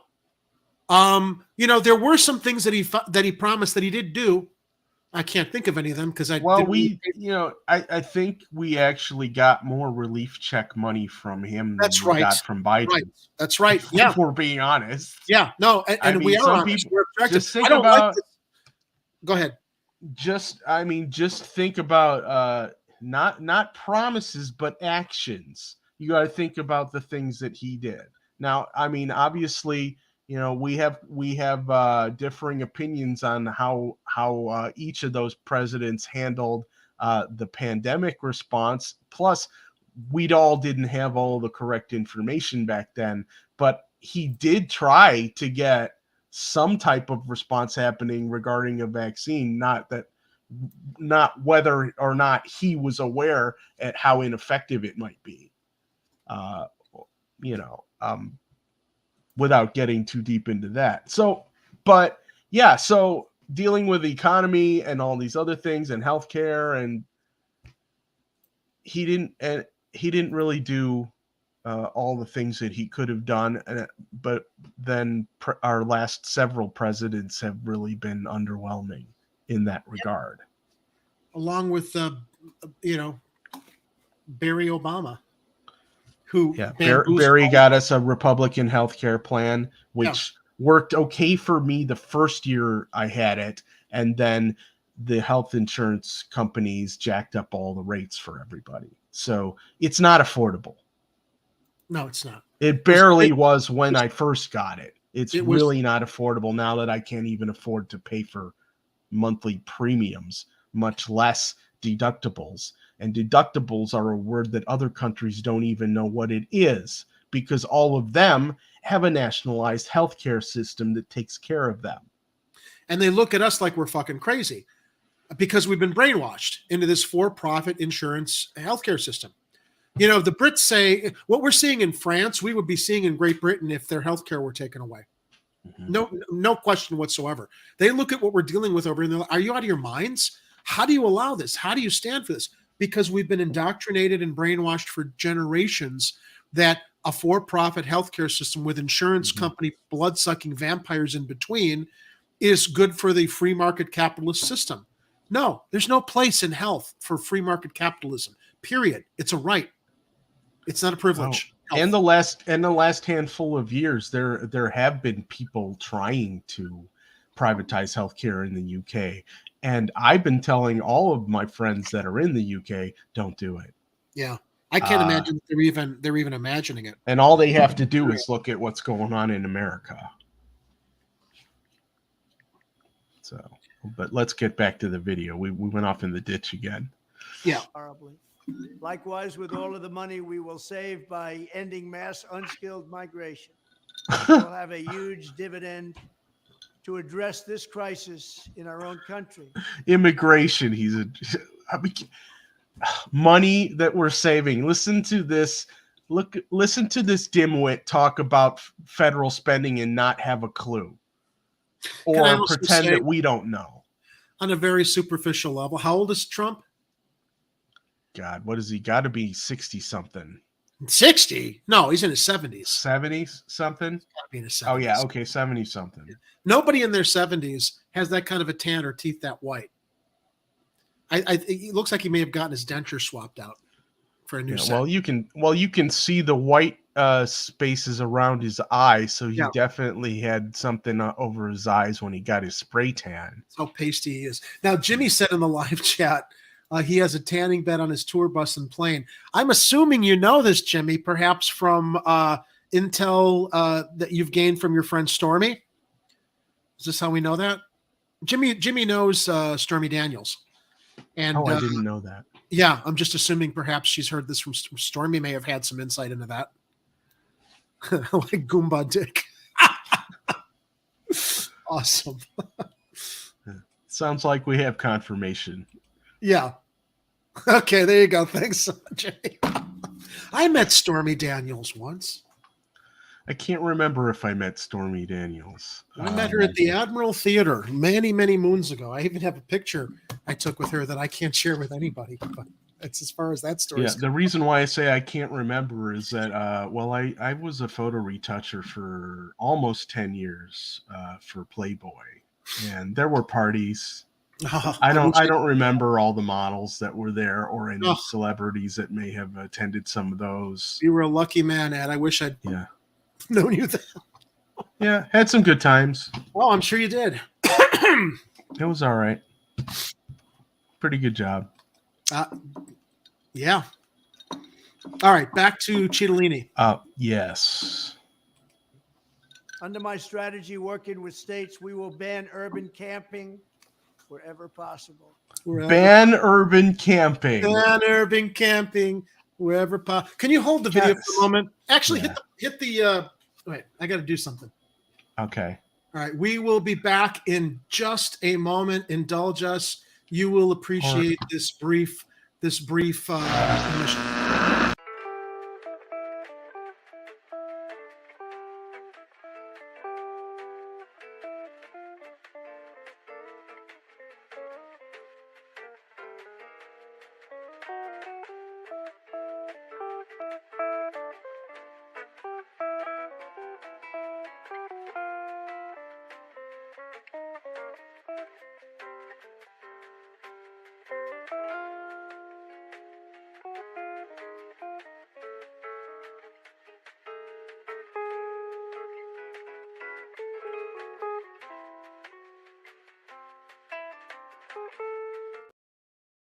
We will ban. Sorry, I was digging that song. We will ban urban camping. Damn it, the rubber band on the jaw isn't working. Ladies and gentlemen, I present to you Dummy Trump. This is a one-of-a-kind dummy that I found on eBay when I was perusing listings one night, and I'm like, oh, I got to buy this as a remnant. As a remembrance of the Trump era, I need this modified Charlie McCarthy dummy Trump ventriloquist style. Unfortunately, I have to fix his. I think my nephew broke his jaw when he came over and played with him because I can't get his. Because I was gonna have him basically do the ban urban camping. Your nephew broke my jaw. Yeah, my nephew came out. Jerry's nephew came over and broke my jaw, so I can't use this as I want to in the moment. I'll have to fix this and bring him back if we do a Trump story. Well, we're probably going to be doing Trump stories in the future when this guy runs again, since we're doing national stuff. Yeah, it seems inevitable. I mean, I can't imagine any other person in the Republican Party is going to be able to beat him in another primary. Yeah. They all just, I mean, they seem clueless unless there's some kind of party revolt against Trump. So we'll see what happens, but this dude, he's going to be hard to beat. The only thing that the guy who modified this dummy forgot was he didn't get the orange Rust-Oleum to get the skin tone. Well, we could always spray paint some spray tan onto my face. Jerry will modify me and get some Rust-Oleum orange. Construction sign orange. Make sure that I look much more authentic to what I look like in real life. Dummy Trump out. All right, I keep him up here for the jaw work, but I'll have to work on fixing that. I like construction orange on my face. Kathy Powers wants her picture. Why? Isn't this the entertainment you paid for, Kathy? Come on. Oh, it's because he's still on the screen, maybe. Well, we're still dissecting it, Kathy. We are mocking him pretty well, though. Yeah. I would say he's very mockable. We see him as the opportunist that he is. So it's like we're looking at it as. Look, this is. We don't have to explain ourselves. Come on, Kathy. This is political farce, and we have to cover this. We have to talk about this because the thing that struck me about it is he's talking about something we're talking about all the time, which is homelessness, and there is a crisis and an epidemic, and he is actually, offering some solutions we've talked about, and we're wondering where are the progressives and the Democrats even talking about it to propose the same solutions he's bringing up that we've discussed. So. But George Hamilton has 3 tanning beds facing him at all times. Anthony, I didn't know, is George Hamilton still alive? Because I was going to assume all of his tanning bed time probably caused irreparable skin cancer. And I don't even know if he's. Let's look that up. Is George Hamilton still alive? I wonder what he looks like now if he's been out in public. Probably one of the California Raisins from those animated commercials. Remember those claymation California Raisins commercials? Well, he's still alive. He's 83. Wow, really? I don't see. Damn, that guy's got to be glowing from all the radiation. Seriously. And that surprises me because someone his age, with all that time in tanning beds, cannot have. I mean, his skin has got to look like a horse's saddle at this point. Oh, I just found a picture of him. Yeah, he's not looking good. Looking a little weathered. In a picture from, I don't know what. Oh, this picture is from 2020. Yeah, since we're talking about him, let me quickly bring this up.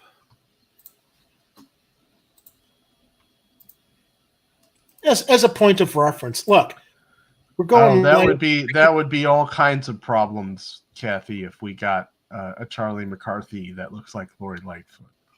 That would be all kinds of problems. That would open up a huge can of worms. A huge can of worms. Huge can of worms. Huge. Oops. Totally. Can we even buy spray paint in the city of Chicago anymore? No, because they still think that stops graffiti because nobody goes over the border into Evanston or Skokie to buy graffiti there or to buy spray paint there. Yeah, I think I just saw a feature of some graffiti artist or something. Some store. It was a block club or Sometimes or something. That's him? That's 2020. Yeah, I'm literally seeing like skin lesions, which have to be the result of. Well, they don't have to be. I'm speculating that they're, skin cancer. I don't know. Oh, no doubt. But anyway, let's get back to the current. At least. So Jimmy says he does spend time on tanning beds. I always assumed it's a spray tan. Well, I think this one particularly must be. But who knows? I mean, if he does. When he was doing his presidential stuff, he probably didn't have time to sit in a spray tan bed. And I'll bet his advisors probably told him that, look, we'll set up a spray booth for you. You walk in, they'll spray you, and then we'll set you up and get you ready for your next thing.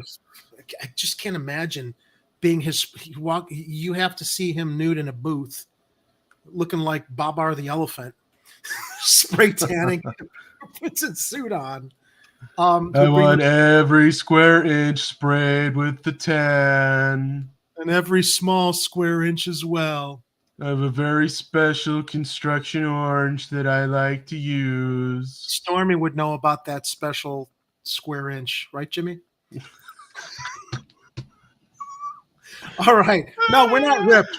We're getting there. Okay.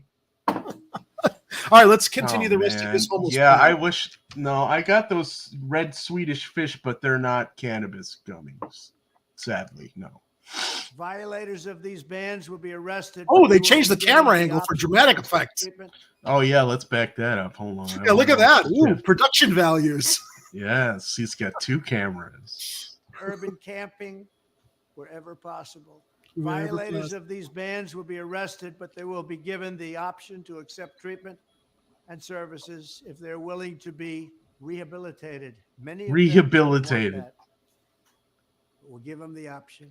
We'll give them the then option. Open up large parcels of inexpensive land, bring in doctors, psychiatrists, social workers, and drug rehab specialists. And do you hear all this stuff? It's not a bad. Look, what he's proposing is not a bad idea. Will he follow through on it? And again, why aren't the Democrats and the shit libs talking about this stuff? Why they left it wide open for him to step in, and even with all that terrible shit he said at the front end, yeah, he's right here. And all the little jabs he keeps throwing weaving in there, he keeps throwing in all the stuff about professionals and social services and all these other support systems that we don't currently have. And he's right. So that's why, although a lot of people are pissed off, I chose to run this video. It's not because I like him, but we all have to agree. We even give Lori Lightfoot credit when she's right about the few things that she was. And you guys have got to stop thinking tribally and think more objectively in the middle. If somebody deserves credit for something, whether you like them or not, give them the credit. Okay? And then go back to lambasting them or criticizing them when they're wrong. There's nothing wrong with pointing out he's absolutely right. And isn't it a shame we have to hear it from him? That's the real irony of all this. We're hearing it from him. Yeah, and anyone just tuning in, don't get it twisted. I'm still not ever going to vote for this. I'm not either. Of course I'm sack not. of crap.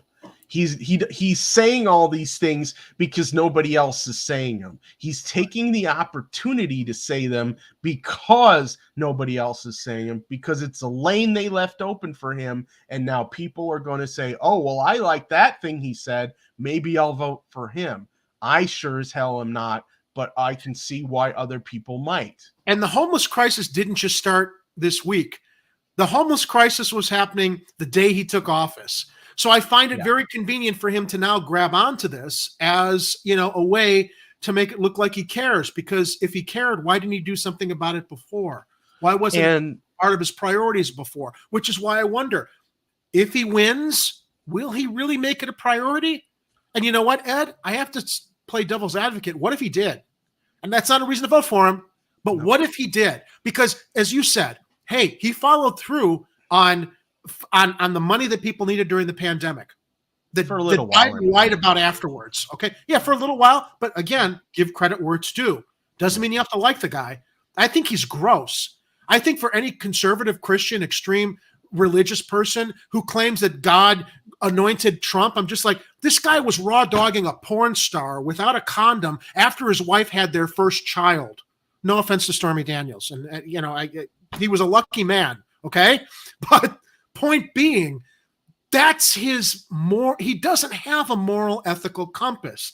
He is a self-serving, narcissistic, opportunistic, predatorial individual, vampire, who knows how to play on people's emotions as a populist, and that Christians are glomming onto him because he happened to run as a Republican. He was playing them too like a fiddle, because he used to be a Democrat and he used to be accepted by the Democrats.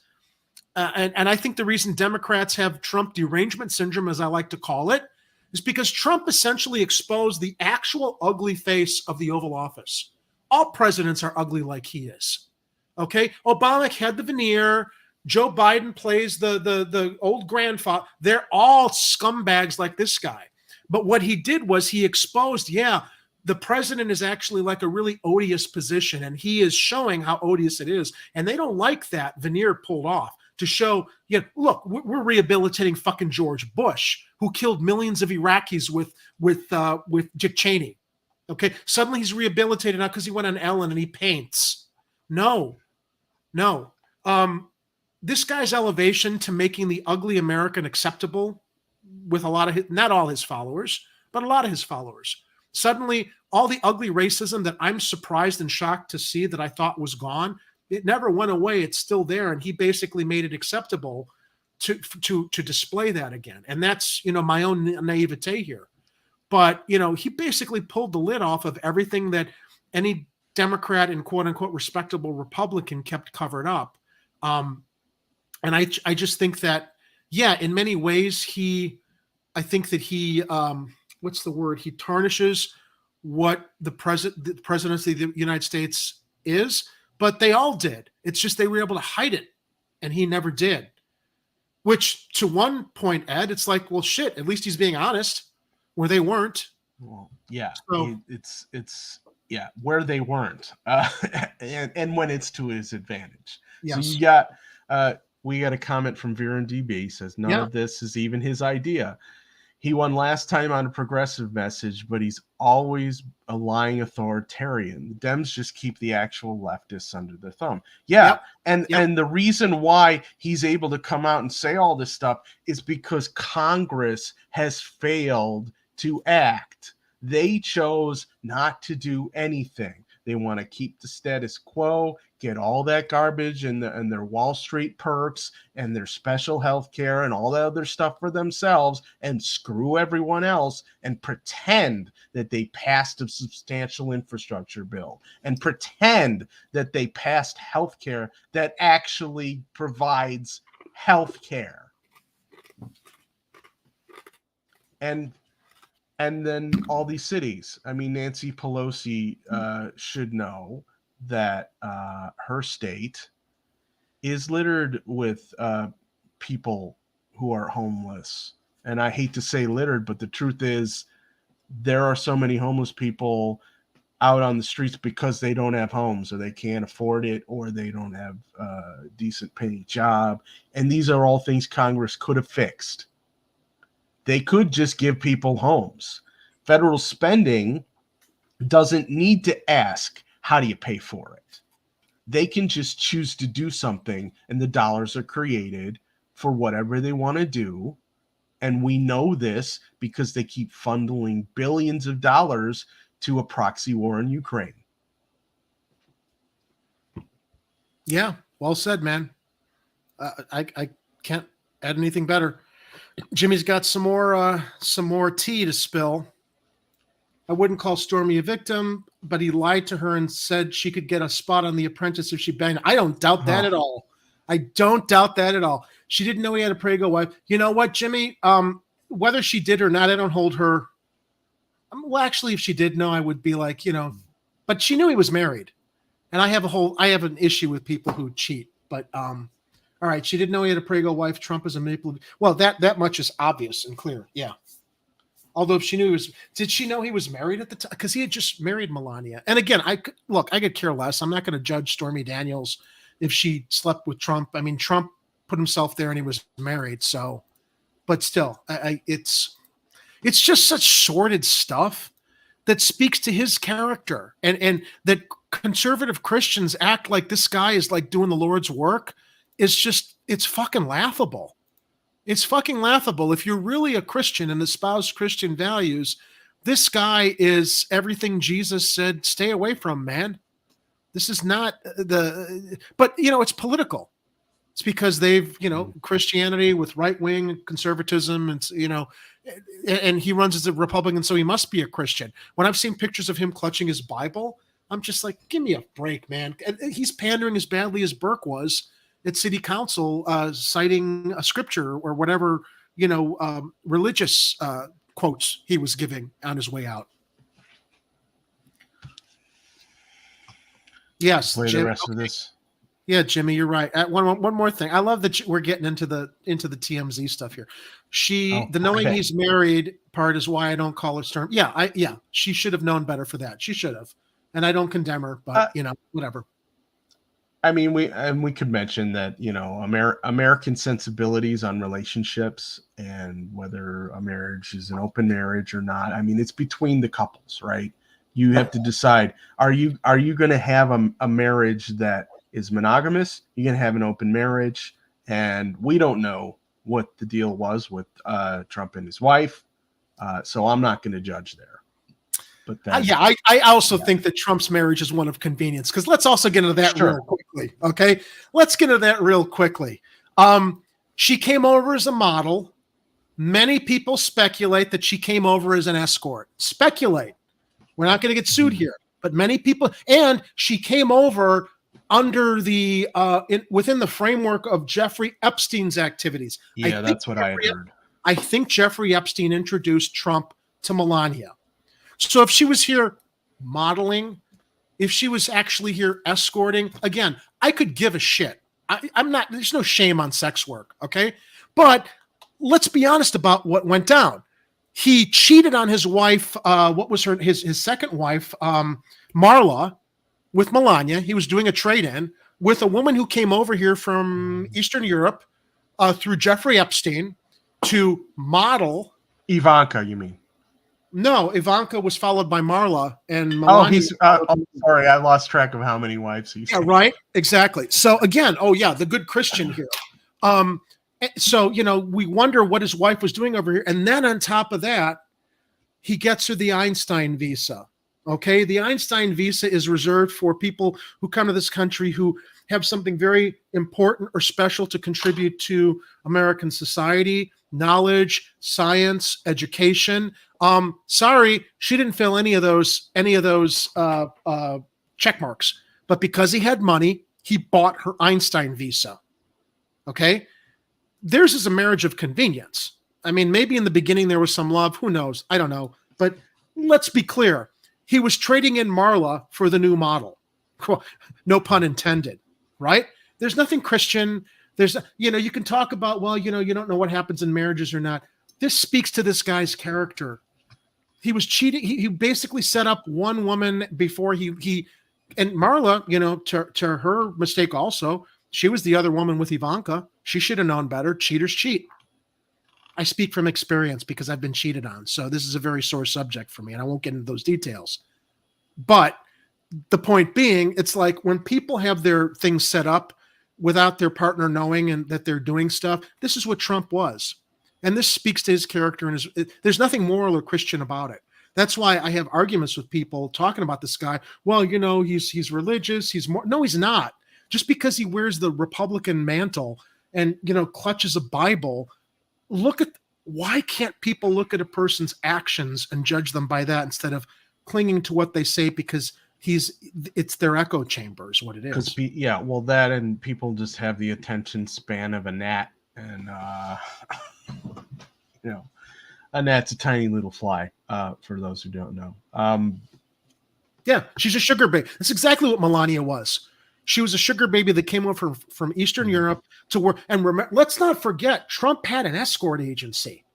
There was a legitimate Trump escort agency. Now, they didn't advertise that they were soliciting prostitution. Did they bundle those with the stakes? Maybe. I mean, they were soliciting themselves as providing companionship dates for rich men. And of course, we know what goes along with this. But there was a Trump escort agency that go look on the internet. I mean, they scrubbed all, remnants of that as much as they could from the domains. That's a really great idea. I mean, it was my idea. Dates and stakes, Trump dates and stakes. Yeah. So, again, talking to this guy's morality, and he's such a snake oil salesman. Right. Running, and then when you talk about him and Bernie Sanders would have trounced him when they were looking at the spread Just between. Gonna give your eyes a break for a minute. There. Yeah, we don't want to kill everybody with his face. Not that ours are going to make any difference, but so when they looked at the polls, Hillary would have lost to Trump, but those same polls showed that Bernie Sanders would have beaten Trump. Trump and Sanders were populists. Trump, the phony populist, Bernie, the authentic populist, as disappointed as we are with him now for having not followed through and leading his movement, which, it's not about one person, but it still needs a leader. And when I look at how Trump was able to use his populism to basically subvert the Republican Party, wouldn't it have been great if Bernie could have used his authentic populism to subvert the Democratic Party? Well, they weren't going to let that happen, and that's why we're in the mess we are right now. And he wouldn't fight against it when they started to cheat him.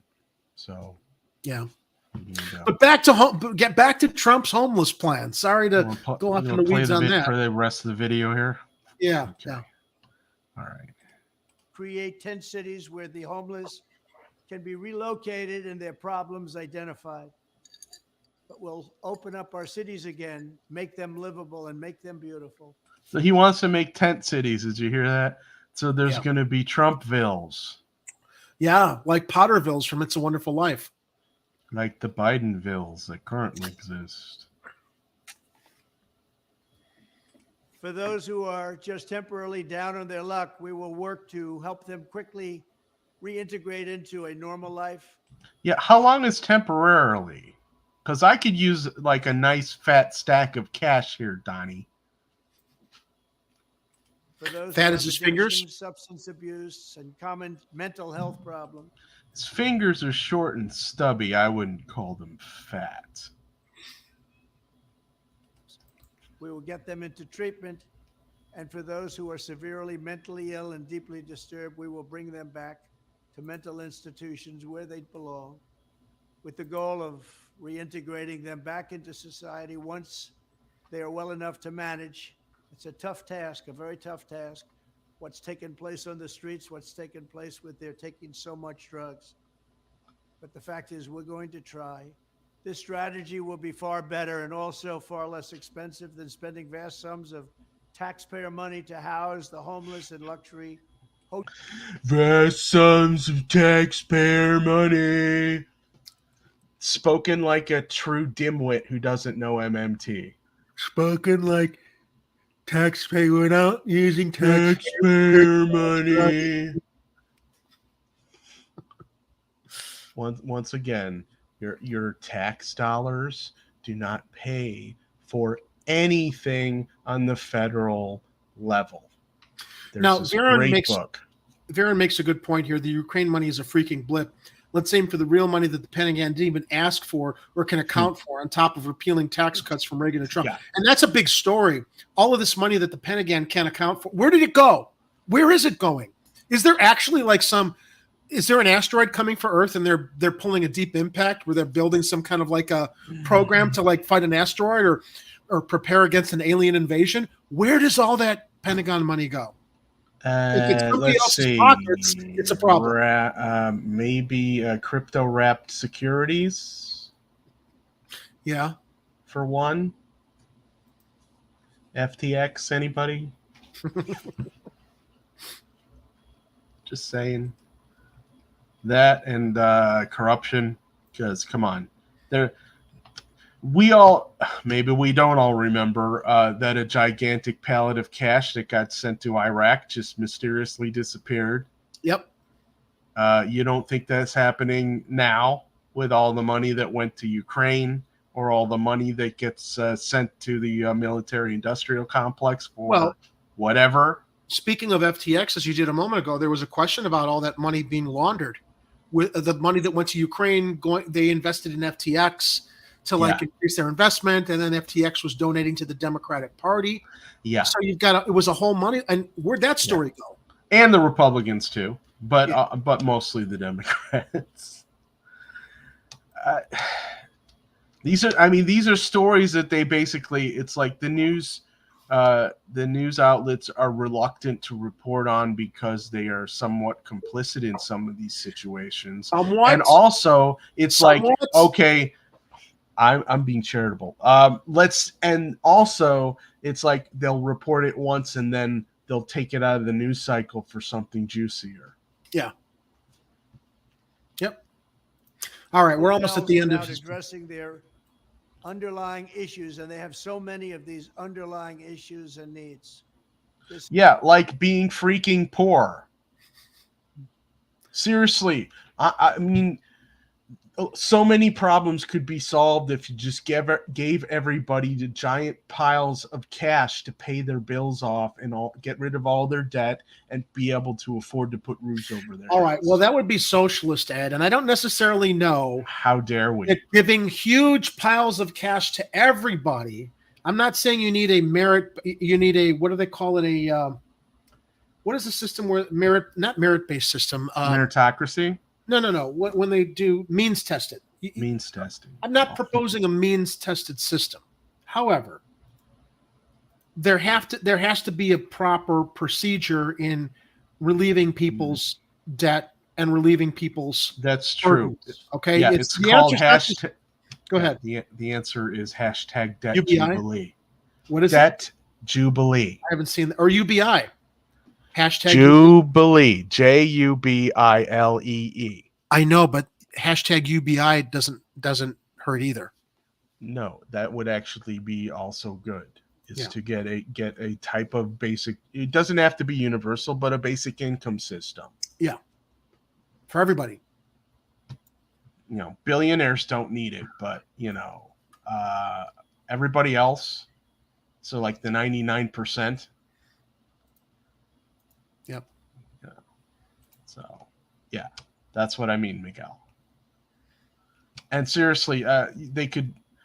I've called for this over the years to cancel out the consumer debt record because the serious situation is that the banks don't need your money and they can get bailed out if they're going to cry about you not making your whatever hundreds of dollars in minimum credit card payments every month.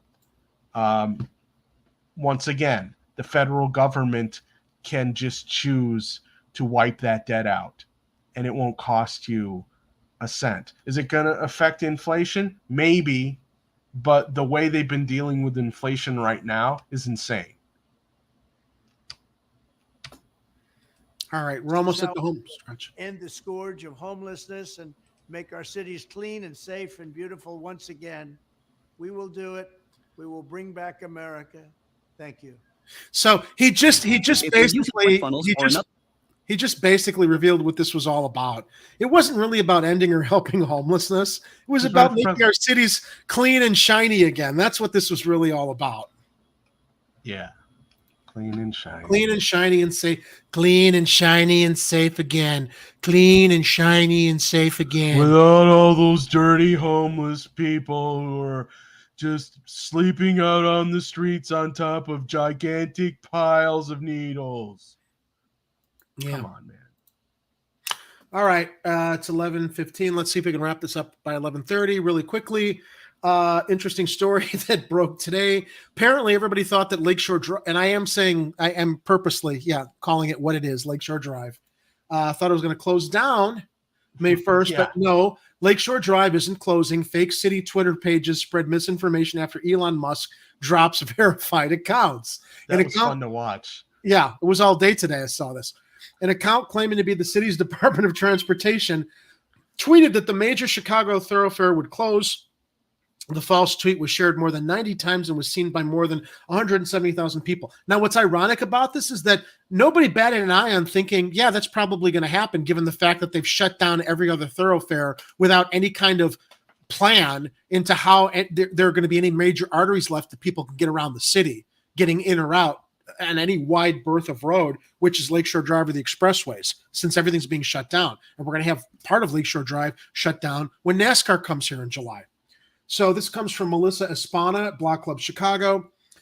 Fake City of Chicago accounts are already creating confusion. Accounts pretending to be for the mayor's office and the Department of Transportation falsely tweeted, Lakeshore Drive is permanently closing. Permanently closing. We are excited to announce that beginning 5/2/23, North Lakeshore Drive will be closed to private vehicles between Grand and Hollywood, the fake CDOT account tweeted. That's like almost the whole stretch. Yeah. It was then retweeted by fake Mayor Lori Lightfoot account. Why didn't we think of doing that? As of Friday afternoon, the fake CDOT tweet had been shared by more than 90 times and was seen by more than 170,000 people, according to Twitter. The fake Lightfoot account, Chicago's S mayor, 2 S's, was suspended by Twitter, but not before being screenshot and flagged by Tribune reporter and killjoy Jake Sheridan. Mayor Lori Lightfoot, Chicago and Illinois Transportation Departments just announced the permanent closure of Lakeshore Drive, except, of course, they didn't really do that. Fake accounts posing as previously verified government accounts did, and 100,000 plus people saw. And it was funny because at first I saw the fake Lightfoot retweeting the fake Department of Transportation. And then a little later, there was another official that had retweeted saying, oh, yes, this is not happening. And no, I mean an actual official saying, no, this is not happening. But then somebody made a fake account of that official saying, yes, it freaking is happening. Well, all under the claim that this is about decarbonization. And I'm waiting for the tweet to load so we can see fake Lori Lightfoot's account. I'll read from it as it pops up here. I'm waiting for it to load. I'm just going to do it, Ed. My administration is proud to announce the single largest decarbonization effort in the history of Chicago. Now let's be clear. Hold on. Let's be clear. Jerry's doing an impression of fake Lori Lightfoot and not real Lori Lightfoot. Thank you for the protection. This will eliminate more than 50 million metric tons of CO2 within the next year. Additionally, this will reduce traffic deaths by more than 200. Decarbonization.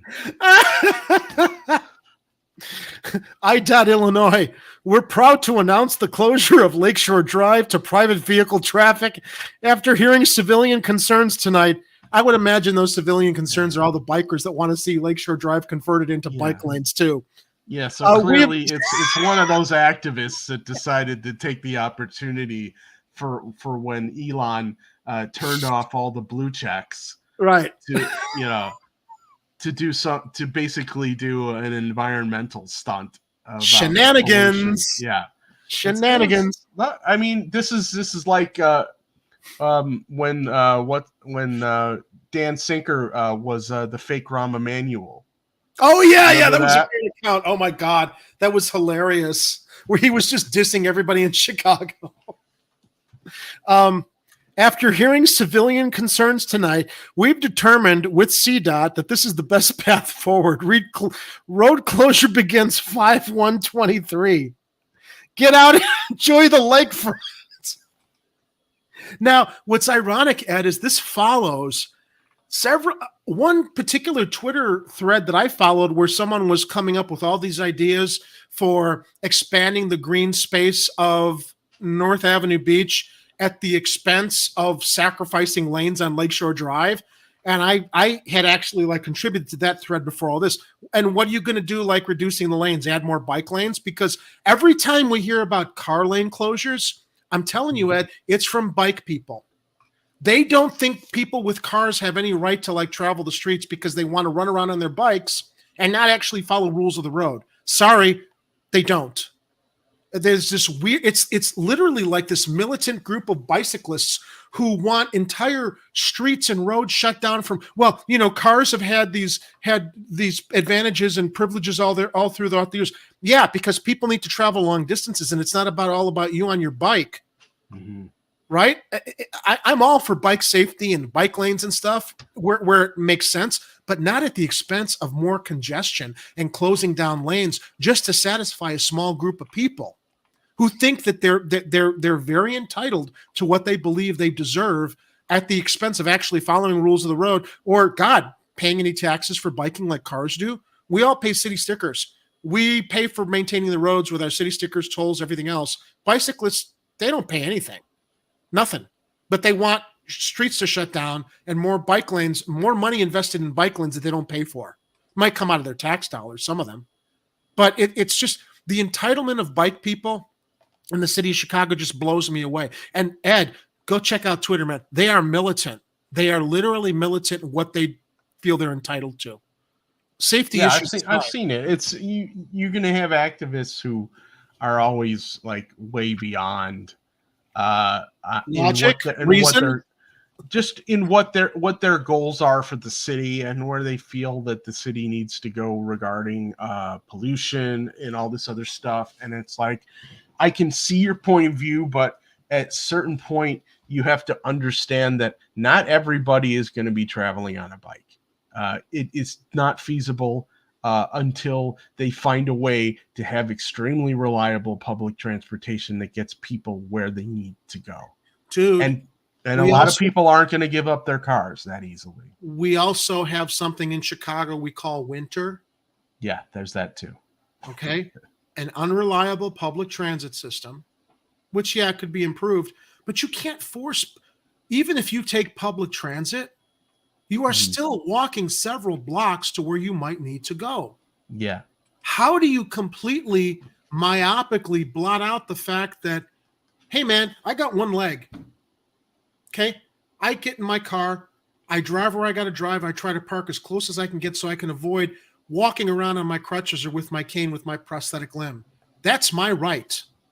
And I would not say that, you don't have a right. You have a right to ride your bike, but not to encroach on my right to get somewhere and allow me easy access because of your green issues, which I fully support a green initiative. but not at the expense of saying, well, that means nobody can have cars. There's that militant attitude that I'm just like, you guys are out of your fucking minds.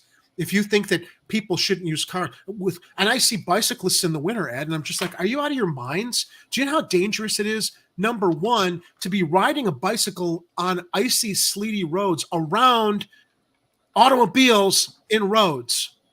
Why are you putting yourself in that kind of danger? Why would you do that and think that, well, the solution is we can't have cars on the roads because you have the right? It's madness. It's madness. Yeah, it is. So here's another one. We heard you tonight in Lakeview. This is from We Are CDOT. We're excited to announce that beginning 5/1/23, North Lakeshore Drive will be closed to private vehicles between Grand and Hollywood. Only buses, delivery vehicles, and emergency vehicles will be allowed. This is a huge step forward. This is hilarious. Just hilarious. But, you know, it all played into Elon Musk. So fill me in, because I know that Elon wants to start charging accounts that want to be verified $8, and all the rich people who've been verified for free apparently don't have the money to pay $8 a month to keep. Everybody's losing their crap over this because of how he decided to do this. But he basically he turned off the original verification system that used to just give people who were verified as being the people they represent themselves to be, and giving them check marks.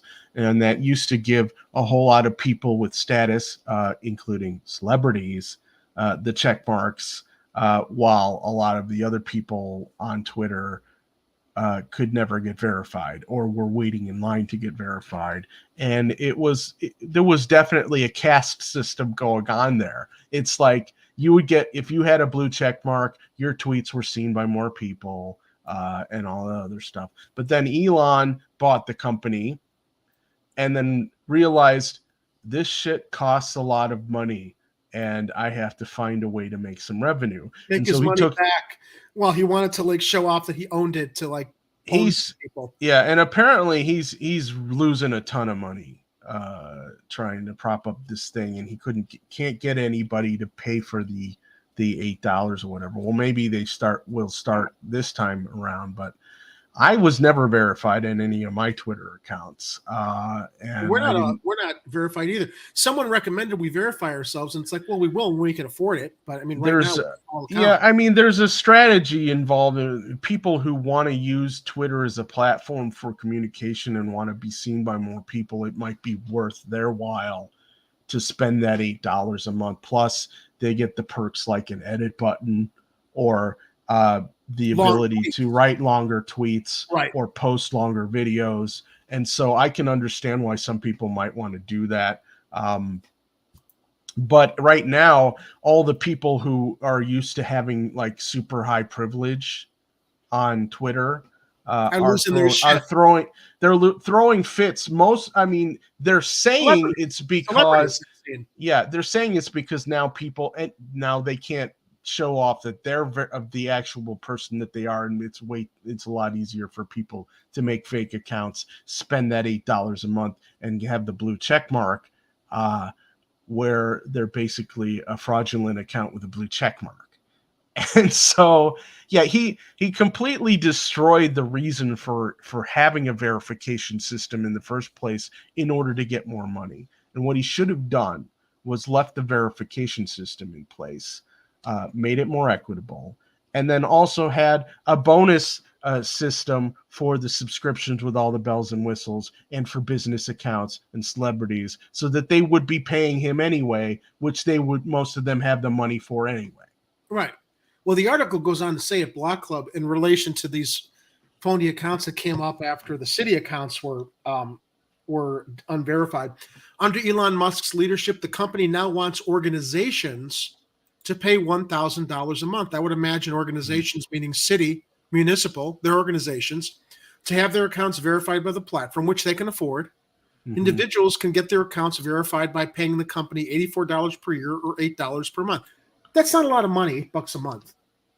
So for celebrities carrying on that they don't want to pay the $8 a month because they were used to being verified for free before. Look, the only reason we haven't done this because we're not monetized, but I'm actually thinking, Ed, about like throwing $8 a month into my Twitter account so I can write longer tweets. like I do on Facebook, because it seems that most of our social media engagement for the Chicago corner of the show is through Twitter. I don't know that it's as much through Facebook. Yeah, I think there's also one disconnect that Elon has in that his platform may be popular now, but the MySpace was popular at one point. And so there's always going to be a new platform. And so if he pisses off too many people, eventually they're going to move on.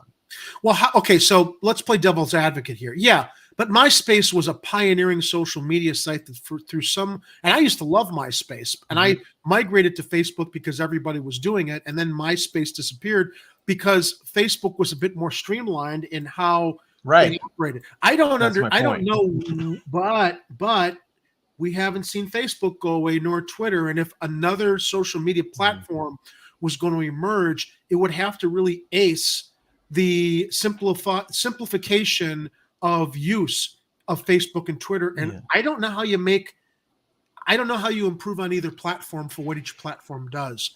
To think that there might be another one emerging, because it costs a lot of money. And there have been attempts. What was there? There was Rumble. There was Truth Social, which I think is a joke, Trump's platform. I don't think that that's really caught on, aside from the right-wing nut jobs who are on it. What was the other one that the insurrectionists were using?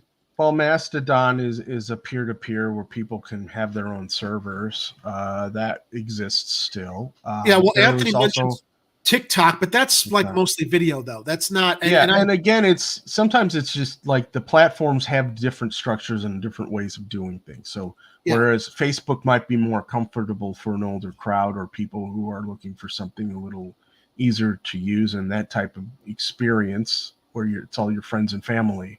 Twitter is not so much that. Twitter is more about politics and culture. Yeah. Well, it's politics and culture. It's also an endless feed of information. So it's like you're sticking your head into the giant time vortex, to use a Doctor Who metaphor, and you're getting all the information. But you're picking and choosing who you're following to get that information. And TikTok, for what it's worth, I know it's very popular amongst young people, but I don't have the time to think about the video I want to post on TikTok or gain a following. One of my nephews uses TikTok, and he posts videos that are for people with short attention spans. And I think that TikTok is actually really, really bad at creating this problem with young people of having longer attention spans. They don't have long attention spans anymore because they're used to being entertained on TikTok. They said the same thing about MTV, though. How so? Music television. It was they called it the MTV attention span. You got a 3-minute video and then you moved on to the next thing. Well, then MTV ended up evolving into regular programming. They got rid of music videos for long format programs. So which sucks now. Yeah. I did have one story we could end on if you don't mind. Yeah, hold on a second here. Anthony says Facebook is for people who are clueless. Twitter's for people who think they've solved all the clues. TikTok is for twerking. Yeah, Ed, let's do your story, because I do have one more after Lakeshore Drive, but let's shift into what you wanted to share. I'm sorry it took so long to remember that you had something. We're just shifting back to the Brandon Johnson stuff, because we were talking about how all the media is trying to find ways to wedge Brandon Johnson into their stories. And here's the Chicago Tribune editorial board with basically talking about there was a press release recently where McDonald's talked about how they're going to change and improve their burgers and stuff. And the editorial board, the entire Tribune editorial board, this is what their headline says. Editorial: here's how McDonald's is improving its burgers and buns. There's a lesson for Brandon Johnson. Okay, so give us some context, though, since I don't know how McDonald's improved their burgers and buns to understand how it relates to Brandon Johnson. Let me get to that, but first I just wanted to say that I posted it on Twitter. I said, is this the first ChatGPT generated op-ed and headline from the Tribune? Because it's just bizarre that they decided that, okay, we're going to talk about McDonald's improving it or changing its product, and we're going to connect it to Brandon Johnson somehow. So, yeah. So let me switch to this one here. So this is the article. It says, when McDonald's Corp CEO Chris Kempczynski, am I saying that right? Kempczynski spoke last year to Economic Club of Chicago. He delivered a blistering message that we welcomed wholeheartedly. Chicago, he told the group, was being done in by rampant crime and unfriendly business climate and an overtly cautious mindset that made it harder to solve its admittedly hard to solve problems. We are playing defense when we need to be playing offense, he said. Mayor Lightfoot and some other civic leaders unwisely pushed back against the truth-telling CEO, but now that the voters have spoken, sending the Lightfoot administration packing, it's even more obvious that Kempczynski was right all along. Okay, I don't know how right he is about that. Oh, he's right. Right wing. Yeah. So, but I'm going to scroll down to the part about the burgers here. Okay. Well, no, but go into. I wanted to get to your question. Okay. As practically everyone on the planet knows, McDonald's is the world's largest burger chain, and nothing, not even the fries, is more important to the company than the burgers. Okay, I would say the fries are better, actually.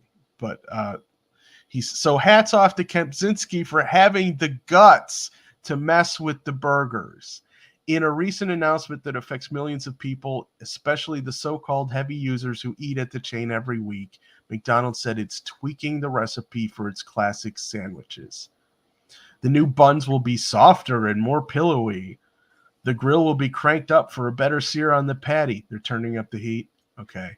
And onions previously served uncooked will be added to the patties before they go on the griddle, adding a sweeter caramelized flavor. So basically, you're alienating anybody who previously liked these burgers with raw onions. Okay. So, and I'm just learning now that our LinkedIn stream got knocked off, but I just saw that. I'm not sure. Maybe it's the length. We're at 4 hours. My God. Are we? Okay. Yeah. This is probably the longest show we've done so far. Yeah. The American cheese will be noticeably hotter and meltier, the chain announced. Those changes will be implemented in U.S. stores over the coming year, and in addition, its famous Big Macs will be slathered with more of their special sauce. A recipe is celebrated as Coca-Cola's and Kentucky Fried Chickens. Sounds good, but make no mistake, this is a big risk. McDonald's, which has its still new headquarters in Chicago's booming West Loop. Oh, is that where they moved it to? Do you think McDonald's had anything to do with paying the editorial board to use them as an example here, Ed? Yeah, it's an advertorial for sure. Of course it is. It's like, it's like, we got our new burger chain switching over here. We're doing the thing. Why don't you tie it into Brandon Johnson? Yeah, find a way to make this a story about Brandon Johnson. Okay, this is crazy. So now they're talking about. I get the context now. Okay. And by the way, I never eat at McDonald's. You want a good burger? Go to Burger King, or Kuma's Corner, or any of the other amazing independent burger joints in the city. Really, fast food is fast food for a reason. It's cheap, it's fast. Doesn't necessarily mean it's great or healthy. I mean, the last time I was even in a McDonald's was when they brought the Szechuan sauce back. For you Rick and Morty fans out there, I only eat their breakfast food. I will not eat anything else. Their Egg McMuffins and their breakfast burritos are pretty good, but that's all I can stomach. I can't. Their burgers are just, you think McDonald's burgers are really good until you go back to eating one after not eating one for a long time and realize this is like eating shit. I'm going to go over to Burger King where it actually tastes like a real hamburger. Oh, so here we are a little further down the article, when they're talking about all the tough decisions that McDonald's made into deciding to change their flagship burger process or whatever. This is what strong leaders do. They make tough decisions and they're willing to experiment with new ways of doing business, as Mayor-elect Brandon Johnson will need to do if he plans to solve the problems Kempczynski cited. Okay, dude. Brandon actually has plans for a lot of that stuff. Your guys are like pre-scolding him here with burger metaphors. Right. It's insane. That you're getting paid to run, that you're getting paid to reference. Yeah, so you guys can go find the Tribune article, but I just wanted to show, so it's already getting parody here from Mr. Fangy on Twitter here. Their new all food business metaphors is paying off, I think. And here's a thing with a fake article from the Tribune. It says, the Bud Long Pickle Company's bold move of adding more brine and how Brandon Johnson should do the same. And in parentheses, it says, also they fired everyone and hired him back as contract workers with no benefits. So, yeah, that's it pretty much. Hey, before I get into our last story about the protests planned for the 2024 Democratic National Convention, I just came across a post on Facebook by Ann Sullivan, who tagged me, and any relation to Peg Leg? No, I don't know. Of course, she would make that connection. So she tagged me and with an exclamation point. She said, "Wish you'd have seen this before your show tonight." Well, that was posted 3 hours ago, and we're still going. So I'm going to share what Ann Sullivan shared with me via Anjanette Young. Okay. We know who Anjanette Young is. Yeah, I actually posted. I talked about her Twitter posts on Tuesday. I am going to write Ann Sullivan on Facebook, talking about it right now. And I'm glad that I happened to just jump into my Facebook really quickly to see if there was anything regarding our show. But let me share what Anjanette Young shared from April 16th. I don't generally comment on the issue related to the youth gathering in the downtown area of Chicago, but here's my 2 cents for what it's worth. Brandon for Chicago, Brandon for Chicago Volunteers. Number one, it's not always the parents' fault. As someone who was a single parent and did all I could to raise my son to respect me, authority, and his community, there were times that did not always happen. It takes a village. Number two, I think if you offer an opinion, you should also offer a suggestion to the solution. My suggestion is we should hold a youth summit in Millennial Park where they enjoy going and have 2 conditions to them attending. A, they must agree not to bring any guns or weapons on them. B, they must agree to complete a short survey telling the city what's important to them as the youth of our city and what they would like to see in their own neighborhoods that parallels to that thing that attracts them to the downtown area. Quote, parentheses, I'm not saying they should not be allowed to be in the downtown area. I'm saying give them something in their own communities which would make them less likely to hang out downtown and cause a problem. 3, I think each alderperson of all 50 wards of Chicago should be committed to hearing the responses of the survey from the youth and working within your own communities to implement the things they asked for. Surely, if we can bring NASCAR to the downtown area, we could create a youth summit to hear from our youth and start to create a plan to invest in them more. That's my say. For anyone who wants to listen, I'm committed to being a part of this process that I just suggested. Who's with me? Let's make it happen. And I just clicked like on it. So I'm going to, I think maybe if I... Yeah, that's the thing I read on Tuesday, but I'm glad we, we got a chance to read it again because not everybody got to see the show on Tuesday.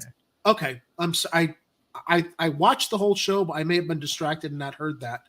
But I'll subclip this so that we can share it with our Facebook friends, especially Ann Sullivan, who was kind enough to try to bring it to my attention before the show. But, it's not too late for anybody who's listening to this rebroadcast and gets through the whole 4 hours and 8 minutes. They'll catch it here at the tail end. All right. So lastly, our last story, I guess it's kind of good news if you're a big fan of activism, which we are. Activists are already planning protests with 2024 Democratic National Convention 16 months away. Now, what's funny about this to me is that I don't know if we were talking about it or I was talking about it with someone's like, oh, yeah, you're going to cover the Democratic National Convention, Chicago corner. It's 16 months away. I'm not thinking about it right now. When it gets closer, if we have the resources, if we have the manpower, depending on where Chicago corner is at the time, of course, we'd love to go out and cover it, but it's just not really on my list of priorities right now. Well, it is for activists here in Chicago. This comes via WBBM News Radio. News Radio 78. The Democratic National Convention is 16 months away, but local and national activists are already making plans and working on getting permits as the coalition to march on the DNC. Now, I am going to send you in the private chat, Ed, this link since you probably can run it, the embedded video with some sound. But I'll continue the article until you bring that up. Activist Joe Iosbaker, who organized the 2012 anti-war NATO protests, said they'll primarily be marching against what he called racist policing. The greatest moment in the last 50 years of history was the George Floyd rebellion, Iosbaker said. The New York Times reported that between 16 and 25 million people took part in those protests in the month after George Floyd was killed. I'm going to pause here and let's see if I don't want to repeat something that might be in the video, so why don't you go ahead and run it first. We'll see. I'll pick up the article if there's anything that's not in the video. Okay, let me get the Democratic National Convention. It's just Oh, audio. it's a read. Okay, we don't want to. Okay, I'll just continue reading their article then. Iosbaker said their goal is to bring that momentum back into the streets for the DNC. Among those joining Iosbaker on Wednesday was Little Village high school student Angel Naranjo, a son of Mexican immigrants. The Republicans and the Democratic parties are two sides of the same coin, Naranjo said. What a wise high school student. It's called the American dream because you have to be asleep to believe it. He's quoting George Carlin. Good for him. Good for him. A very enlightened, wise high schooler. But it's time to wake up the sleeping giant, the people in our movements. Lauren Forbush with the Reproductive Justice Action Network in Milwaukee said, continuous attacks on reproductive freedom have put the lives of their community at stake. Amika Tendaji of the Chicago chapter of Black Lives Matter was also there. For too long, it's been assumed that Black people default to vote Democrat, Tendaji said. That party has not protected our young people from being shot by the police. Iosbaker said the prospects are tremendous to have tens of thousands of people. So that's our closing story of hope and positivity. We have some very enlightened Gen Zers out there preparing to mobilize for the Democratic National Convention, and we wish them well. We wish them the best, and we hope to see them on the streets, depending on where we are at that time, hopefully covering what's going on. By the way, on that note, we often have people contact us or contact me, Jerry at chicagocorner.tv. That's how you can all get a hold of me, asking us or telling us about stuff that's happening out in the world, out in the streets, out in the neighborhoods, activist events, meetings and stuff. You know what? This show is me and Ed, and we're here Tuesdays and Fridays, and we're 4 hours into a show right now. I spent about 2 hours ahead of the show preparing tonight's show. Ed spends time preparing Tuesday's show. My point is, we're putting a lot of time into preparing our shows that prevents us from being able to get out on our weekends and attend events. Yeah, and attend other people's events and cover things with our cameras and go out into the neighborhoods and basic. Yeah. We're not a news organization. Okay. It may have been unfortunately, what's the word? It may have been unfortunately perceived that we're some big news organization. We're not. We're two people here. No, but we are a communications outlet, and exactly. So we're a platform to be able to cover your message. Do you have a thing happening? Is your activist group going to be attending somewhere, and you know enough time ahead? Right. Maybe you can come on and tell us what it's going to be about, so we can tell people when it is. Thank you for making my point, Ed. Why couldn't you just let me finish what I was saying? Because you were taking too long and it's almost midnight. All right, yeah, but I mean, it's like, let me finish my thought here. So, yeah, the point being, if you want us to, don't ask us to come out and cover stuff. Come on our show. I spend money to create this worker-owned co-op that Ed is participating in, that we're all a part of, all right? We're providing a platform that you can come on.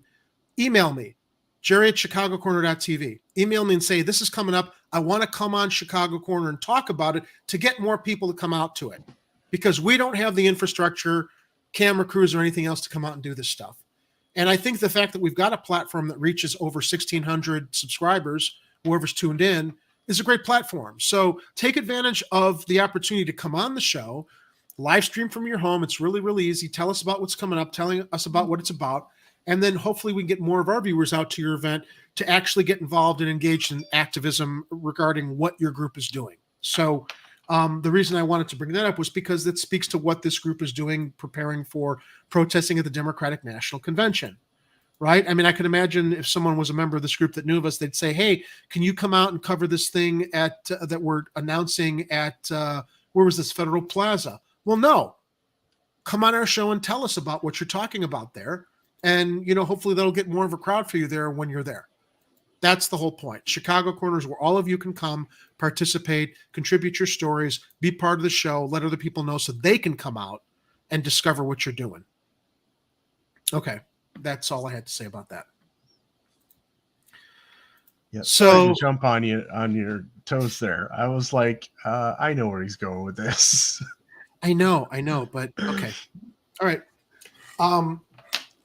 So that's it. That's our show. That's our 4-hour, 15-minute show. Make up for the fact I couldn't participate previously, but it looks like our tech issues are behind us. Yeah, now I just need to get a faster computer with a little more memory and we'll be golden. Yep. So that's it, everybody. I'm tempted to go downtown tomorrow night, Ed. Not to look for trouble, but just to observe what's going on and on the street. We should not. Why not? Well, I didn't say you had to. I might. Okay. And if I get arrested or something happens, I'll call you. Well, I mean, are you going to be decked out in your Batman costume by any chance? Ed, that's just for Halloween. Okay. That's what I'm talking about. I'm talking about just going out, driving around in my Jeep and watching what's going on. Observing. I'd like to see with my own eyes if the police are going to be responsive or they're just going to ignore. Hopefully nothing will happen. I mean, let's all hope that tomorrow night is peaceful. Anybody going downtown has a nice time. No repeats of last Saturday. But if it were to happen again, I'd like to see with my own eyes and witness if the police are following through on their responsibilities and keeping people safe instead of letting civilians rescue other civilians while they drive by. Yeah. And then tell people later, well, this is because Brandon Johnson won. Yeah, if anything happens to me, Ed will report on it. All right, everybody. We will be back next Tuesday. Yep. It's great to be back. I'm so glad I don't have tech issues impeding us anymore. Ed, thanks for all the great work you did last Friday when I had to drop out, Tuesday without me, and representing us at the 420 celebration yesterday with Kerberos. It was a great show. Yeah, that was fun. And for anybody that wants to check out Ed's good work with the panel there, go check it out on KRTD Media here on YouTube. That's all I got. Ed, thanks for joining me tonight. I'm Batman. Be safe out there, everybody. What is that? Try not to.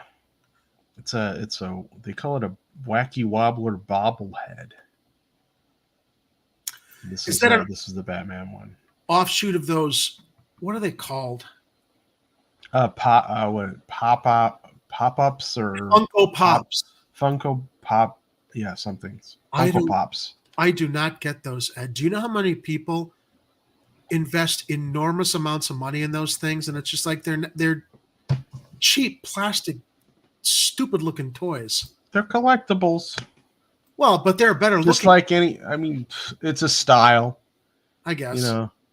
Every Every generation has those types of collectibles. Some people remember Cabbage Patch Kids. Some people remember Beanie Babies. Some people remember the Magic collectible cards. And then, of course, baseball cards. You know.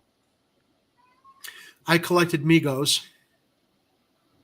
But I guess the proliferation of how many Funko Pops there are, I mean, there's like literally hundreds, if not thousands, and people just like stack their walls with them. And it's like, it's not even, look, I get collecting something for your passion. I'm big on Star Wars, Indiana Jones, Batman. I'm very selective of like what collectibles I have, but there are people who just collect Funko Pops just because there's a new Funko Pop that comes out related to something they might not even watch or know a character just because it's a Funko Pop. And it's like, oh my God, the amount of money that goes into those.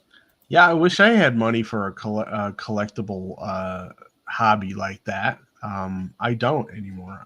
When I was younger, I used to collect comics, but you would read them first, you know? My cousin, constitutional conservative, has gotten into comic book speculating. Oh, and I yeah? have boxes in my basement of comic books. And he convinced me to go out and get some of my comics graded. Oh, yeah. I should ask you about that because it costs money to get that. It does. I've got Spider-Man in the black suit. They graded it at 8. Silver Age stuff? Yeah. Okay. Black Cat's first appearance. But one of the more valuable ones I have are some McFarlane's, talking about collecting here. Got a 9.2 original McFarlane Spider-Man. These might be worth something. You know, They probably are.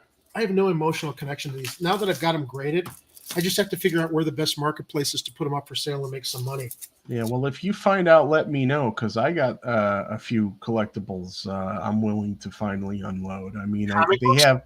Yeah, I've in fact I owned Marvel Comics stock before they had a cinematic universe, and I only wish that I had just hung on to those. But the cool thing about having stock when I was a kid was they would send you quarterly and annual reports, and they looked like comic books. And so those things in themselves are collectibles. Well, I used to like work in a comic book shop, and I would buy I've got boxes of Batman comics downstairs that I read, but I'd read them once, I'd put them in a plastic bag with the backer in the box. So during the early stages of the pandemic, I went down into my basement and went through 8 long boxes of comic books that had been carded and bagged. And I got one of these little applications. It's like I could literally scan the comic book and put, basically keep an inventory. And after I created the inventory, I was able to look at like what the most valuable comics were. So I pulled, I think 10, 12 comics that were valuable. And those are the ones I went and got graded. So the reason I'm telling you this is if you've got comics that are like in pretty good, practically mint shape, I can guide you to the comic book shop. I think it's like $40 or $50 to get what you research a valuable comic to be officially graded and slabbed. And, for the $40 it cost me for some of those, a few of those comics are worth like a couple $100, maybe more. So, but it's basically identifying which books you have that are rare and there's a demand for them. Yeah, well, that's what I have to do because I haven't really taken an inventory in them in quite some time, and I can help you with that.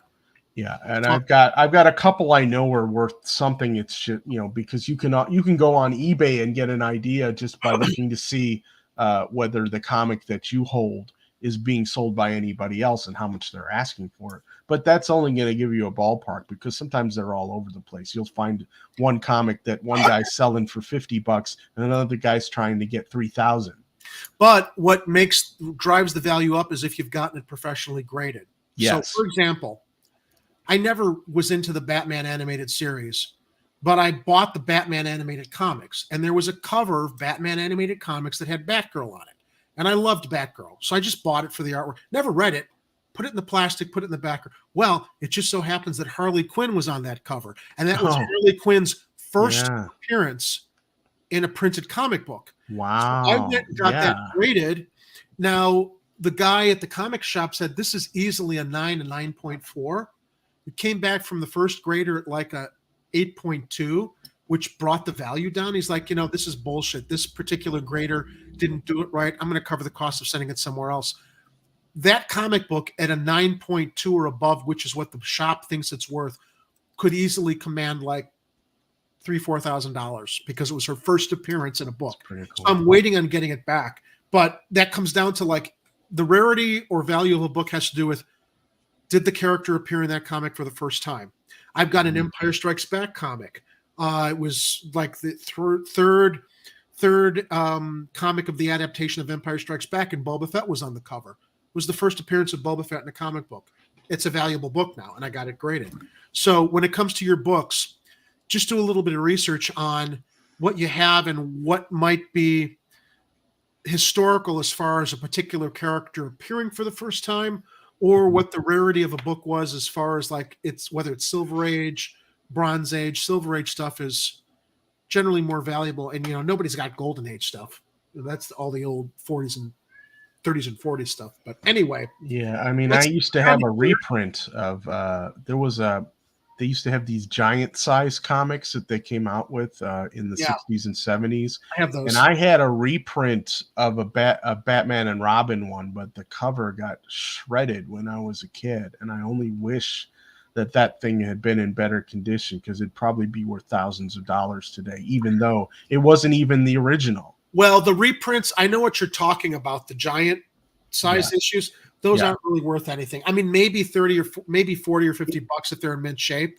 The other thing you have to keep in mind is that it depends on how much of a market it is, based on whether your generation is trying to recapture its youth by purchasing collectibles. Right. So people are in our age group, Gen Xers, if there are some of them out there who have a ton of money, they may decide they want to start collecting things that they remember having in their youth, like the collectible comics that we used to read. Right. Yeah, I know you got allergies, but you got to come over and see my library of comic book stuff over there. Yeah, I may have to pop a Benadryl and come over and take a look, because when the walkthrough videos that you posted, I'm like, damn, this stuff is so awesome. Yeah, pop a Benadryl and come over, but bring some pizza. That's an idea. All right, Ed. Thanks for tonight. Thanks for this week covering for me when I was unable to join you, and to everybody else in Chicago as we go into especially as we go into this weekend, and hope that we don't have a recurrence of what happened on last Saturday. Please watch out for each other. Be vigilant. Be safe. Take care. And remember, if it's happening on the streets, you'll always hear about it here on Chicago Corner. We'll be back on Tuesday, where Ed mans the ship. And until then, stay safe, Chicago. Good night, everybody.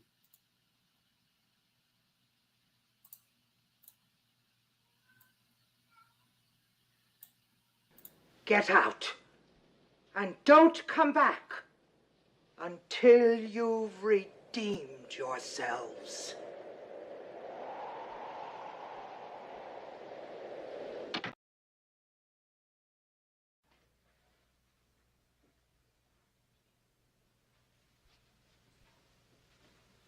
You're still here? It's over. Go home.